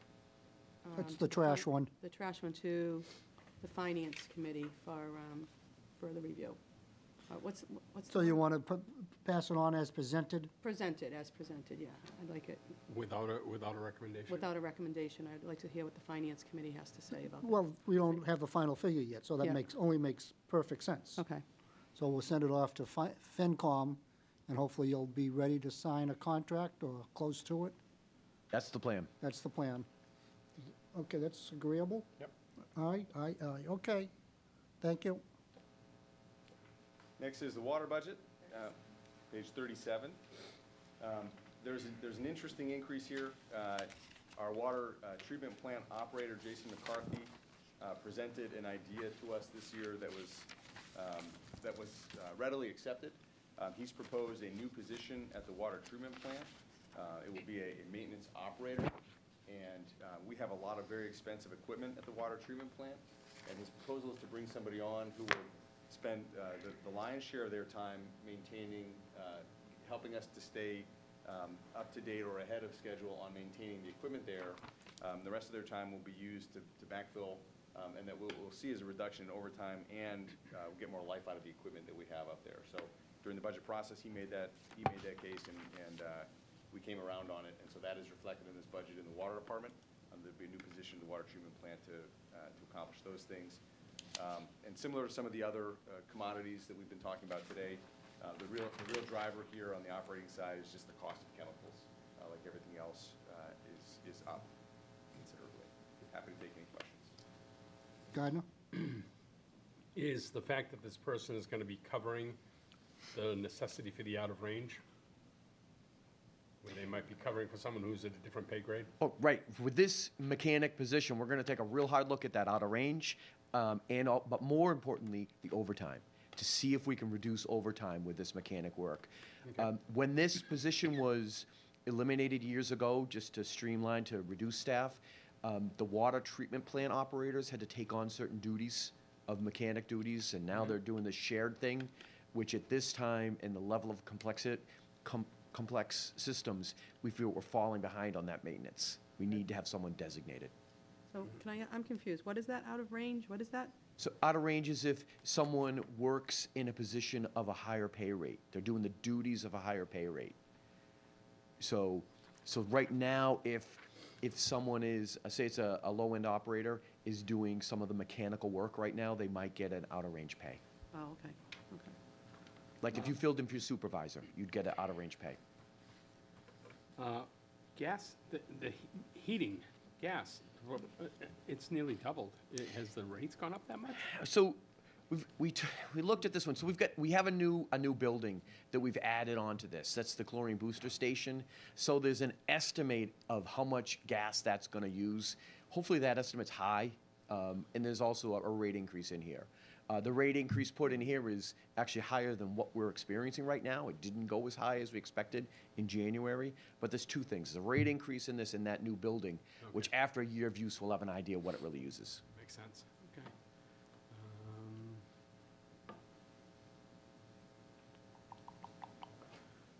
I think that is all the high-ticket items I have. Thank you. Maureen, anything else? I keep on seeing big numbers in software. Yeah, oh, I mean- in water and sewer, Yeah. part of the software thing, and it's in the electric also, is changing the customer interface, where you can go on and look at your water usage, so you're getting all that. It's a different way of presenting all the information that's coming from the smart meters and to you. So it's a new modern interface, and you'll see some of the costs in here are attributed to that. That's the new thing, and the other pieces are just updating our current software that we have. No, I get the updating, but it's almost like, so you're saying that I'm going to be able to go on, when I pay my online bills, I'm gonna be able to look at my usage Yep. and all that? Yeah, you're gonna have a A dashboard. dashboard, okay, which is good, so people will wanna see that. And that's gonna cost that much money to do that between the two? Part of the increase is that. Okay, that seems like a Yeah, lot. other than that, it's just the other increase that we have to do with our software. Can our IT develop something to help our dashboard to, let's work? So I think, you'll have IT next, but I believe the hours that it would take for them to develop a dashboard, this would be, they don't have the staff or the work hours to do that. It'd be quite an undertaking. All right, that's my question, Stan. Anyone else in the audience? No? What's the will of the board? And will we send this to FinCom with a favorable recommendation? Is there a second? Second. Thank you. All in favor? Aye. Aye. Thank you. Electric. Page 41. And I want to thank whoever did this page for increasing the size of the font. Thank you very much. I liked that too. Okay, go ahead. I guess the biggest thing of this year is that finally, for the first time I can remember, we are projected for sales to increase And hopefully this is one of the first steps of getting back to electrification of our heating systems, of our vehicles, all of that. And so we have a budgeted increase in sales. Obviously, that comes along with an increase in purchase power because we're going to be buying more power. Right now, our two latest power contracts, we just did plug in a power contract that kicks into place in June, which came in about 20% lower than what we budgeted, which is going to help our rates at the second half of this year.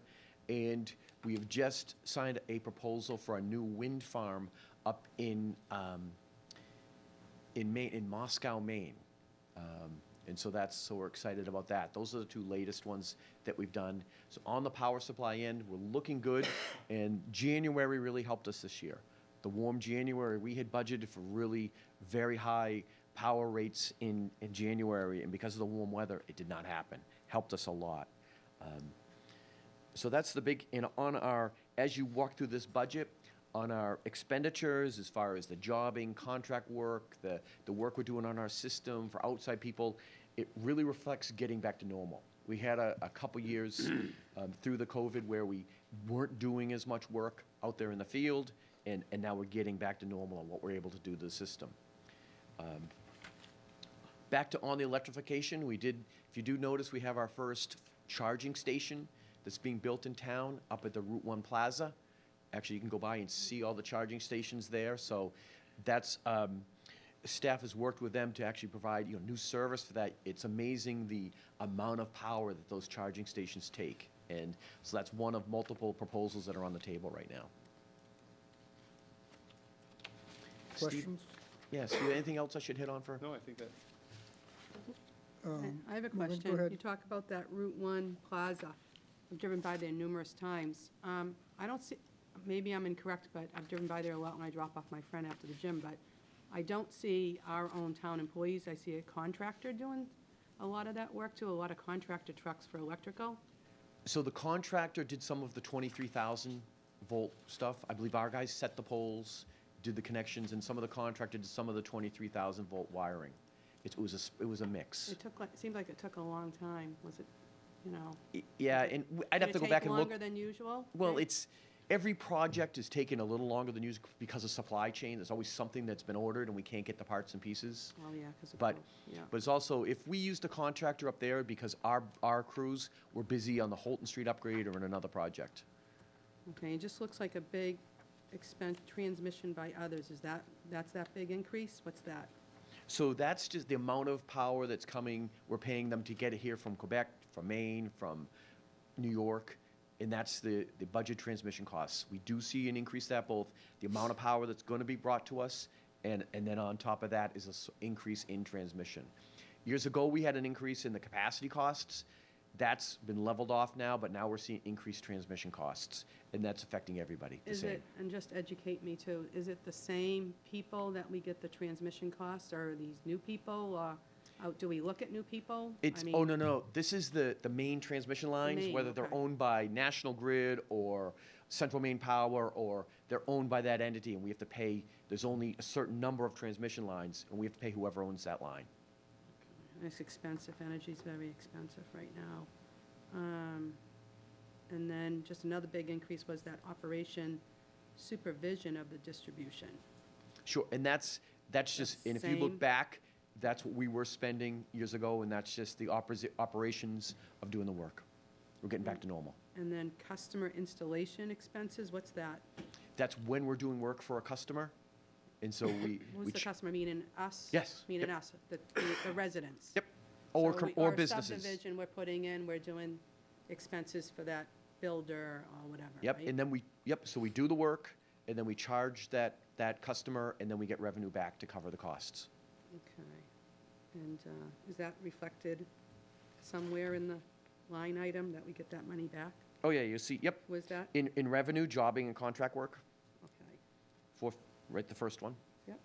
And then supervision and engineering seems like it's gone up a lot too.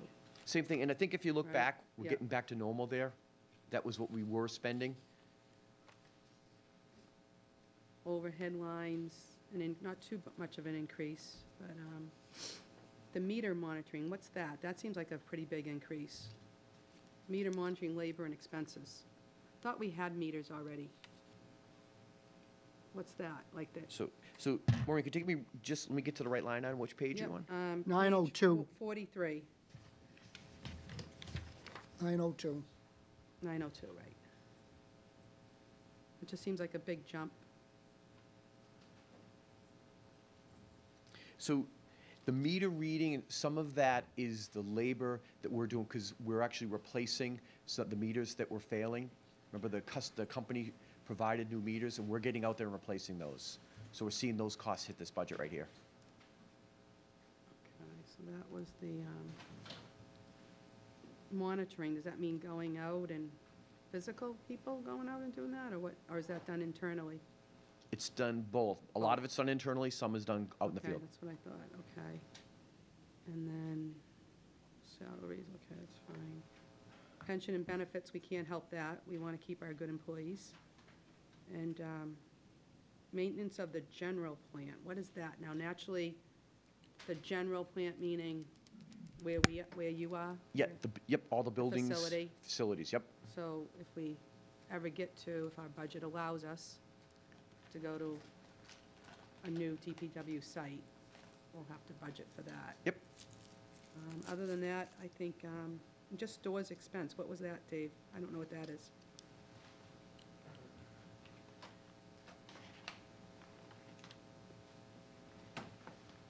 So what number is it again, Maureen? That one is on, it's not a lot, but it's 163.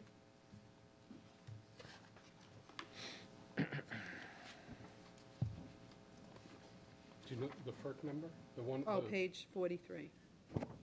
So what that What is is, that? is the cost of running our warehouse.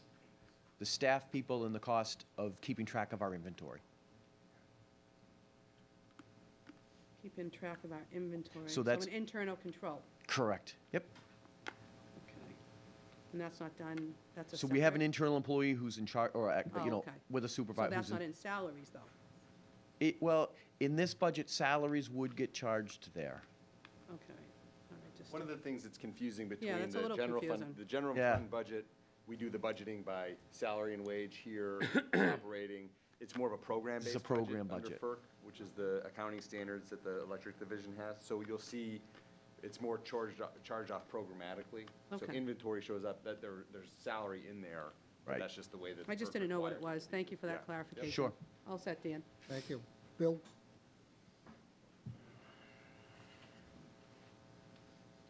Bill Bradstreet, Town Meeting Member, Precinct 1. Charging stations are going up to the Danvers Plaza. I believe I read in the paper that the federal government is going to require universal receptacles or plug-ins. Will the ones that we're putting in up there, are they going to be universal? Or is it going to cost a lot of money to change over from what we're going to put in to a universal hookup for charging? Have I, We understand the question. okay. Excuse me. So the charging stations at the Route 1 Plaza are privately owned by a company. We provide power to them just like we're providing to a building.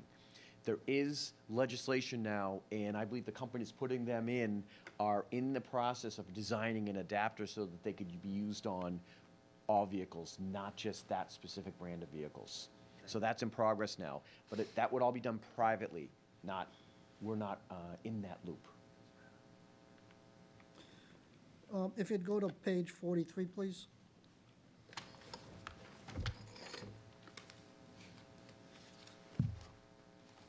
At the bottom, help me understand it, we have total revenues 43.8 million, expenses 42.3 million, leaving a profit of 1.5 million, and then we deduct 1.4 for pilot. Where does that go? And that leaves 151,000. Where does that go? So the pilot goes to the town. That's the payment in lieu of taxes from Danvers Electric to the town. So that's a direct payment to the town. And then the 150 would go to excess revenues in our stabilization fund at the end of the year, just like free cash for the town. Thank you. It's the will of the board. I move we forward the budget, electric budget with a favorable recommendation. Is there a second? Second. All in favor? Aye, opposed, none, thank you. David, is that it for you, or? I think so. One more slide we want to talk through. Okay. Okay. Page 40. On page 40, you see capital outlay, which we like to show the full capital outlay, but it's moving pieces, so I just want to walk through what the actual vote would be. So passing on the sewer, and if there had been water capital, those are all set. Electric is all set. Schools will be a separate warrant article that we can talk about during the warrant process. Today, we'd be looking for a vote on the general fund capital outlay, half of which is the police vehicles we touched on earlier. The other half is public works vehicles, which David can answer any questions you may have.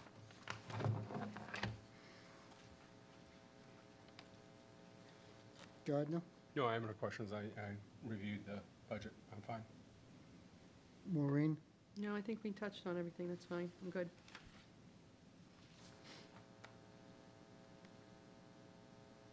Police electric vehicle costs was reduced by $25,000 through collaboration with electric. And what does that mean? So in electric, we have an energy efficiency and conservation program that we have. And so through that program, we want to do efficiency and we want to promote electrification. So the electric division will offset a portion of the cost of that electric police cars. We want to encourage the town to purchase electric vehicles. We're actually working on a formula that of just what the cost benefit is to Danvers Electric so that we can apply it to every municipal electric vehicle in the future. We'll just have a formula we can plug in. This is what the benefit is, and here's how we can pay the part of the difference. So we have 4 police vehicles, which includes 1 electric vehicle. What is the cost of the electric vehicle? The total cost of all 4 vehicles is $292, reduced by the $25,000 provided by electric, which gets you the $267 net number. What was the cost of the electric vehicle? One moment. I see electric SUV for 55. That's for public works. Right, I understand. While the finance director's looking that up, the conversation that we started this budget process was, if we could replace a cruiser for X dollars and the electric vehicle is X plus, and it's in the electric division in the town's best interest to move to an electric vehicle, we wanted to calculate what would the subsidy need to look like so that we were spending the tax-supported amount, but adding an electric vehicle to the fleet. The Ford Lightning Pro, the chief talked about earlier, it's estimated at $87,909.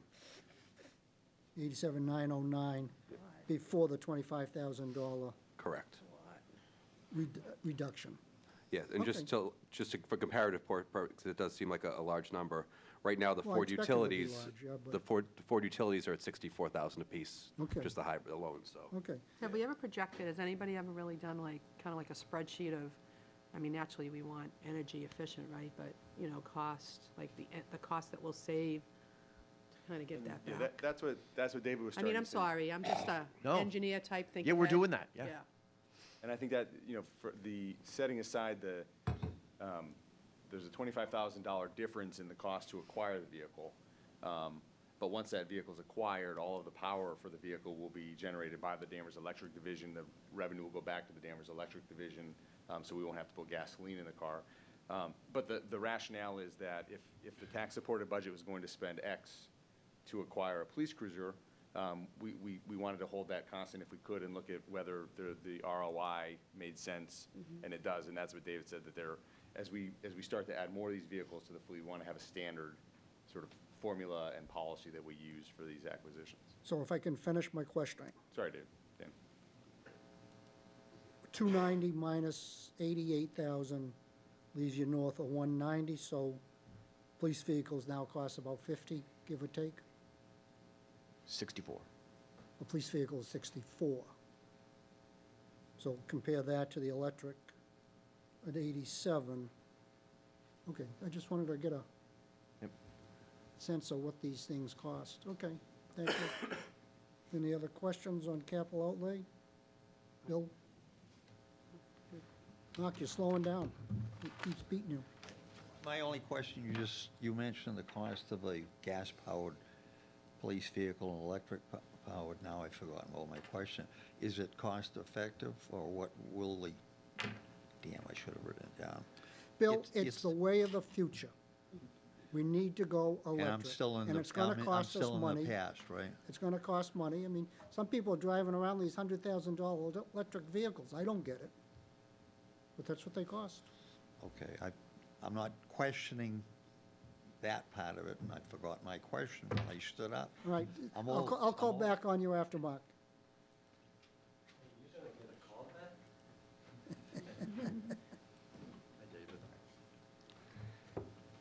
I have a very similar question to what Bill was just getting to. What is the cost benefit? What is it going to cost us in electricity, maintenance, for a, let's say, a 5-year period? I Because- don't think we know yet, because the police chief was here, they bought a vehicle, they're gonna see how many shifts they can get out of it. It's kind of a test. Fire's not going that route yet, they want police to be the guinea pig, if you will. The benefit is, we're gonna sell more electricity. And we're gonna have a cleaner energy program, and we're gonna eliminate greenhouse gas emissions. And if you're not on board with that, I can't help you. Well, I don't need any help, but I need to explain to you that the cost benefit of electric vehicles, everywhere you look at the analysis, they always exclude the cost of electricity. We have electric vehicles in town right now. We have charging stations that are sitting vacant all the time. And I'm just wondering, you know, this is an investment, I understand that. But the thing is, I was at a dealership just the other week. Subaru puts out a electric vehicle with $52,000. So I don't know where the $87,000 comes from, but I just hope we're not throwing money out the window, that's all. Thank you. Thank you. Bill, did you? I wrote it down this time. It was the lifespan of the gas over the electric. I know the electric it's in the future, we don't know how long. Is there an advantage for the electric, obviously, over the gas power? And that's the lifespan. I wrote it down. I don't think we know yet. That's, it's We'll, hard- we'll be kept abreast, though, Yeah, so we. they'll watch it, monitor it. Correct, yes. We don't know exactly on the new ones, especially with the police force, how long that battery pack's gonna last. And we need, data's being gathered on that right now. I mean, we do know, though, with the gas car, it's generally, we get about 100,000 miles. Yep. 4 or 5 years out of the vehicle. So What- we do know with our current fleet. We have a great baseline on be able the to figure that gas out. vehicles, right? Can I ask Dan, Yes. what's the lifespan of the new electric ones that you have now, David? I mean, how long have you had them? So we've had other electric vehicles that have Right, I gone see the 10 years, electric, yeah. but that's different than a police car. Yeah. This is they're a whole different use level. But our regular administrative cars are going 10 years before needing even a battery replacement. Okay, great. You done? Did we Third. vote? If there are no other questions on capital outlay, the vote would be for the 697, 684 number. Is there a motion? So moved. Second? Discussion, all in favor? Aye. Thank you. Okay, moving Want a right break, along. or do you want to keep on? Well, you keep know, going. I was gonna say, let's take a 10-minute break now, and then we can plow on and finish up. Sounds good. Okay, is that all right? Okay, thank you. That's my teeth. You ruined my teeth, but I appreciate the offer.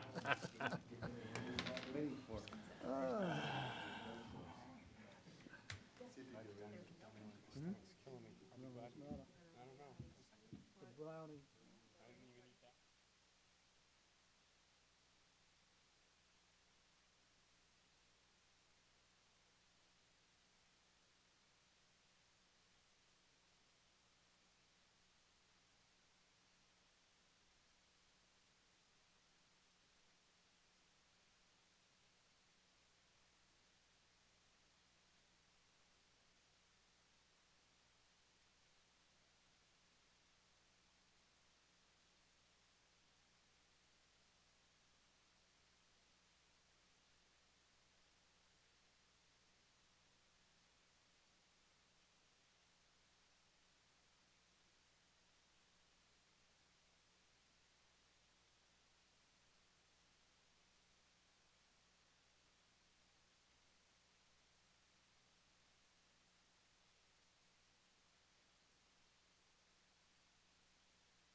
Oh, it's on Jen.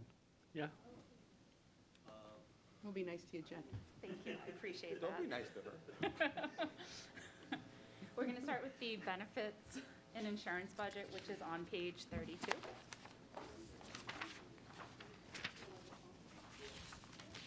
Okay. We'll note in the employee insurance line, just under a 2% increase. As the manager pointed out earlier, that's a smaller increase than our 4% increase for health insurance this year. Part of that is the Medicare costs are driving behind that, and additionally, we're in the third year of our health insurance opt-out plan. We've been able to fine-tune that a little bit more, and we are also at the end of a 2-year HSA payment. When we rolled out our new health insurance plans, we did a contribution for year 1 and 2 into employees who joined the high deductible plan.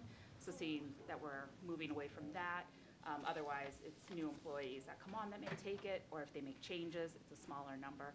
So we're able to make that adjustment down to the 2%. And we're happy to take any questions you Any may have. questions, Gardner? No. Maureen? Just a question, that's good, I like that HSA, love that. What's the other one, Jen, where the company, is it HRA, HSA and FSA, right? We Flexible offer spending? an HSA, an Yep. FSA. And the other one? a, Is it- limited purpose FSA, Okay, and I believe that is. so if they don't use it, they lose it on on the other one, right, the on FSA? On the FSA, it's a use it or lose it Yeah, program. okay, and that's their own money that they put in? That is correct. Okay, nope, that's good, no, good budget. What's the Well will said. of the board? Moving forward with this with a favorable recommendation. Is there a second? Second. All in favor? Aye. Thank you. Next is the HR budget, which is on page 15. You will note a decrease in salary and wages. There was vacant positions in that department, and after filling them, the total budget comes in under what was in there. The HR generalist position has been changed to an assistant HR director. There is funds for this in the comp and class. And additionally, the HR department had requested a new position in the FY24 budget. While that was supported by the budget team, it is not included in this budget. I'm happy to take any questions. Maureen? I did have one question, but I can't see anymore, my eyes are getting tired. It's a long day. Yeah. It's the small font. What's the what's the dues and memberships again, Jen, what's that? The HR department belongs to the MMHR, Massachusetts Municipal Human Resources Yep. Group, a critical group for the HR department, and there is annual fees to belong to that.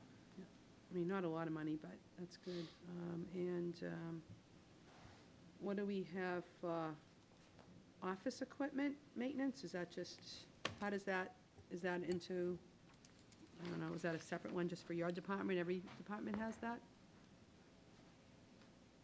Their office equipment maintenance is 0. Oh, okay, I'm sorry, I'm looking at the wrong, medical exams. Medical exams is, we've been adjusting that over the past 2 years. That used to be allocated out to department, and we brought it into the HR office because HR manages the medical exams for the town. That's when a new employee starts. We send them for a medical exam. There's also some different times throughout the year we may need to send somebody for a medical exam. The drug testing or something like that, or no? It could be for Anything? a number of reasons we're sending Okay. employees for a medical exam. All right, great. Thank you, that's it. It's infrequent once they're hired. Okay. Gardner? No questions. Will of the board?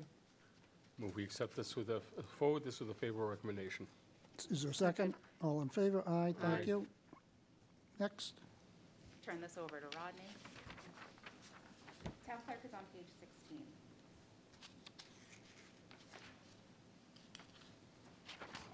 Town clerk budget reflects some changes that happened mid-year when we had a vacancy.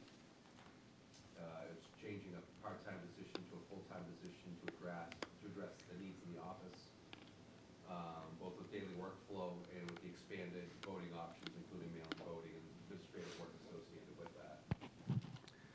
The operating expenses, again, a small increase. Happy to answer any questions, but that's the big change, taking one of the part-timers that vacated and turning that into a full-time position. Gardner? No, I'm all set, thank you. Maureen?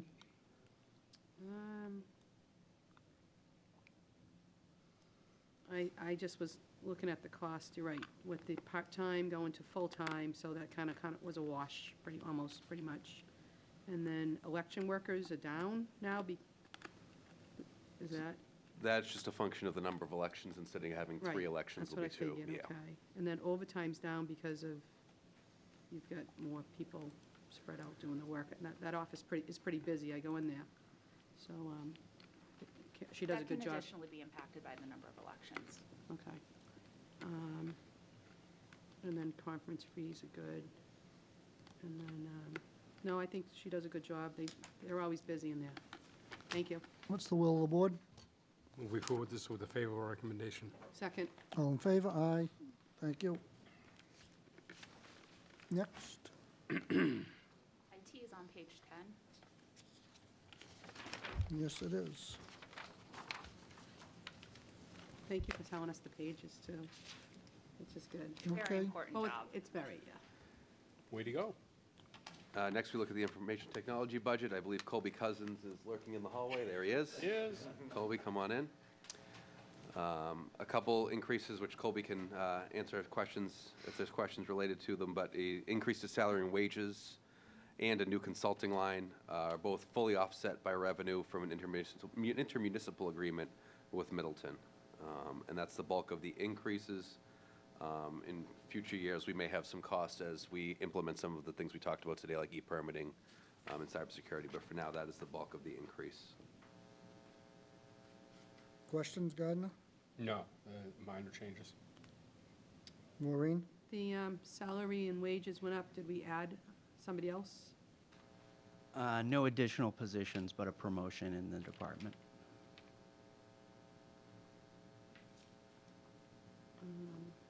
Consulting services, what was that? That's related to some remote support services we're contracting to help augment our service delivery, and it's helping us deliver a 30-minute response SLA to all help desk tickets internally. That's it. That's my questions, Dan. Thank you. Okay. What's the will of the board?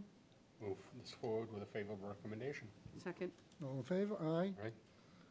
Sorry to keep you so long, Colby. Well, since he's there, but before he runs away, I'm going to make a plug the way I did for public safety and say, the $852,000 operating budget that you're looking at is offset by more than $300,000 in revenue that our IT department is now generating through the regional IT effort that Colby really spearheaded. He's had some support from the MAPC, but as this board knows, we have agreements in place with 6 or 7 other small towns on the North Shore. We have a separate agreement in place now with Middleton where we'll be providing their IT support services. We're doing disaster recovery for some of our neighbors. The programming that Colby has spearheaded has garnered the attention of the MMA, the governor's office, and the model that is now in place here is something that the state is trying to figure out whether they can replicate elsewhere. So I think it's really commendable. This was an idea that Colby brought forward. He had some regional experience with him from Melrose when we hired him. Not all of his ideas move forward. He has a lot of wild ideas, but the value that we add to this process, I think, is that we're able to identify his great ideas that we can actually carry forward. And so I just want to say thank you. And certainly the small towns who are not represented in the room also thank you, because IT is a wild west for communities that don't have professional staff. And we're very lucky to have the team, not just Colby, but the team that we have in place. Thank you, Colby. Very good. you. Great. Thank you. Thank you. Thank you much. Next. Next is management, and that is on page 9. Okay. There is a small increase due to postage costs. That's offset by out-of-state travel. Just want to note the postage in this budget is for the entire town. Happy to take any questions. Maureen? That was gonna be my question, Jen. You had it, about the postage, and, I mean, the out-of-state travel's down too, so I think it's fine. Gardner, I'm all set, thank you. what's the will of the board? Move this forward with a favorable recommendation. Second. All in favor? Aye. Aye. Thank you. I'd like to clarify, it's for the entire organization, not the entire town. Yes. Bill, don't bring your envelopes in, we're not putting postage on them for you. Next is department heads, that is on page 11. The increase shown here is for the MCP program, and additionally some funding for the comp and class study that the town is currently undertaking for approximately 60 non-union positions and management positions. These positions were last evaluated in 2017, so we're just getting those reevaluated for the current market. Happy to take any questions. Gardner? No, no questions, thank you. Maureen? I mean, I understand we want to keep our employees. I hope that it's not going to go higher, the budget. You know, I think, like you said, it was an evaluation that wasn't done in a while. But moving forward, I think we need to be a little bit more conscientious of our spending with that, too. So, thank you. Okay, what's the will of the board? Move this forward with a favorable recommendation. Is there a second? Second. All in favor? Aye. Thank you. Before, just as a Yep. point of clarification on that, because we're also sensitive to that, Maureen, I just want to make sure we're, I'm sensitive. the funding in this budget covers two things. It covers the management compensation plan that this board approves each year. But the 14% increase would be spread across, would potentially be spread across 60 employees, not just the members of Okay. this. We just, not knowing the outcome of that process, rather than arbitrarily putting money in departmental budgets, we wanted to have a landing spot so that once the report comes back, if a salary adjustment is required for an employee in the treasurer collector's office, for example, we would be making a transfer at some point during the year. We needed to have that budgeted somewhere. That's So nice it to wouldn't see. be a 14% Yep. across, this is really position by position based on what's changed in the market in the last 6 years. Yeah, that bullet point explains it more than what's on here, too. Yeah, thank you. So we have 3 left, is that correct? Moderator, Select Board, Finance Committee Reserve? And legal counsel. Yes, and And those are, I legal think, some counsel. of the toughest budgets to cover. They are. So let's do legal counsel. No changes, happy to take questions. Okay. No changes on reserve fund?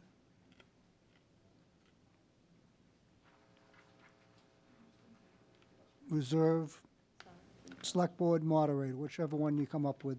No change? No changes on reserve, no changes on moderator, no changes on select board. Maureen, any questions? No questions. Gardner? No questions. None as well. Nobody in the audience. All in favor of passing this forward? Aye. Will somebody make the motion? Oh, I thought you said No, all I'm in not favor. making. Sorry, Yeah. okay. I make a motion all 4 of these be forwarded with a favorable recommendation. And I'll second that. Thank you. All in favor? Aye. Thank you. Any parting words of wisdom? Steve, Rodney, Well, Jen? I'll buy some, I can see Rodney feverishly checking his vote chart here to make sure all the boxes are checked, so I'll Yep, buy him a please. little time.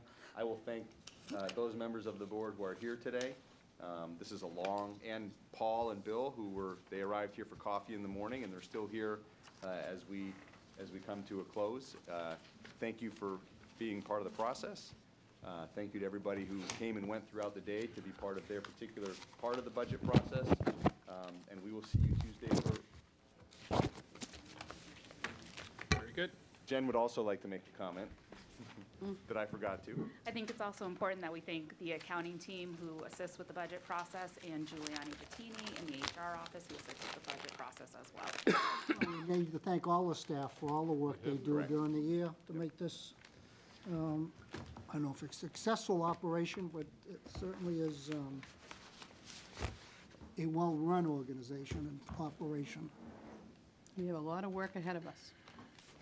We always Right. have and we always will. Yep. With that, good night, Danvers. Well, good afternoon. Thank you for participating.